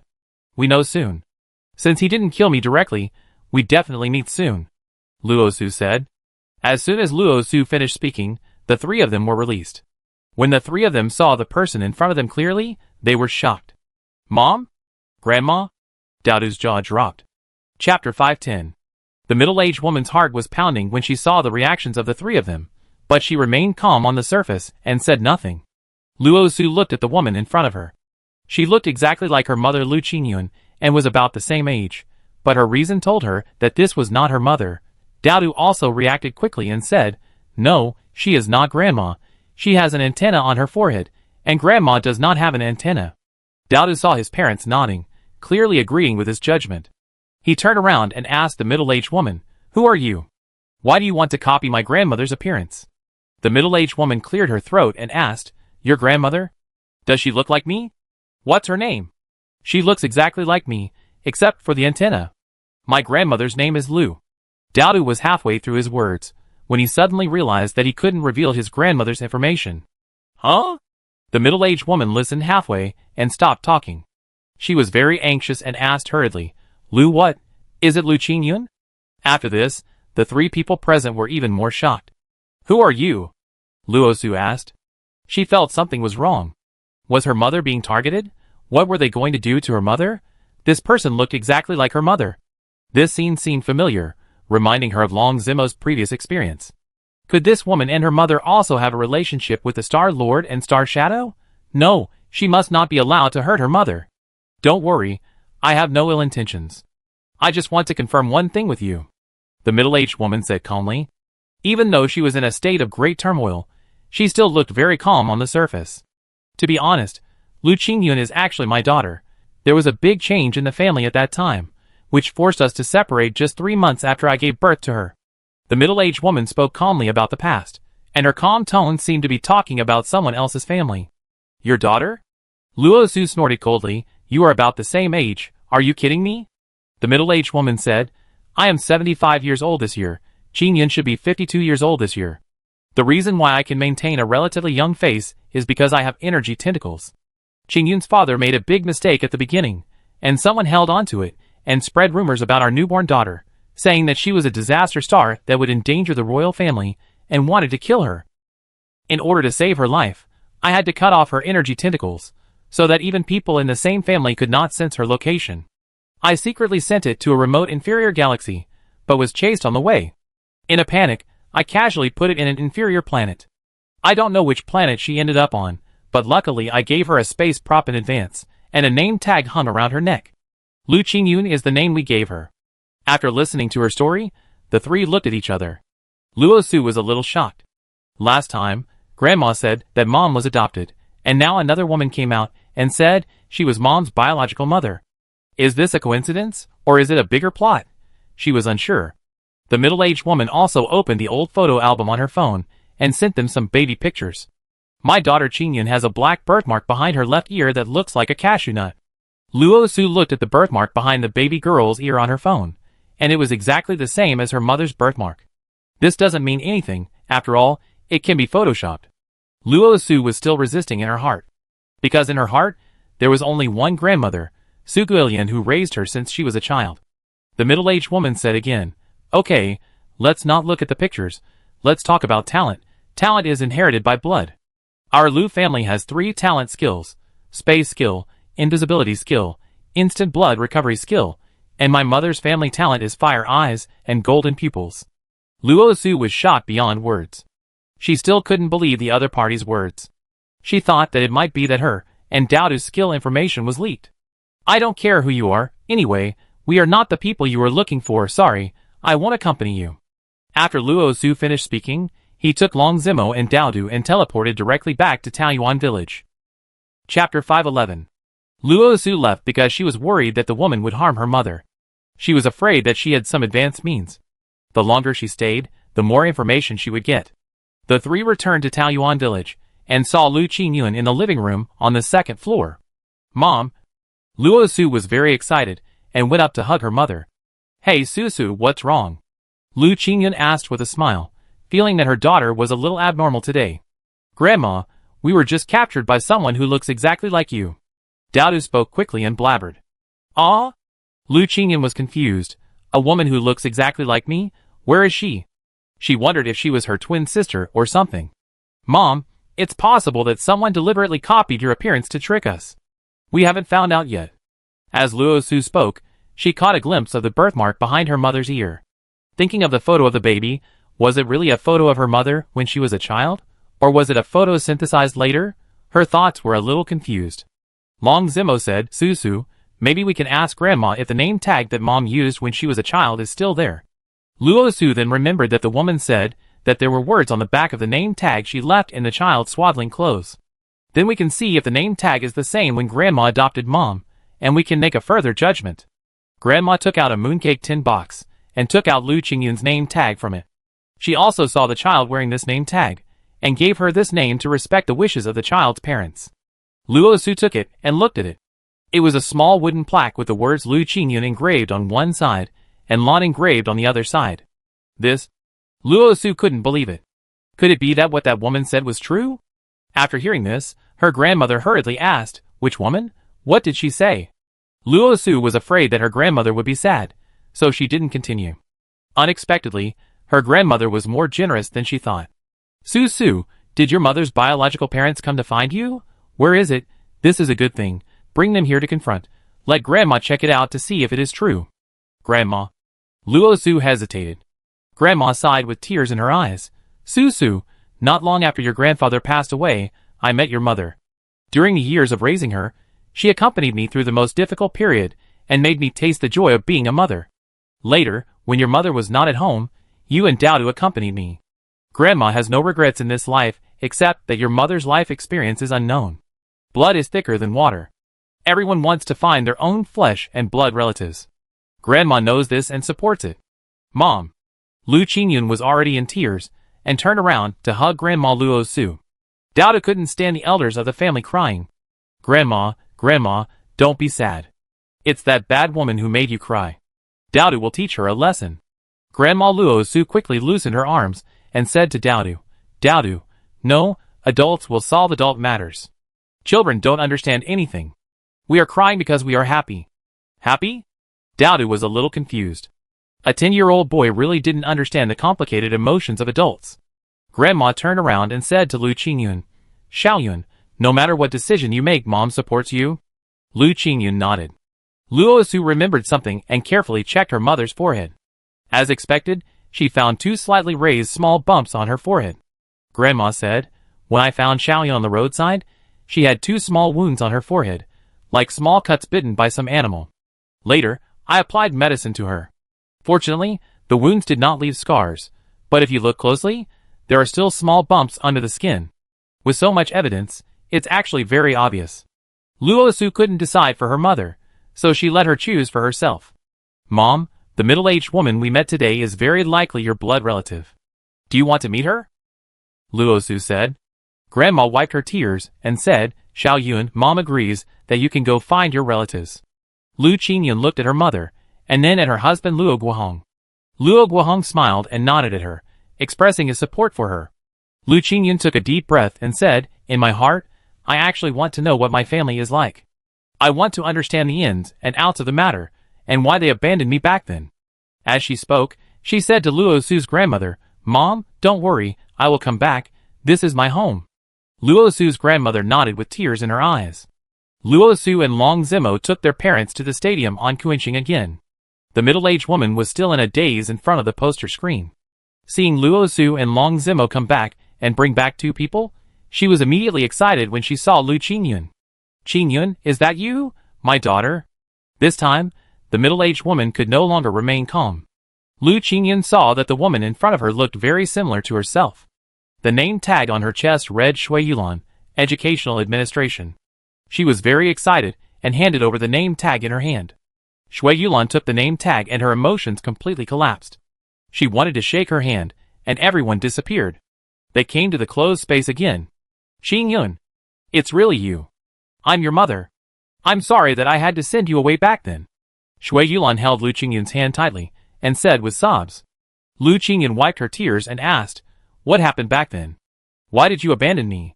Shui Yulan was heartbroken when she heard this. She told the whole story of what happened back then and said, Qingyun, please forgive me. I made that decision to protect you. After you left, we didn't have any more children for so many years. You said you are Xiaoyun's biological mother, so why do you look so young? Luo Guohong saw the doubt and asked. Shui Yulan said, you may not know that in our Black Candle Dragon continent, the average life expectancy of people with tentacles is 270 years old, because the tentacles on our foreheads can store energy and slow down the aging of body cells. So people in their 70s and 80s here look like me. But just based on your appearance and a wooden sign, we can't be 100% sure that you are mother and daughter. Luo Guohong said again. Wait for me. Shui Yulan said, and left for a few minutes. When she came back, she took everyone out of the space and came to a small single-family villa. This is my residence in Kuanqing. Because of work, I will live here for the next few months. You can come to see me at any time. Shui Yulan said, took out a glass test tube, pierced her finger, and squeezed out some blood. You can go back and do a DNA paternity test. After the results are out, you can come here to see me. Shui Yulan handed the test tube with blood to Luo Su, and said to Luo Su, if I'm not mistaken, your space skill has the function of remote transmission. It was recorded in the Lu family's talent genealogy that 2,000 years ago, an ancestor's talent changed, and he had an extra teleportation function, which allowed him to teleport at any time. But after that ancestor, there has been no such excellent talent for thousands of years. If the Lu family knew that you were so gifted, they would definitely welcome you to recognize your ancestors. Luo Su stopped him with his hand. We are here just to fulfill my mother's wish. We don't want to recognize our ancestors with the Lu family, and we hope you will keep our existence secret. Back then, in order to please the royal family and family interests, the Lu family did not hesitate to kill the newborn baby girl. It would be better not to recognize such a family. Chapter 512. Shui Yulan said again, the reason why I want you to return to the Lu family is because the big family has the conditions to help the children with broken tentacles recover. In a case like Qingyun, after a year of treatment, the tentacles can be regrown. If there are no accidents, you can live to at least 150 years old. Lu Qingyun smiled faintly. I just want to be with my family and grow old together. What's the meaning of one person's immortality? Shui Yulan sighed lightly. Well, I am very relieved to know that you are still alive. Now you have your own family and live freely. Maybe you are happier than being restricted in a big family. After she finished speaking, she took out an electronic pass and said, this pass can be used to travel in the Black Candle Dragon continent. Take it. If you encounter any trouble, you can take it to the Lu family villa on the main star to find me. I usually live there. Recently, Kun Star is holding a new talent selection competition. I came here to supervise it. After the selection competition, I will go back. Luo Su took the pass and asked, is the new talent competition your project? Shui Yulan nodded and said, yes. Why are you interested in this? No, we accidentally learned that someone wanted to blow up the arena on the day of the competition. You'd better check the layout of every corner carefully. Luo Su said. Shui Yulan was shocked. What?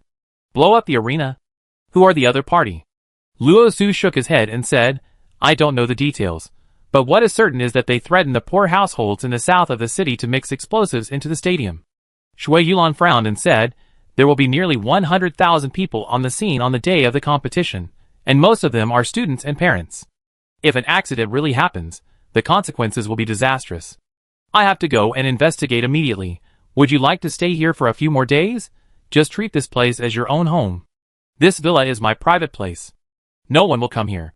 Lu Qingyun said softly, no, we have to go back first. We will come to see you when we are free. Shui Yulan felt a little guilty and said, oh, it's all my fault.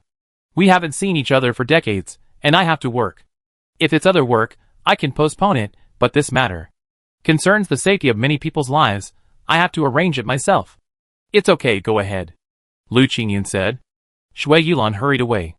It can be seen that she is a responsible person. Luo Su brought her parents and Long Zimo back to Taoyuan village. Grandma saw them, and immediately came to greet them. Su Xiaoyun, how is it? Is there any result? Luo Su said, there is some progress, but it is not 100% confirmed. We can do a paternity test, and see what the result is. Yes, paternity test, that is accurate. Grandma said.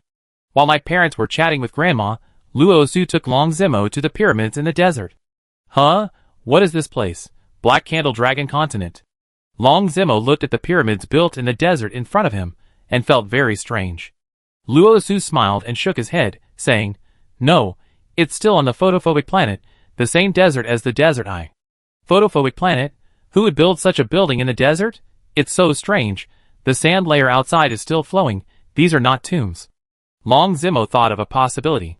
Luo Su hooked his arm, activated the stealth skill, and walked into the interior of the pyramid together. Looking at the rows of planting land, there were actually metal trees. Long Zimo was confused.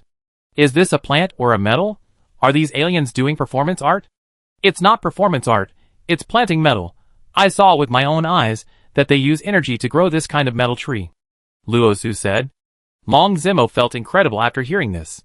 Metals have always been extracted from ores, which are ores that can only be formed underground after a long time. I didn't expect that alien metals could be planted in the ground. Luo Su took away several different plants, and planned to take them back for research by official professionals. Chapter 513. Luo Su and Long Zimo visited all 9 pyramids. They were full of various metal plants, but not many in number. Luo Su did not take all of them away, but only pulled out 2 of each species. The amazing thing was that each metal plant had roots. It's really strange that metal can also grow roots. Could it be that these soils have special ingredients? Long Zimo grabbed a handful of soil, examined it carefully, and smelled it. Except for the warm touch, there is nothing special about it. It's a desert outside, and the sun shines for a long time during the day, so it's possible that the soil here heats up. Then take back some of the soil as well. Luosu collected a sack of soil and put it into the space. They returned to the official base and handed over the metal plants and soil to the authorities. Long Zimo, Luosu, you are here. Something happened at our temporary base for getting water in the desert. First, the lake bottom collapsed, and then we encountered a sandstorm. The entire base was buried, and 15 people were still missing. Fangji ran over in a hurry. Let's go and take a look. Luosu took Long Zimo and Fangji to the vicinity of the desert eye. The desert was still filled with smoke and dust. The portal was mostly buried in the sand, with only a small part exposed. The original spring lake had been filled with sand, and the house in the temporary base was nowhere to be seen. Half an hour ago, a sandstorm just happened here. I was in a meeting at the base at the time. A member rushed into the portal at the critical moment and successfully escaped back. Fangji said. Saving people is the most important thing. Luosu said, and began to lock the underground area within 5 kilometers around, targeting humans and collecting them into the living space. She pulled people up one after another. These people were very weak, so she directly teleported them to the official base hospital and sent them all to the emergency department. For a while, the emergency department of the hospital was overcrowded. Thank you, Luosu. Fangji looked at Luosu, who was sweating profusely, and hurriedly thanked him. It's okay, then you keep an eye on it here, and I go over there to take a look. Luosu and Long Zimo returned to the desert. They said the landslide came first, and then the sandstorm came. How could the lake bottom collapse? Luosu and Long Zimo walked around the old side of the desert eye, but couldn't see anything. It's possible that they pumped too much water, and the underground river water dropped, causing the ground to collapse. Then the lake was surrounded by desert, and the base collapsed and was buried. It just so happened that we encountered a sandstorm, which made things worse. Long Zimo said. At this moment, the ground shook violently. No, run! Long Zimo pulled Luosu and teleported, running 100 meters away. Boom, the place where they were standing collapsed. Afterwards, more and more ground collapsed, and a large amount of muddy yellow river water emerged. As more and more ground collapsed, underground river water gushed out, gradually rushing out a very wide river. What's going on? How can there be so much river water under this desert? Luosu was puzzled. As the river continued to widen, the river water gradually rose, and also quickly extended to the distance. Look, ice! Such big ice. They actually saw ice floating on the water in this newly formed river. Big ice. And penguins. This is really weird. You can see penguins in the desert. Where does this underground river lead to? Is there an iceberg underground? Luosu and Long Zimo were full of doubts. The scene in front of them was really unbelievable. Boom! The original location of the spring lake collapsed in large areas. Splash! A large amount of underground river water gushed out and quickly filled the entire spring lake. Luosu and Long Zimo rode on the black dragon and watched this scene in midair, sighing. It was as if a divine power was opening a road and building a river in this desert. The lake was connected to an underground river, which kept gushing out from the bottom of the lake and then rushed along the river. This river has been continuous for more than 10 kilometers and is still continuing to extend. With this river, the 2 banks of the river will slowly develop into an oasis in the future. Long Zimo looked into the distance and said. Just then, a loud roar came from the spring lake. They turned their heads to look. They saw a huge water monster running wild in the river, its long neck stretched out of the water, a bit like a herbivorous dragon, but there were 2 rows of white fangs in its mouth. It was chasing a water creature in the water that looked like a hippopotamus. It bit the prey's neck and threw it to the shore with a fierce swing. The hippopotamus creature stopped moving. It stretched its neck and began to eat. When Luosu saw this scene, he immediately thought of the words the strong prey on the weak. These monsters should have been living in the underground river. Now, for some unknown reason, the underground river emerged from the ground, bringing these monsters out with it. The monster ate half of it and suddenly stopped. He looked up and saw a black dragon hanging in the air and seemed very unhappy. He roared at the black dragon. Roar! This roar was a show of power. But it seemed that it was not cruel enough. After roaring, it rushed to the shore and stretched its neck to attack the black dragon, but its neck was limited in length. The black dragon glanced coldly at the roaring monster below, then closed his eyes, calm and composed. If the master doesn't let it move, it won't move. Luosu looked at it with some amusement. Black dragon, it's provoking you. Can you bear it? The black dragon opened his eyes and looked at Long Zimo. It seemed to be saying that if the master can bear it, so can I. Long Zimo, go ahead, show it some color. He and Luo Su switched to riding the fire Kirin, who knew that the monster below saw the fire Kirin and was so scared that it plopped and dived into the water, not daring to show its head. The black dragon flew over the lake and roared a few times. Its dragon roar skill caused a great commotion in the lake, and all creatures were trembling. The long-necked monster ran away without a trace. Luoyang locked the area within 10 kilometers and collected living things. The long-necked monster was fished out and thrown into the desert. The long-necked monster looked at the roaring black dragon in the air and immediately became timid. It buried its head in the sand like an ostrich and trembled. It was so excited that it laid 2 eggs. Its body froze, and it hurriedly pulled its head out of the sand pile, while stealthily looking at the black dragon and fire unicorn in the sky, and used its tail to stealthily pick up the 2 eggs. It couldn't pick them up, so it had to secretly dig 2 pits, bury the eggs in the sand pits, and then buried its head in the sand pile. Unless the sky fell, it would not come out. Luo Su looked at this stupid monster and felt a little funny. It was so ferocious just now for predation. Why did it change its style now? Luo Su locked onto the 2 pits. Living creature storage. She put the 2 eggs into the space. In the end, they didn't kill the long-necked monster. This underground glacier river gushed out of the water, and the living environment of many species has changed dramatically. Species that cannot adapt to the new environment are doomed to extinction. Let nature take its course. Luo Su rode on the fire Kirin, followed the black dragon, and walked along the river. This river stretched for dozens of kilometers, and finally formed a huge lake in the low place. Have you noticed? The climate and environment of the desert are changing rapidly. Long Zimo said. Yes, originally half of the photophobic planet was in eternal night, and the other half was in daylight, but later it began to change into alternation of day and night, and it seemed that everything was changing for the better. Luo Su said. Yes, that's true, but I don't know what caused this result. Long Zimo said. Chapter 514. When Luo Su and Long Zimo returned to the Blue Star base, they happened to meet Fang Ji coming out of the hospital. How are they doing? Luo Su looked in the direction of the hospital and asked. Fang Ji wiped his face and said, 3 people were ineffective in rescue, 2 were in a deep coma, and the others are out of danger. Long Zimo patted his shoulder and said, this is an accident, you did your best. Do you know, now the desert has completely changed, with a large area of landslides, and a river has collapsed. Fortunately, we rescued them quickly. If we were a little later, the situation would be even worse. River? In the desert? Fang Ji couldn't believe it. Luo Su pulled him, and the next second they were at the lake where they had pumped water. Sitting on the fire Kirin and looking down. Fang Ji dropped his jaw in shock. Is this really the desert we came to before?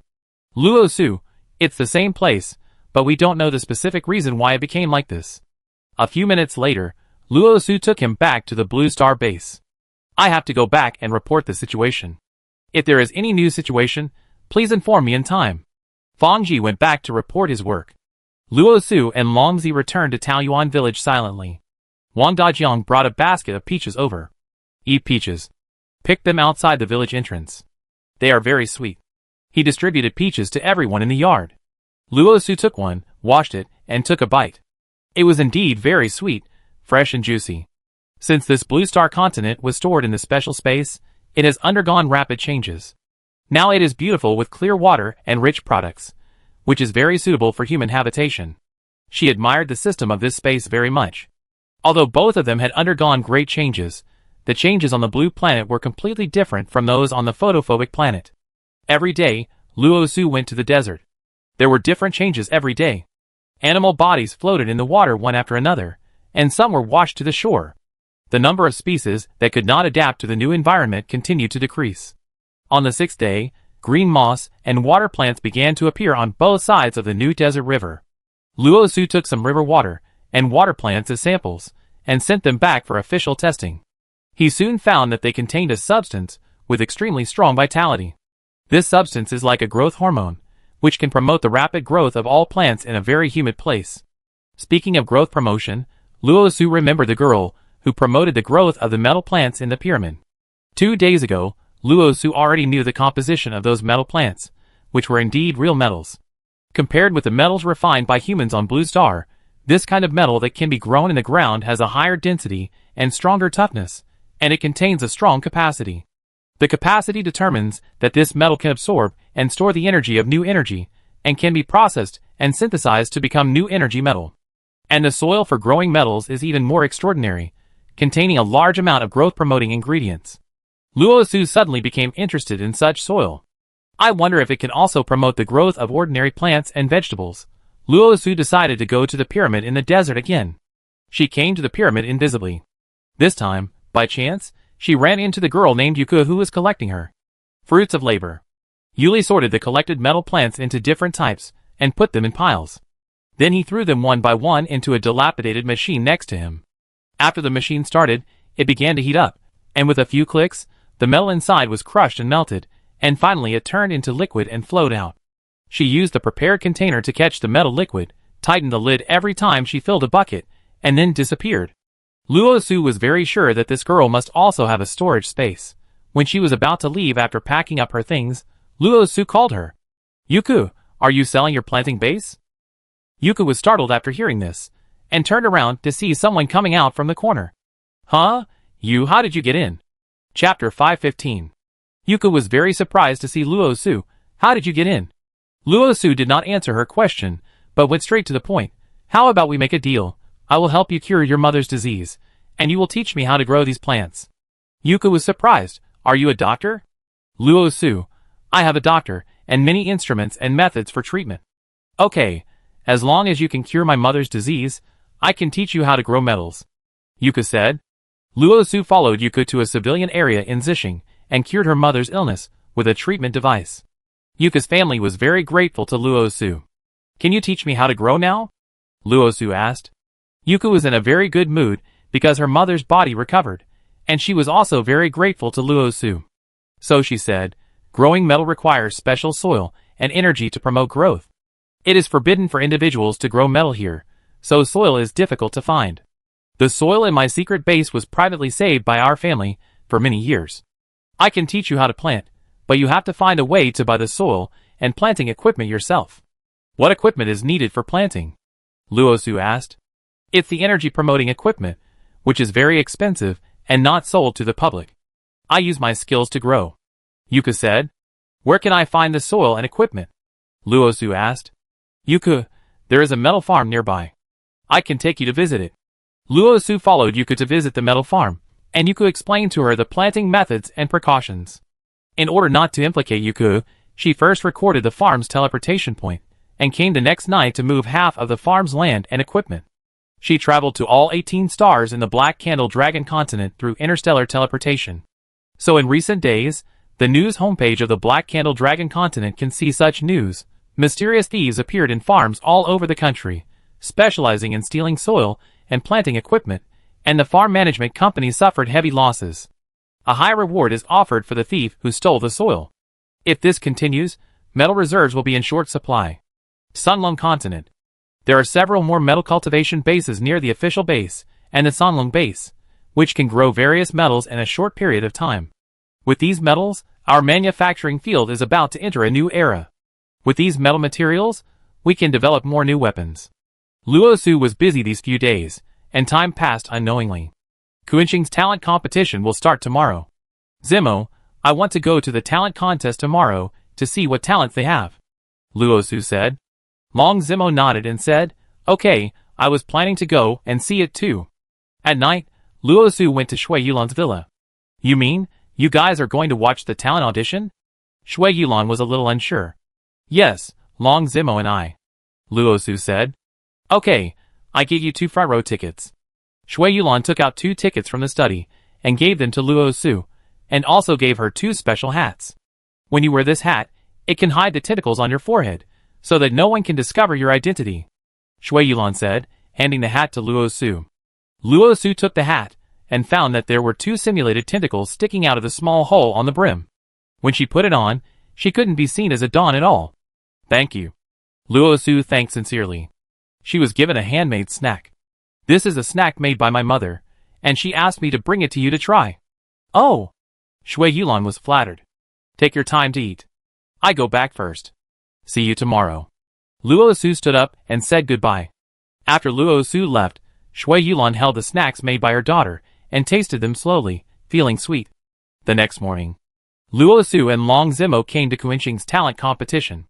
There were already many people sitting in the audience. Most of them were relatives of the contestants. On both sides of the stage, there were special seats for the contestants. Luo Su found someone he knew in the contestant area, Yuka. Yuka sat quietly in a corner. She looked around the audience and saw Luo Su sitting in the front row. She was slightly surprised and quickly looked away. It was probably the news of the farm theft that made her hesitate. Luo Su ignored her and watched other contestants enter the venue one after another. Half an hour later, the competition kicked off. Shui Yulan came to the stage with a big trophy in her hand and said some encouraging words to the young contestants, and then put the trophy in the most conspicuous place. The competition officially began. The first batch was a competition of auxiliary talents, with a total of 9 auxiliary players. Yuka also came on stage. Yuka's talent is growth assistance, which can be used for planting and production, and can also be used for gain status during battle. Others' talents have their own merits. There are also some relatively useless talents, such as those that can reduce the physical consumption of teammates, make people feel full, and reduce the number of times they eat, which are referred to as fasting skills or weight loss skills. There are also talents that can refresh people. Of course, the most common auxiliary talents are those that increase blood and spirit, increase attack and defense, etc. Chapter 516. Yuka's mother patted his arm and said, "You are an honest man. You have worked in that factory for 20 years, never had a vacation, and never received a bonus. You work diligently every day. Just because of the advanced salary, you called our Yusheng to the factory to help voluntarily for 2 years. The 8-month salary you advanced should be regarded as a subsidy from the factory." Yusheng also said, "That's right. I only get 1 lunch when I work in the factory, and I haven't been paid a penny in 2 years." Luo Su felt incredible after hearing this. She knew that the gap between the rich and the poor in the Black Candle Dragon continent was huge. Those with supernatural talents were superior, while ordinary people without talents and criminals, who were relegated to the poor, lived at the lowest level and lived a poor life of discrimination.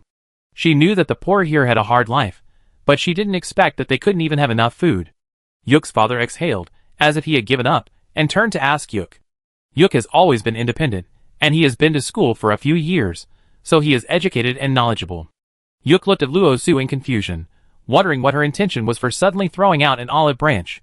"Sister Luo Su, if my brother and I go to school there, what kind of jobs can we do after graduation?" Yuka asked. "We will arrange jobs for you according to your specialties, don't worry," Luo Su said. They nodded with satisfaction, and the family discussed for a while, and finally all agreed. Luo Su suggested that they leave immediately, and just pack a few clothes, because there are new things over there. Yuka's father called to resign, saying that he would take his wife to go far away for medical treatment, and called a few relatives and friends to explain. The Yuk family of 4 took their simple luggage and followed Luo Su to the Songlong continent. They thought they would have to take a plane or express train and travel for several days, but they arrived in the blink of an eye. Luo Su took them to the residential area of the Songlong base, arranged a 2.5-story villa for the family of 4, and took them to school. The Yuk family was very excited. The environment here is really good, the living conditions are really good, and the school is also good. "Thank you so much, Luo Su, you are really a great benefactor to our family," Yuka's mother said gratefully. "You can stay here with peace of mind. Just study hard, work hard, and abide by the rules here. Someone will come to take you to handle the household registration procedures tomorrow. Just cooperate," Luo Su said, getting up to say goodbye. Yuka's family sent her out. "Sister Luo Su, I will train well and repay you in the future," Yuka said. Luo Su nodded and said with a smile, "Okay." When she returned to Taoyuan village, it was already dark. Long Zimo was in the living room on the 3rd floor. When he saw her come back, he looked up and asked, "How is the matter going? Is it going smoothly?" Luo Su said happily, "Of course, I'm personally in charge. There's nothing I can't get back." Long Zimo gave a thumbs up and smiled. "Great. Hee." Luo Su laughed with him, and saw that there were many kinds of materials in front of Long Zimo, and asked again, "Zimo, what are you busy with?" Long Zimo said, "I'm researching new weapons, to see which material we have is better." "Oh, then you study slowly. I take a bath. It's almost time for dinner." Luo Su got up, and went to take a bath. "Well, go ahead." Long Zimo continued to study his materials. Not long after, Dowda came up to call them for dinner. He saw Xiaoshu playing with a little wolf in the living room. I was immediately interested. Xiaoshu turned into a little girl and was very excited when he saw Dowdu. Brother Dowdu, long time no see. Well, Xiaoshu, why don't you change into a boy? Then we can play together. Dowdu said. The little beast rolled his eyes. I'm a girl, so of course I can only become a girl. Besides, girls can play with you.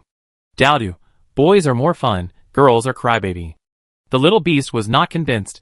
There are girls who don't cry, I am one of them. I just like to play with boys.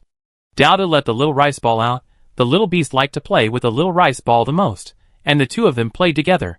Luosu came out and saw them making so much noise, and was speechless. Let's go, we're going to eat. Luosu shouted. Dowda stood up. Mom, where have you been these days? I can't see you. Mom was busy with things, and this time she brought back a little brother. His name is Yusheng. He's 1 year older than you, and he go to your school in a few days. Luosu said. Then I go play with him later. Dowdu said happily. Yusheng was having dinner with his family. He sneezed twice out nowhere, and he didn't know that someone was talking about him. After a week, Yuk's family had adapted to the new environment. They felt that this place was simply heaven. The people here were very friendly, and did not reject them as outsiders at all. Moreover, the work here was very easy, and the salary was automatically paid daily. It was said that the base also had various material subsidies every month, and those who made special contributions to the base would receive additional rewards. The school here was very good, and the teachers and classmates were easy to get along with. Yuk's family was very grateful to Luosu for giving them such a good life. They worked hard and studied hard, hoping that one day in the future, they would be able to repay this kindness. Chapter 517. Luosu rested at home for 2 days. Du Yifan called and said that Yuku, who had just moved in, heard that we had a metal planting farm here, and took the initiative to apply to go to the farm to help on weekends. Luosu was happy. This was the win-win result she wanted. It could not only improve the living conditions of Yuka's family, but also increase the metal production of the base, killing 2 birds with 1 stone. Luosu hung up the phone happily, and saw a black shadow swaying out of the room. He looked carefully. ZMO, why? Did you change again? Susu, I don't know what's going on recently. I always transform into the Black Emperor uncontrollably. Fortunately, my mental power level is high now, and my consciousness can still remain clear. Long Zimo said. Luosu looked carefully and said, the difference between you this time and before is that your eyes did not turn black. Long Zimo explained, only when you transform in a dangerous place will you turn into a black pupil. Now I can control myself whether to enter the black pupil state or not. Do you feel any discomfort? Luosu asked. Except for some strange pictures, there is nothing uncomfortable. Long Zimo said. What kind of pictures? Luosu asked. Heiling's childhood, a temple, and his mother's back. There was also a picture of him being bullied by his brothers when he was a child, but Long Zimo deliberately didn't mention it. Heiling's childhood? Temple? Your mother? Could it be the memory of Heidi's childhood? Luosu thought for a moment and said, it's very possible. If we can find the place in the picture, we may be able to find the memory of Heidi's childhood. Long Zimo said. What does that temple look like? Try to draw it. We will go find it tomorrow. Luosu said. Long Zimo found a pen and paper, and drew the temple in his memory while recalling. It looks like this. Long Zimo handed the drawn pattern to Luosu. Luosu took it and looked at it. Green bricks and green tiles, magnificent. It is not a temple that ordinary people can see. Could it be a royal temple? Thinking about it this way, it is more consistent with the identity of the Black Emperor. Let's go to the Black Candle Dragon continent to inquire tomorrow. Luosu said. The next day, in the morning, Luosu and Long Zimo came to Shui Yulan's house in Kuinqing. Shui Yulan happened to be at home. Seeing the two of them coming, she was very happy, and took out some drinks and fruits from the refrigerator to treat them. Luosu handed her the painting of the temple. Have you seen this place in the painting? Shui Yulan took the painting, looked at it carefully, then shook her head and said, I have never seen this place. It looks like some ancient buildings. There used to be similar buildings in the old site of the royal family, but now the old site of the royal family has disappeared. Disappeared? What do you mean? Luosu asked. Shui Yulan continued. Originally, the old site of the royal family was on the main star. After the new capital was built, the entire old capital disappeared, leaving only a large pit valley. It was as if someone had taken the entire building and the land away. No one dared to ask, and the royal family never mentioned it. Long Zimo asked. No one dared to ask. Are you afraid of the royal family? Shui Yulon whispered. No one dares to offend the royal family. The Black Emperor has become very cruel now. When Luo Su and Long Zimo heard her mention the title of Black Emperor, they suddenly thought of the Black Emperor that Long Zimo transformed into. Is the name between the two a coincidence, or is there a certain connection? Did the Black Emperor become very cruel? How do you say that? Wasn't he like this before? Long Zi asked silently. Shui Yulon said, he was not like this before. It has been more than 200 years since the Black Emperor took the throne. He used to be calm and steady, and he was very good at governing the country and keeping the people in his heart. But later, after the royal family moved the capital, the Black Emperor fell seriously ill. After he recovered from the illness, his temperament changed drastically. Took the throne for more than 200 years? Isn't the Black Emperor more than 200 years old? Isn't he very old? Can he still govern the entire Black Candle Dragon continent? Luo Su was puzzled. Shui Yulon explained, I have never seen the true face of the Black Emperor. No one has ever seen the true face of the Black Emperor. There is a layer of black mist lingering on his face, which makes it impossible to see clearly. He has no concubines in his harem. For hundreds of years, he has devoted himself to national affairs and loves the people very much. It is said that the Black Emperor has a special physique and will not age or die unless something unexpected happens. A layer of black mist? Long Zimo and Luo Su were surprised at the same time. Luo Su thought, could it be that the Black Emperor is Long Zimo's brother? Can their royal family summon black fog? Luo Su asked. Yes, everyone in the Long family has the ability to summon black fog, but only the Black Emperor can summon a black dragon. Black dragon? Luo Su and Long Zimo said in unison. Is it true that only the Black Emperor can summon a black dragon? Shui Yulon nodded, yes. This amount of information was too much for Luo Su and Long Zimo to digest for a while. If these things are just coincidences, then there are too many coincidences, right? The royal family of the Black Candle Dragon continent is the Long family. The Black Emperor can summon black fog and black dragons. 30 years ago, the Black Emperor fell seriously ill, and 30 years ago, Long Zimo escaped from death. If only the real Black Emperor can summon black dragons, then Long Zimo may also be the Black Emperor. But now their Black Emperor is still there, and Shui Yulon said that the living Black Emperor has lived for more than 200 years. This does not match Long Zimo's age. What is going on? Luo Su was full of doubts. I wish I could catch the Black Emperor and interrogate him thoroughly to find out what is going on. Luo Su was anxious like an ant on a hot pot. And Long Zimo's reaction was indeed different. He thought very calmly and kept silent. Chapter 518. Luo Su said, not only the black pupil, he has another most important clue. Shui Yulon was surprised. Just based on the black fog and black pupil, he could be confirmed to be a descendant of the Dragon Clan. What more important clues could there be? Long Zimo made a move, and a black dragon appeared in the living room. Although it was a smaller version, its powerful aura shocked everyone. Ah! Shui Yulon was shocked beyond words. The shock from the depths of her soul made her body tremble slightly, and she was about to kneel down. Long Zimo waved his hand, and the black dragon and the black pupil disappeared. Shui Yulon stared at Long Zimo, with inquiry and fear in her eyes. How could this handsome grandson-in-law have the talent and skills of the Black Emperor? Is the legend of the royal family false? Is there anyone else in the Long family who can summon the black dragon besides the Black Emperor? Shui Yulon murmured. Since the talents of your Black Candle Dragon continent are passed down by blood and awakened later, if Long Zimo and the Black Emperor awaken the same talent, then are they brothers? After Luo Su finished speaking, he felt a little absurd. That's not right. The Black Emperor is already over 200 years old, and Zimo is still so young, the ages don't match. Could it be that Zimo is the descendant of the Black Emperor? Shui Yulon shook her head and said, it is said that the Black Emperor never approached women, and the harem has always been empty, without any children. Luo Su thought for a moment, and an idea popped up in his mind. In Zimo's memory fragment, he lived in a temple with his mother when he was a child. Could it be that he is the illegitimate son of the Black Emperor? Oh, it's terrifying to think about it. The more I think about it, the more outrageous it seems. In order to find out the truth, Luo Su and Long Zimo decided to go to the main planet to find the old site of the royal family. Shui Yulon took them to the place where the old site of the royal family disappeared. After Luo Su recorded the teleportation point, he took them to the new capital of the royal family. The three of them walked around the main planet, mainly recording the teleportation points, and walked through all the places that might be related to Long Zimo's life experience. After all the teleportation points were recorded, Shui Yulan returned to the Liu family villa. She invited Luo Su and Long Zimo to her home. Luo Su and Long Zimo declined politely. This Liu family villa was different from Qinqing's villa. Other members of the Liu family lived here. Shui Yulan had to say goodbye to them temporarily.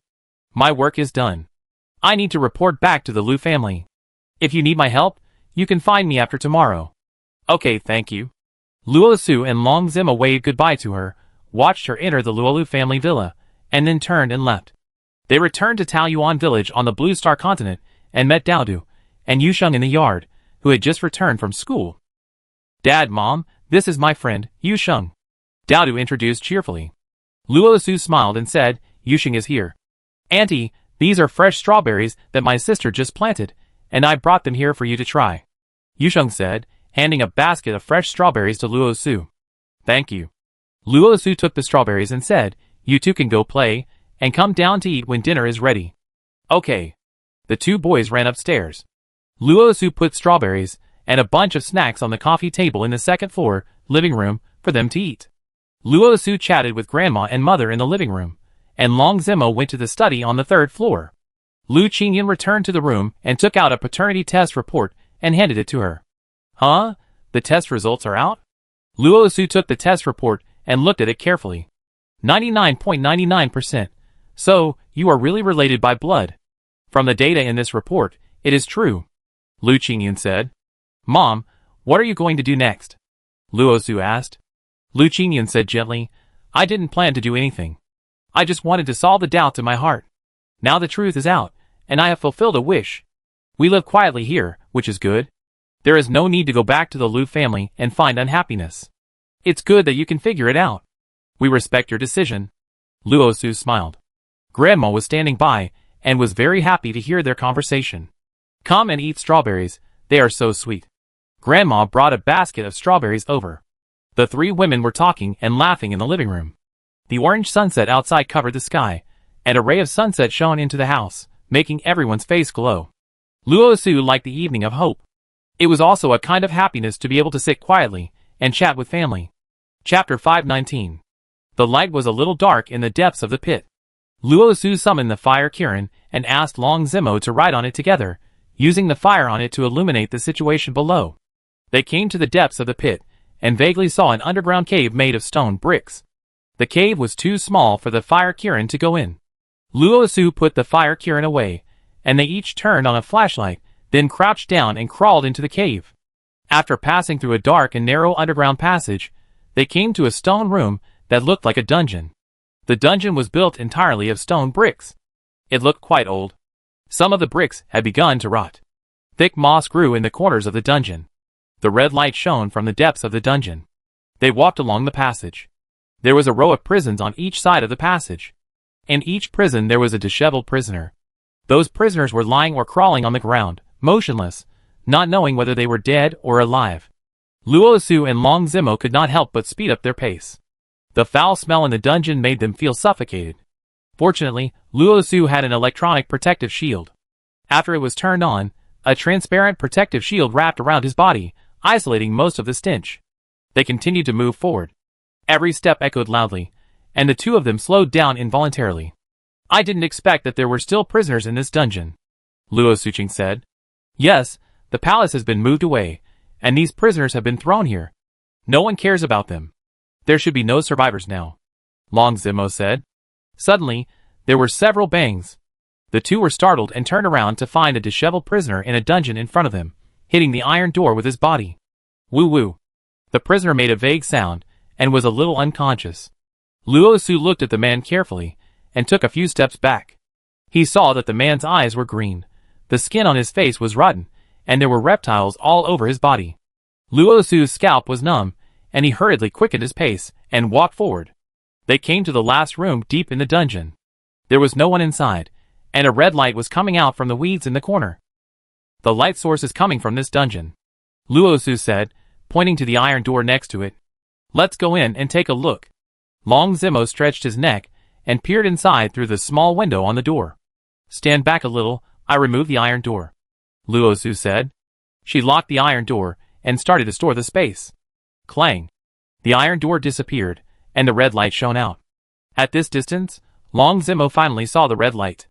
Luo Su walked in front, turned over the messy hay in the corner, and found an iron box that was emitting a faint red light. Luo Su reached out and picked it up. The iron box gave a prompt. The target does not match. The target does not match.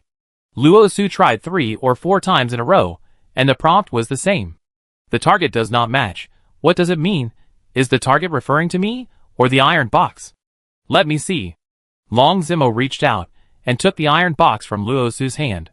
Target matching successful. Luo Su and Long Zimo were surprised at the same time. The iron box opened, emitting a dazzling red light, wrapping Long Zimo's body. He seemed to be standing there quietly, receiving the information in the iron box. He looked happy and sad at times, calling softly, "Mom." Luo Su stood quietly by the side. Until the light of the iron box disappeared, Long Zimo came back to his senses. Chapter 520. The iron box opened, emitting a dazzling red light, which enveloped Long Zimo's body. He seemed to be standing there quietly, receiving the information in the iron box. His expression was sometimes happy, sometimes sad, and he called softly, "Mom." Luo Su was secretly surprised, and then quietly stood aside. Until the light of the iron box disappeared, Long Zimo came back to his senses. "Zimo, what is this?" Luo Su asked softly. The light of the iron box in Long Zimo's hand faded, and it turned into a small matchbox. "This is the blood information box left by my mother. Before she died, she asked a confidant to take this information box to find my whereabouts. Unfortunately, we came too late. Don't be sad. You haven't recovered your memory before. We didn't know that the Black Emperor had another identity." Luo Su comforted him. She asked again, "Who hid this information here? Could it be that my mother's confidant was once imprisoned here?" Long Zimo, "Yes, there is a message attached to the information box. The confidant knew that he was caught in the dungeon, and would not live long, so he secretly added a short message on the outside of the information box, and hid the information box in this dungeon. Who is the mastermind behind this?" Luo Su asked hurriedly. Long Zimo shook his head. "I don't know yet. The information is damaged, and the key information is lost. I only saw a few fragments, most of which were about my mother's feelings of missing her." Luo Su frowned and said, "Why do I feel like someone deliberately destroyed it? It just happened to be the key point, and the content was discarded. Is it such a coincidence? This situation cannot be ruled out." Long Zimo said, glancing around, and said, "We can't stay here for too long, let's leave here first." "Okay." Luo Su opened the space, and found that the surrounding space was imprisoned. She was about to remind Long Zimo. Long Zimo suddenly turned around and blocked in front of her. A prop shield had been smashed out. Clang. With a sound, an invisible force hit the shield, making a harsh sound. The transparent shield had cracks and it looked like it would collapse at any time. Luo Su hurriedly took out the energy gun and was ready. But he didn't see where the real enemy was. Suddenly, at this moment, a series of strange sounds came from the cell in front, as if it was the kind of slightly excited roar coming from the throat of a monster. Then, bang, bang. Several loud noises were heard, and several iron doors of the cells were kicked open. Stiff zombies walked out. Roar the zombies' noses twitched, and then they turned and ran towards Luo Su and the others, as if they were smelling the human scent. Swish. Swish. Swish. Long Zimo shot at the zombies rushing towards him in the corridor. He shot up the zombies in front, but the zombies behind were not afraid at all, and continued to rush towards him. Luo Su also took out his gun and started to fight back, and rushed out with Long Zimo. The dungeon had been locked down by someone, and some kind of restriction was used to prohibit the use of skills and space teleportation functions. They could only rely on weapons and ordinary combat methods to fight their way out. The zombies in the dungeon were quickly cleared. They began to slowly push out. Fortunately, there were still props to use. From the depths of the dungeon to the exit of the dungeon, they had already consumed 5 life-saving props. But they had not yet seen what their opponents looked like. Especially the entrance to the dungeon, which had been blocked by skills, and not even a fly could fly out. Long Zimo, I advise you not to resist, surrender voluntarily, and I might consider leaving you with an intact body. Just then, a familiar voice came from outside the dungeon door. Luo Su stared at Long Zimo in surprise and said, "Why does this voice sound so similar to yours?" Long Zimo asked, "Who are you?" Chapter 521. She planted all the vegetable seeds. The early maturity time of vegetables is 3 minutes. This time she harvested more than 500 kilograms of vegetables. At this time, she received a transaction reminder. It turned out that this game has a trading system. Players can put crops on the shelves for sale and trade them to other players. She chose to put all crops on the shelves for sale. She found that this trading system is anonymous sales, and the seller's information cannot be seen. Her selling order was the only item on sale in the system, and it was quickly sold out. She received 20,000 gold coins. At this time, she found that the player communication information was jumping non-stop. Who has rice? Sell me 100 kilograms and hand in the task.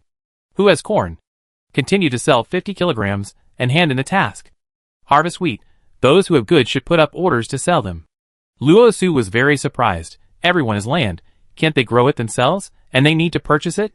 Each player's initial capital is only 2,000 yuan, and the waiting time is not long. You can harvest a batch in just 10 minutes. You can only get new varieties of seeds after completing the task. The speed of land reclamation is too slow.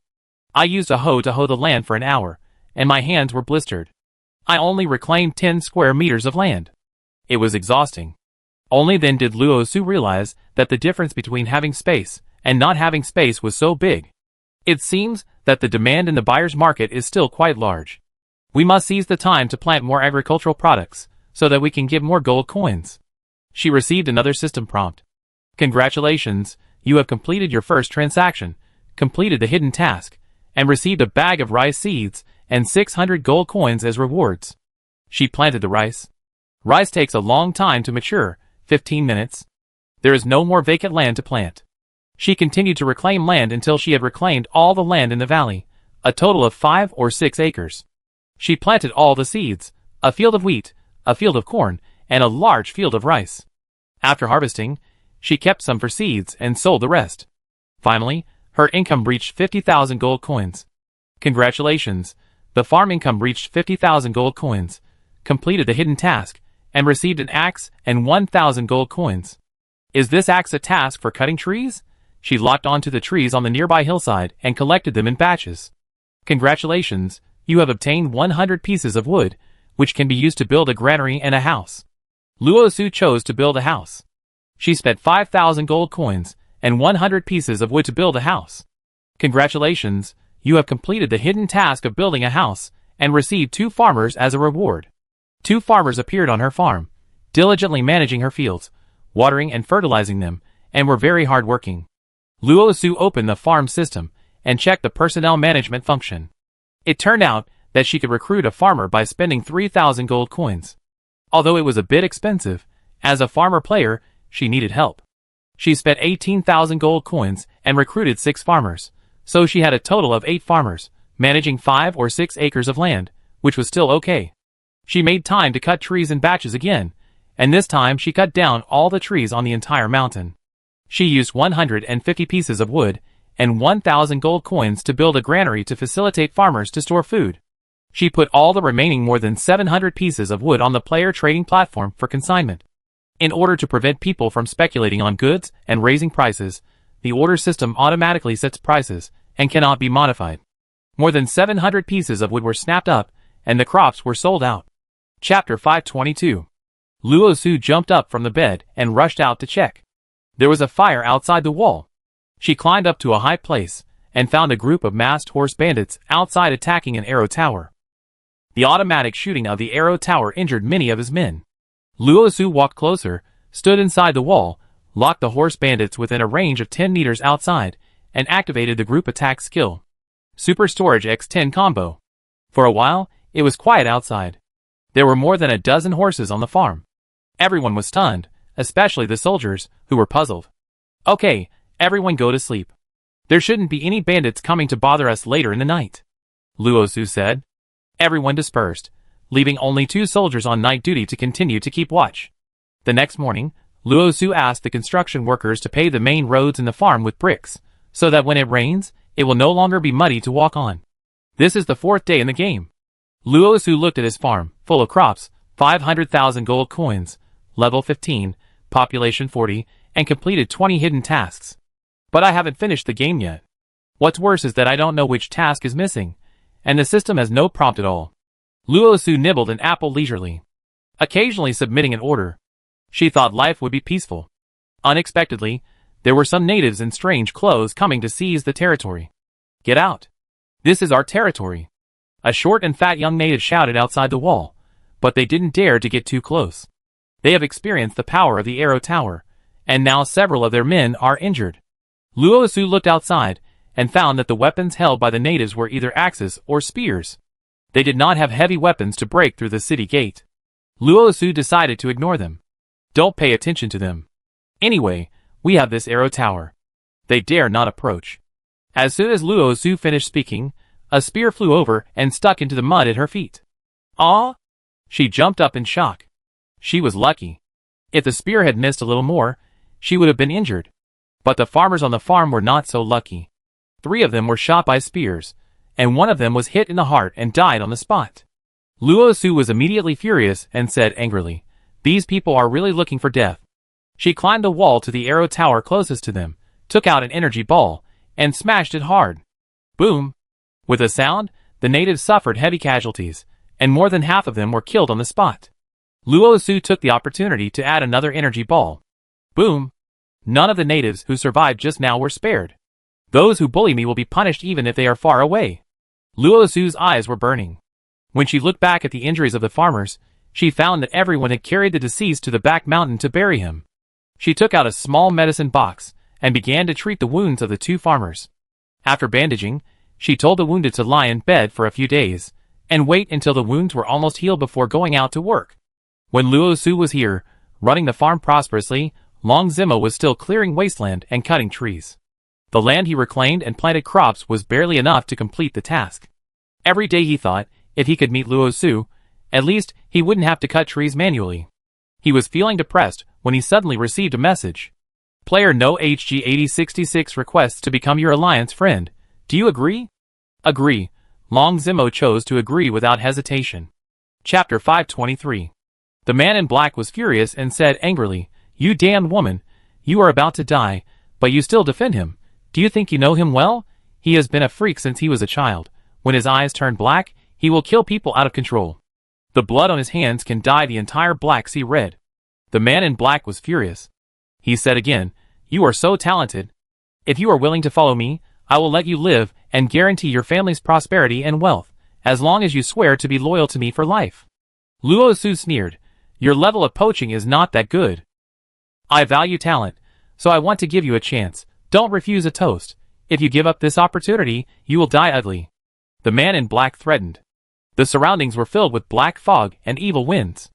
Luo Su felt like she was in a monster's lair, and felt a chill on her spine. She thought and activated an invisibility skill. Shwa! She disappeared from the spot. The man in black was hit by a toxic energy ball, which blew away some of his health, and added a layer of poisoning damage, and continued to bleed. "Be prepared to die." The man in black raised his hand, and waved it in the air. A black fog condensed into a dark cloud, and then a rain of ice began to fall. Hard ice blades fell from the sky. If it weren't for the invisibility skill, Luo Su felt that she would definitely be hit. Luo Su thought that she had to deal with the opponent as soon as possible within the invisibility time to save her life. She remembered her biggest trick, the space cube. When she entered the game, she didn't see this skill mentioned, and she didn't know if it had been reset. She locked onto the man in black, and used the power of space to smash the Rubik's Cube skill. Boom! The target lost half of his health. Luo Su was overjoyed and hurriedly struck while the iron was hot, smashing the space Rubik's Cube frequently. Boom! The target lost half of his health. Boom! Instantly killed the target. The man in black disappeared, the entire illusion disappeared, and Luo Su returned to the previous hillside. Long Zimo stood in front of him. "Zimo?" Luo Su was surprised. Long Zimo looked worried. "Susu, where have you been? You have been guarding here all the time, haven't you ever left?" Luo Su asked him. Long Zimo glanced around and said, "No, I just came back. After you suddenly disappeared, a group of people went north. I thought they took you away, so I chased them. I killed them all and came back." "Didn't you enter the game?" Luo Su asked. Long Zimo was shocked. "No, could it be that you entered the game?" Luo Su nodded. "It's not advisable to stay here for a long time. Let's go back." Luo Su took him directly back to Songlong continent. After returning to Taoyuan village and confirming safety, Luo Su told Long Zimo everything about being dragged into the game. Long Zimo frowned and asked worriedly, "So now, your combat power has really been weakened?" "It has been weakened by 99%. The health is only 2,000, and the combat power is 5,000. Except for the innate space skills, everything else has been wiped out. Even the equipment is gone," Luo Su said sadly. Long Zimo hugged her and comforted her. "Don't worry, I'm here, and I will be with you every day and protect you closely." Luo Su smiled bitterly and said, "But they always have a way to separate us, such as putting me into the game alone, and you can't protect me." Chapter 524. The old monk nodded, took out a square jade from his arms, and said, "This is the Dragon Clan's treasure, the time illusion. The old concubine asked me to pass it to you." Long Zimo took the jade, the Dragon Clan's treasure, the time illusion? This? How to use it? The old monk shook his head. It seems that the young master still hasn't recovered his memory, so he reminded him, "Use the power of the black pupil to shine on it. You could open the time illusion, enter to practice, and quickly improve your strength." Daodu, who was standing by, only half understood what was going on. He roughly understood that his father was actually the Black Emperor, and now he had obtained a jade artifact as big as a brick. This was really awesome. "Dad, let's go into the illusion and take a look." Daodu couldn't wait. Long Zimo showed his black pupils, and stared at the time illusion jade artifact. The jade artifact lit up and opened a soft light, covering Long Zimo. He disappeared from the spot, and the jade artifact disappeared with him. "Hey, Dad, wait for me." Daodu looked regretful. "Daodu, don't worry, let Dad go explore the way first, and then take you in," Luo Su said. "Okay, Mom," Daodu said. The old monk was even more excited when he heard the conversation between Luo Su and Daodu. "You two are the concubine and prince of the Black Emperor, right? Alas, the Black Emperor has been on the throne for more than 200 years, and has never been close to women. The old concubine has always been worried that he will die alone. Unexpectedly. It's a blessing in disguise. God has eyes. If the old concubine knew about this, she must be very happy. Good, good." The old slave finally completed the task successfully. The old monk sat on the armchair, smiled with satisfaction, supported his head, and squinted his eyes. Not long after, Long Zimo came back. "This illusion is so practical, time flows very fast. I have been in it for 3 years, and my skills have been upgraded by 2 levels." Luo Su felt incredible. He had only been in it for a short time, but several years had passed. No wonder it is called the time illusion. You can travel through time and level up in another space with a different time dimension. In order to hand this treasure to Long Zimo, the master paid a great price, and he must be filial to him in the future. Luo Su turned around and saw the master sitting on the armchair and taking a nap, but his posture was not right. He went forward to check and found that he was no longer breathing. "Zimo, the master is gone," Luo Su said sadly. "Ah, wasn't he fine just now?" Long Zimo hurried over to check. He saw the master leaning on the armchair with a peaceful face, and a faint smile on his lips. "Let him go in peace. He has been struggling for so many years," Long Zimo said with sobs. "Let's take him back to Taoyuan village for burial. It's a place with beautiful scenery and freedom. He must like it," Luo Su said softly. "Okay. Let's take the master back." Long Zimo nodded. Luo Su put the master into the space, and the family of 3 returned to Taoyuan village. They found a valley with birds singing and flowers blooming near the village to bury him. Long Zimo served good wine and food. "Master, you have been sticking to Zimo for more than 30 years, but I didn't even have time to treat you to a meal, and you left in a hurry." Zimo felt sad. "You have worked hard for many years. You should have enjoyed a few more years of peace and quiet, so that I can repay your kindness, but you did not give me this opportunity." Zimo felt sad. Luo Su and Do Do accompanied him, kneeling silently in front of the master's grave, listening to his heartfelt words. Luo Su had never seen Long Zimo so sad. Perhaps it was because he had just learned about his life experience, and he still felt a little sad. Chapter 525. Luo Su looked at the tentacles on Shui Yulan's forehead and felt a little puzzled. She asked directly, "Why are you checking these? Aren't those with tentacles on the Black Candle Dragon continent all superior humans? After overthrowing the rule of the Dragon Clan, won't you also lose the advantage of being superior?" Shui Yulan hesitated for a moment and looked around. It was obvious that Long Zimo's presence made her a little worried.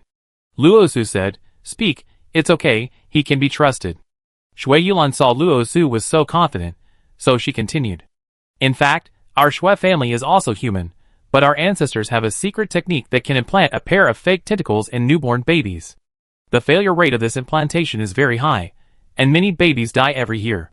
Before your mother was born, we actually had several children, but they all died when the tentacles were implanted. The tentacles that your mother secretly implanted were discovered before they grew well. At that time, the Liu family was beginning to be weak, and someone used an excuse to expose it and wanted to drag the Liu family into the water. In order to protect themselves, the Liu family wanted to get rid of her in public. I really couldn't bear it, so I paid someone to replace her, and then secretly sent your mother to a remote inferior star system. I see.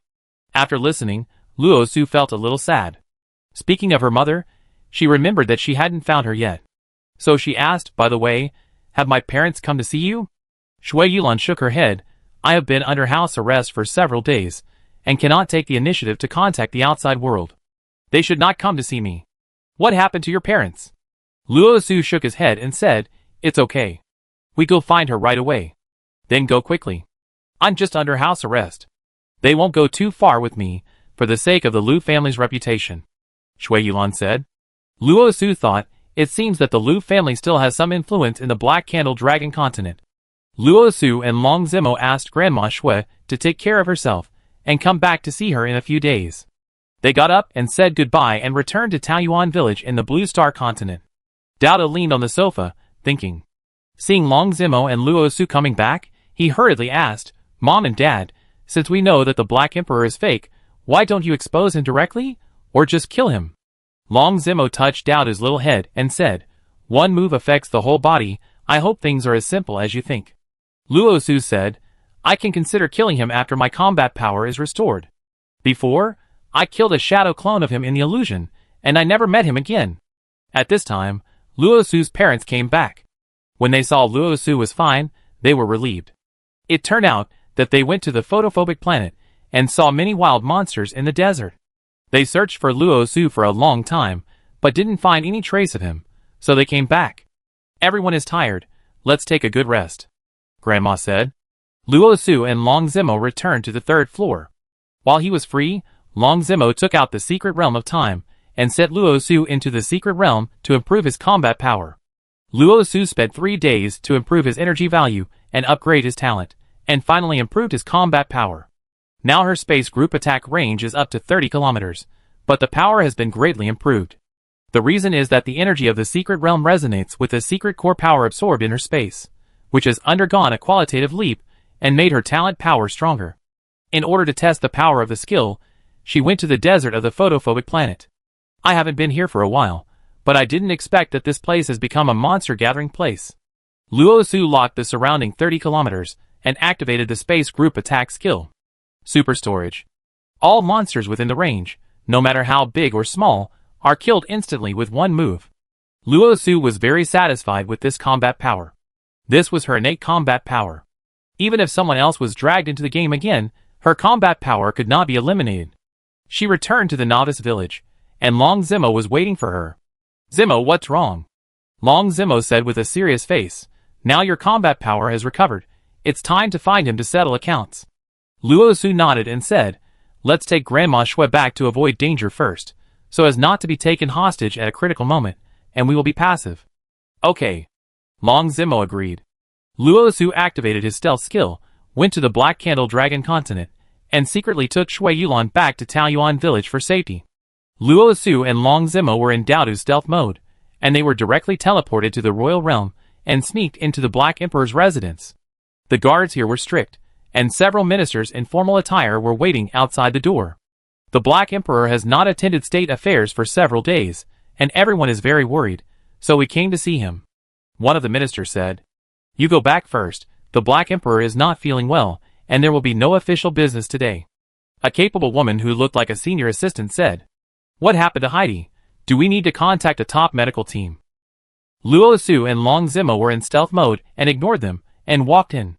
They quietly came to the fake Heidi's room, which was empty. No one? Luo Su and Long Zimo looked at each other.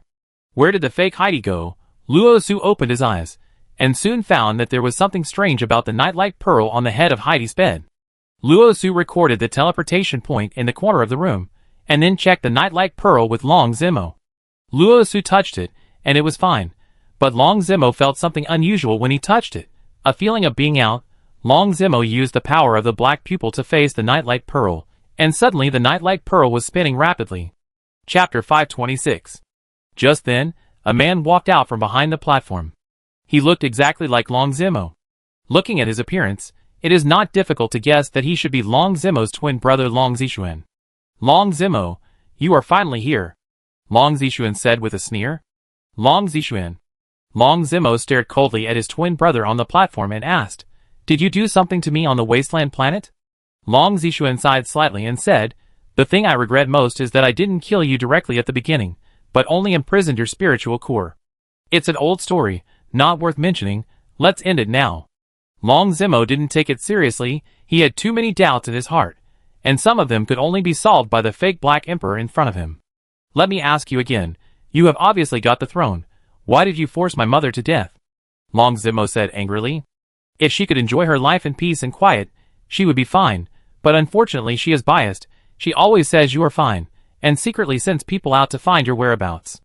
I warned her not to play with fire, but she refused to listen and continued to investigate privately. In her eyes, you are probably the only one who is her biological son, not me." Long Zishuan's eyes were full of anger. "You are the one who behaved badly, and you want to push the responsibility onto others. You are the most shameless person I have ever seen." Luo Su sneered. After Luo Su finished speaking, he turned to Long Zimo and said, "Zimo, let's not waste time talking to him." Luo Su snorted coldly. "You couldn't beat us last time. Do you think you can rest easy by hiding in this forbidden area?" Luo Su snorted coldly. "Stop talking nonsense. Today I will let you die in this forbidden area and add some fresh blood to the energy core of our ancestors." Luo Su and Long Zimo were secretly surprised. Ancestors' energy core? Is the heart-shaped stone on the platform above the energy core? Could it be the energy core that controls each galaxy as Shui Yulan said? Luo Su and Long Zimo thought of this possibility, and immediately became very alert. They must destroy it as soon as possible, and liberate all mankind as soon as possible. Luo Su turned around and locked onto the fake Black Emperor Long Zishuan, and activated his attack skills. Super Collection X10 Combo. Long Zimo's skills were launched almost at the same time. Long Zishuan used Black Mist to form a protective shield, but it could not stop the joint attack of Luo Su and Long Zimo. Bang! He was hit hard, and was slightly injured. He raised his hand, and made a pull-up motion, and a black mist enveloped him, hiding his whereabouts. Luo Su locked onto the surrounding area, and continued his group attack skills. Super Storage X10 Combo.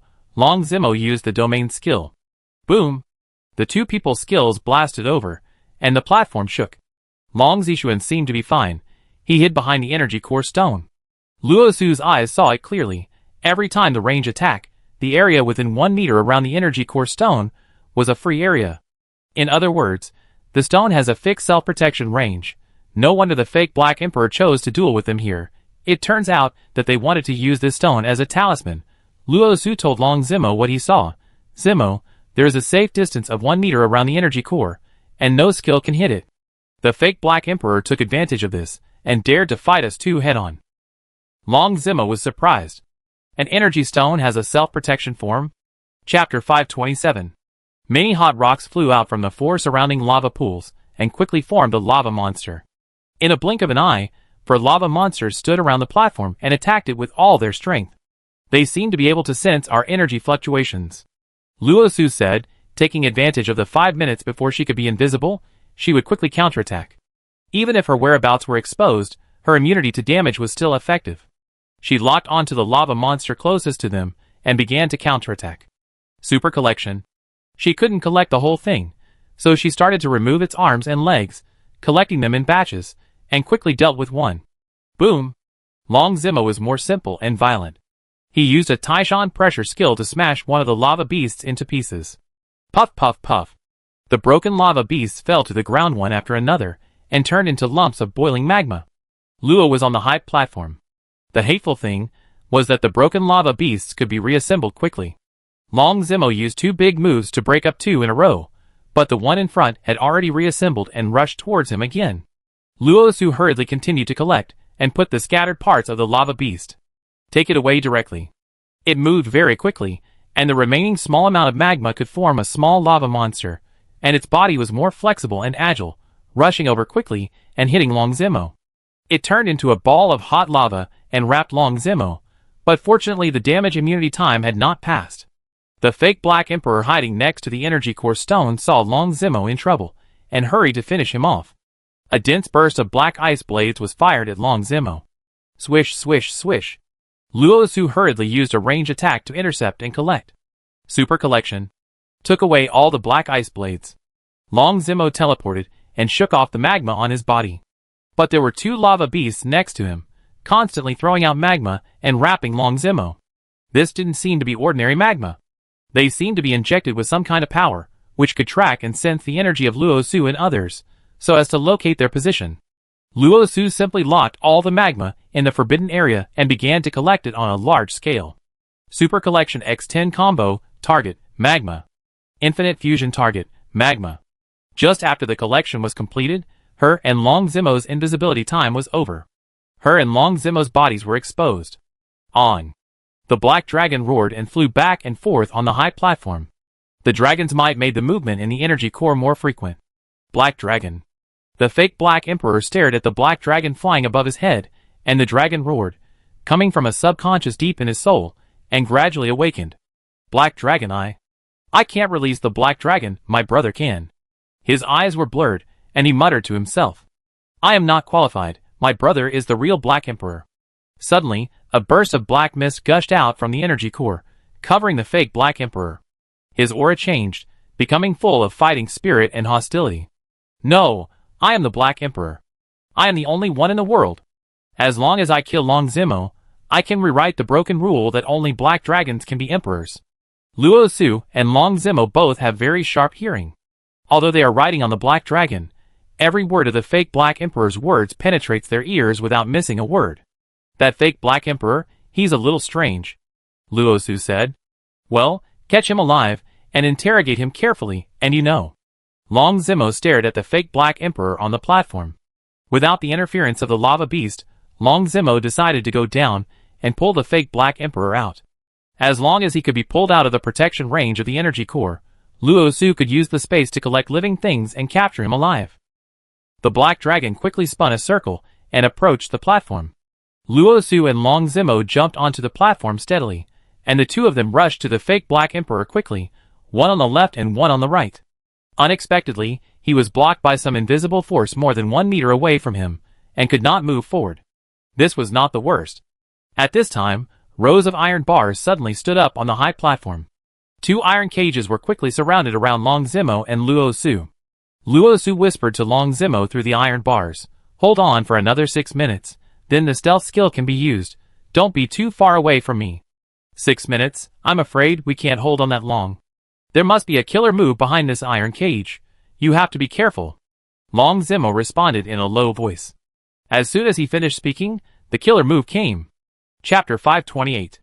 Without the interference of the lava beast, Long Zemo decided to go down and pull out the fake Black Emperor. As long as he could be pulled out of the protection range of the energy core, Luo Su could use the space to store living things and capture him alive. The Black Dragon quickly spun a circle and approached the platform. Luo Su and Long Zemo jumped onto the platform steadily. The two of them rushed to the fake Black Emperor quickly, one on the left and one on the right. Unexpectedly, they were blocked by some invisible force more than 1 meter away from him, and could not move forward half a step. This was not the worst. Suddenly, rows of iron bars were erected on the platform. 2 iron cages were quickly formed around Long Zemo and Luo Su. Luo Su whispered to Long Zemo through the iron bars, "Hold on for another 6 minutes, then you can use the invisibility skill. Don't be too far away from me." 6 minutes? I'm afraid we can't hold on that long. There must be a killer move behind this iron cage. We must be on guard. Long Zemo responded in a low voice. As soon as he finished speaking, the killer move came. Many hidden weapons were fired from the mechanisms on the walls around the cave, hitting the platform directly. Long Zemo hurriedly opened the 10-layer protective shield. He had absorbed a lot of secret cores before, and later he obtained a lot of energy in the secret realm of time, so his protective shield had been greatly improved, and the overall defense had made a qualitative leap. Although it had not reached the materialization stage of being invulnerable to swords and guns like the fake Black Emperor, it was still in the form of a transparent protective shield, but the defense was also first class, and it was no problem to resist ordinary cold weapon attacks. Bang, bang, bang. The hidden weapons hit the protective shield, making dense noises. Luo Su locked the surroundings and collected the hidden weapons in batches. Super collection. All those flying in the air, falling on the ground, and all the hidden weapons and flying knives in the mechanism slots on the stone wall were collected by her. Only the surrounding mechanism slots were left, rotating in the empty slots, making a harsh clicking sound. At this moment, sharp iron spikes began to emerge from the high platform. Fortunately, Luo Su reacted quickly and dodged in time. There are still 3 minutes, Luo Su said. Long Zimo pulled up a double-layer firewall on the ground. Not knowing how long he could hold out, Luo Su took the opportunity to collect all the iron spikes under the platform. When Luo Su and Long Zimo were trapped in the iron cage, the black dragon was not idle either. It was attacking the stone that provided the energy core. The fake Black Emperor was a little too busy now. Should he help the ancestral stone to deal with the black dragon, or take the opportunity to kill Long Zimo? Once the ancestral stone was broken, he would lose his protection and would surely die. He decided to deal with the black dragon first.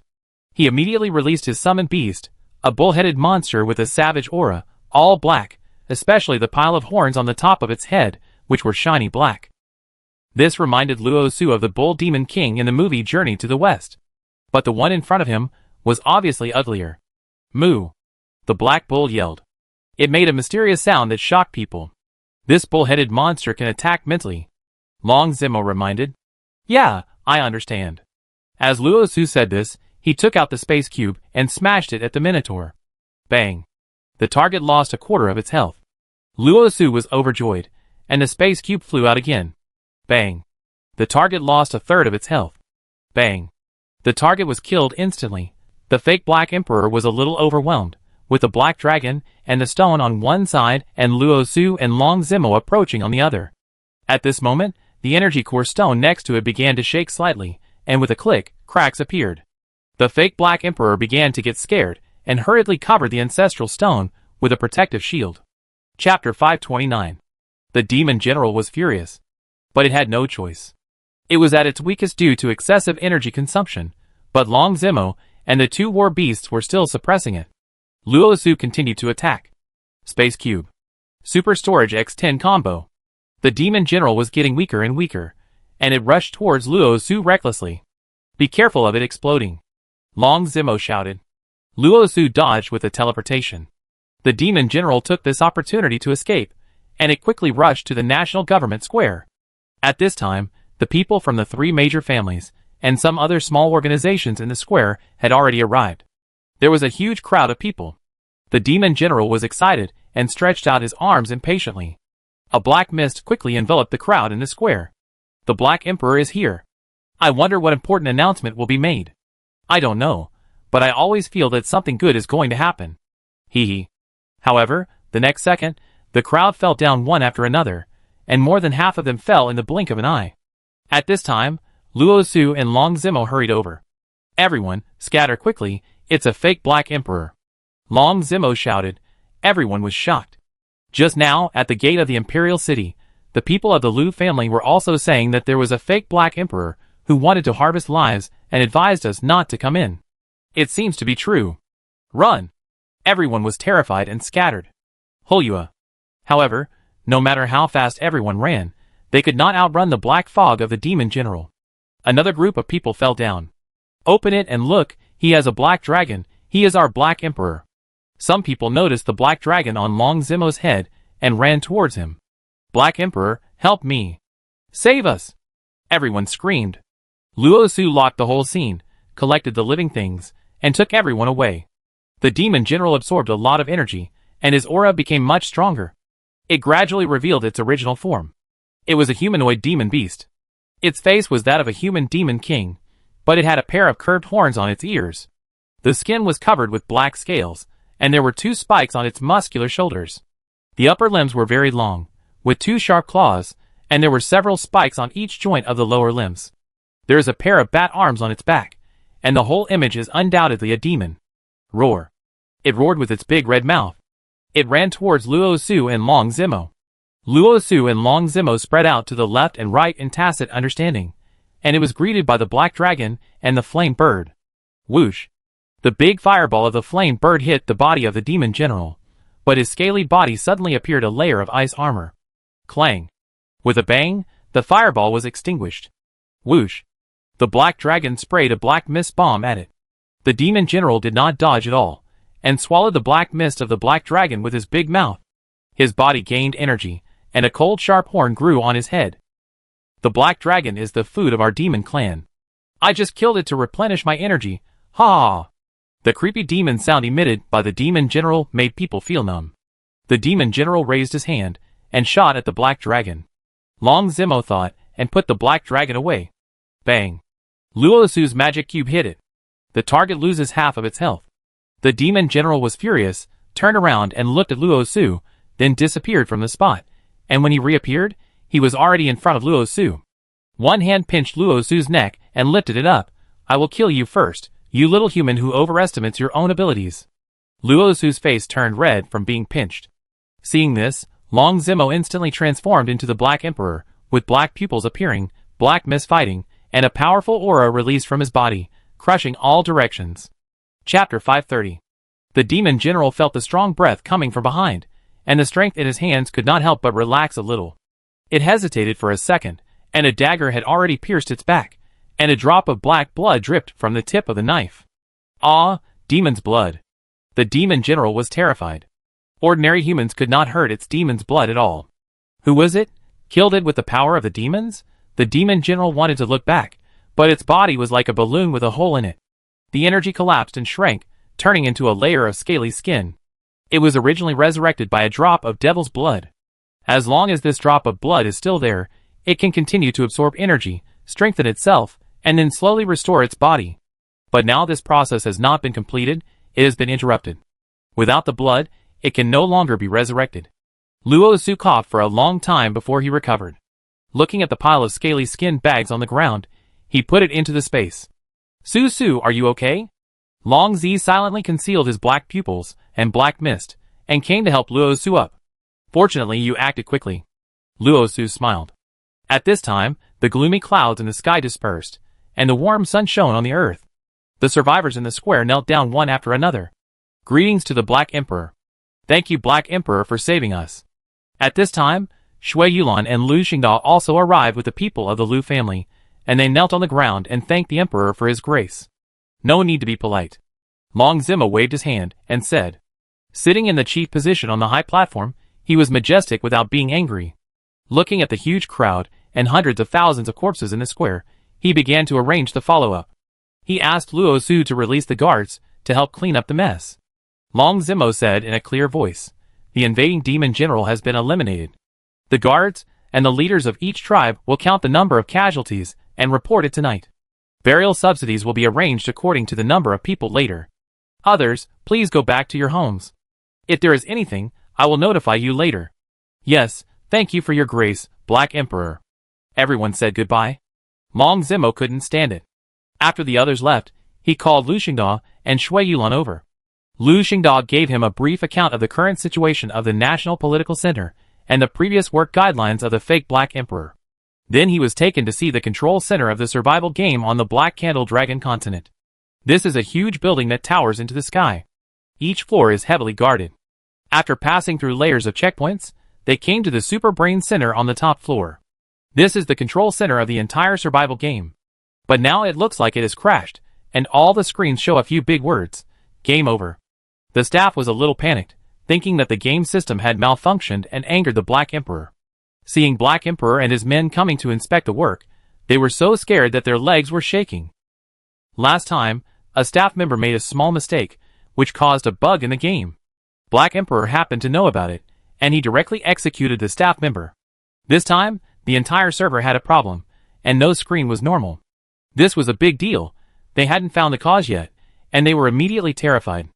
They were really worried that Black Emperor would be angry, and their lives would be in danger.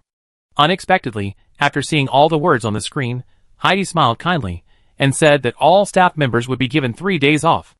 Everyone thought they had heard wrongly, and looked at each other. What happened to Heidi?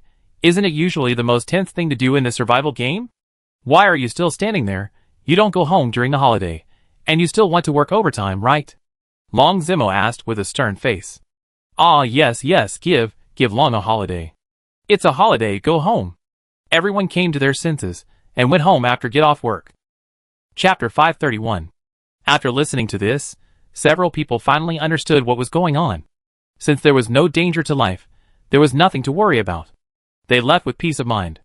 Long Zemo spent a few days abolishing some of the inhumane rules of the Black Candle Dragon continent and establishing a new system. Let all children of school age, regardless of whether they have talents or not, go to school near their homes. Vigorously develop the economy and improve the income of the lower class people in society.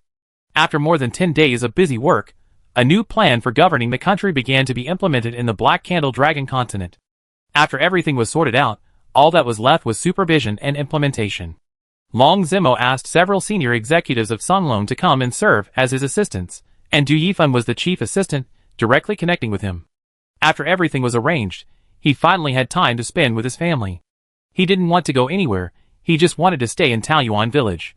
Just like before, he had dinner with everyone, chatted, and walked with Luo Su and Do Do by the river.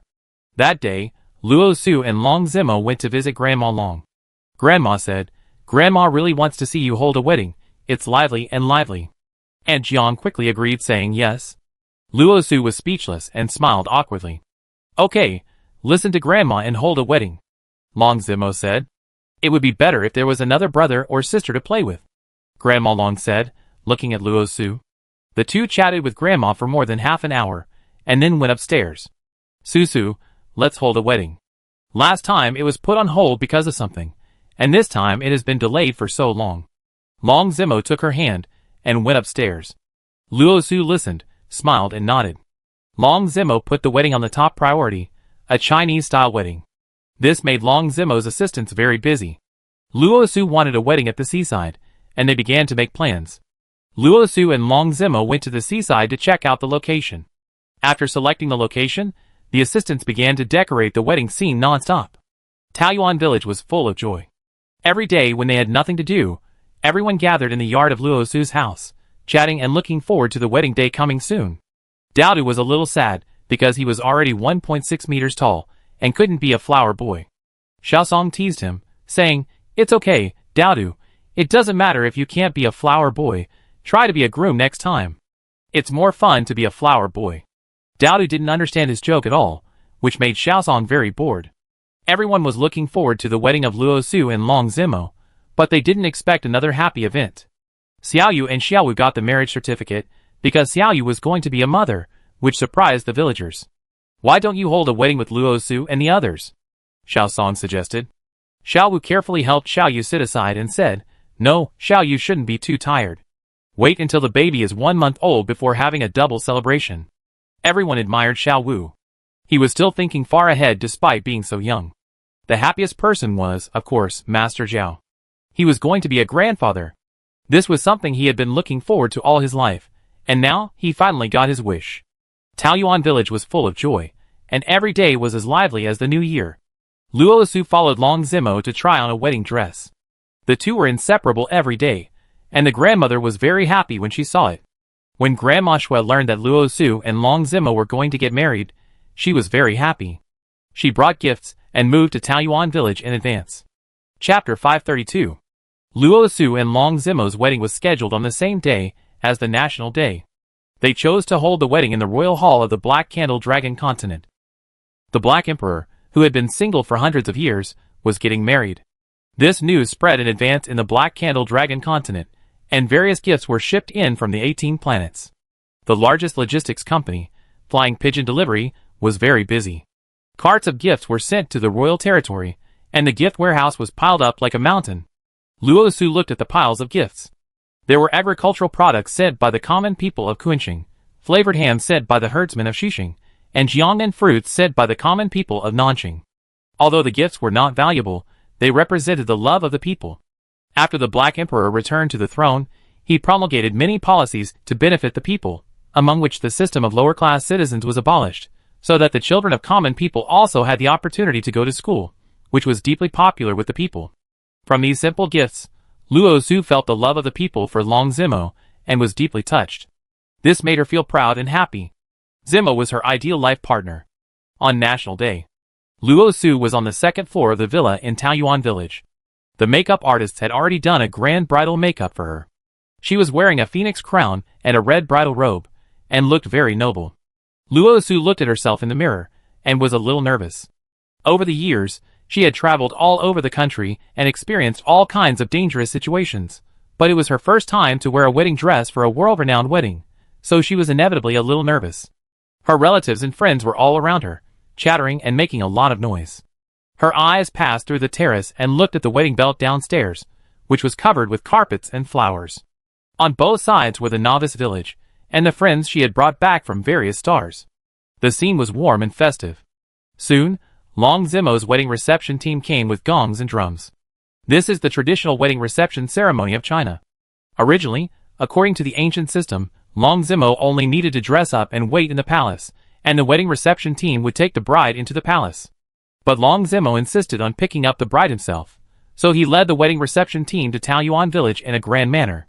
Long Zimo, wearing a specially made imperial wedding dress, slowly walked down from the wedding carriage, with just the right amount of dignity and majesty, and the music in the venue became solemn. In the second-floor villa, everyone hurriedly arranged Luo Su's makeup and helped her stand up.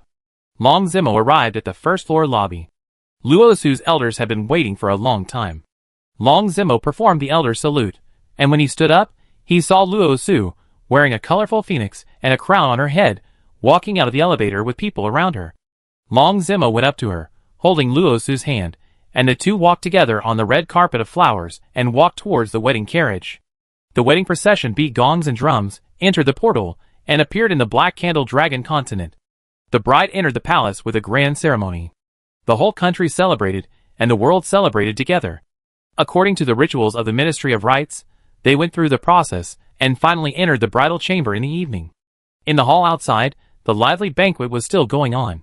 Luo Su and Long Zimo were exhausted. The two drank the wedding wine, and fell asleep in each other's arms. The next day, there was a simple family dinner. Only Grandma Long, Daodu, Long Zimo, and Luo Su's family of 4 had dinner together. They stayed in the palace for 2 days. On the third day, when they went back to their parents' home, Grandma Long actually asked to go with them. Grandma Long didn't like the life in the palace. She was unfamiliar with the place, and there were so many people following her wherever she went. She felt uncomfortable. She felt more comfortable living in Taoyuan village. Long Zimo and Luo Su were both open-minded people who didn't care about those old rules. Since Grandma Long wanted to move back to Taoyuan village, she took Grandma Long and Daodu back to Taoyuan village with her. Knowing that Luo Su and Long Zimo were going back to their parents' home today, the relatives and friends in Taoyuan village had prepared a banquet to welcome them. Long Zimo's entourage carried the gifts into the house, and filled the living room on the second floor. A long banquet was set up in the yard, and Luo Su's grandmother was ushered to the main seat, and sat at the head. On one side were Luo Su's parents, Grandma Shui and Grandpa Lu, and other people from the novice village. On the other side were Luo Su, Long Zimo, Daodu, Grandma Long, several senior executives of the Hidden Dragon base, and some friends from various stars. Long Zimo and Luo Su first toasted several elders, and then toasted all the guests and friends present one by one. Everyone sympathized with Long Zimo, and replaced his wine with tea. After completing the etiquette of returning to the parents' home, the next step is to relax and have a banquet. Everyone is a friend and family member, and there is no restraint. The atmosphere of this banquet is very cheerful. This is Daodu's first time to attend a wedding, and it is also his parents' wedding. He is very excited. He imitates the adults to send blessings. I wish my parents a happy marriage, and a brother or sister to accompany me soon. This novel blessing caused everyone to laugh. Grandma Long was so happy that she couldn't stop smiling. Daodu said what she was thinking. That's right, adding another little princess, how nice it would be to have both a son and a daughter. Yes, yes, yes, you are all so good looking, don't waste it, give birth to more beautiful babies. Others also followed suit, leaving Luo Su speechless. Whoever wants to give birth can give birth. She has experienced the pain of giving birth. She doesn't want to relive it again. What is terrible will come true. A few months later. This is the result of the 9-dimensional color ultrasound. Congratulations, Your Majesty, the Queen is pregnant with twins, 2 princesses. Long Zimo was ecstatic. When he thought about having 2 little Luo Su around him in the future, he was so happy. Su, from today on, I will stay with you 24 hours a day. You are not allowed to sneak back to Taoyuan village alone to play. Luo Su was speechless. This palace is too boring. Long Zimo put his arm around her waist and said, "This is not difficult. From now on, I declare a vacation and accompany you back to Taoyuan village to live for a while." "Really? That's great." Luo Su was overjoyed. But when Long Zimo counted the entourage, there were 3 nutritionists, 2 prenatal education experts, 2 pregnancy health care doctors, and 2 pregnancy sports coaches. Luo Su didn't know whether to laugh or cry.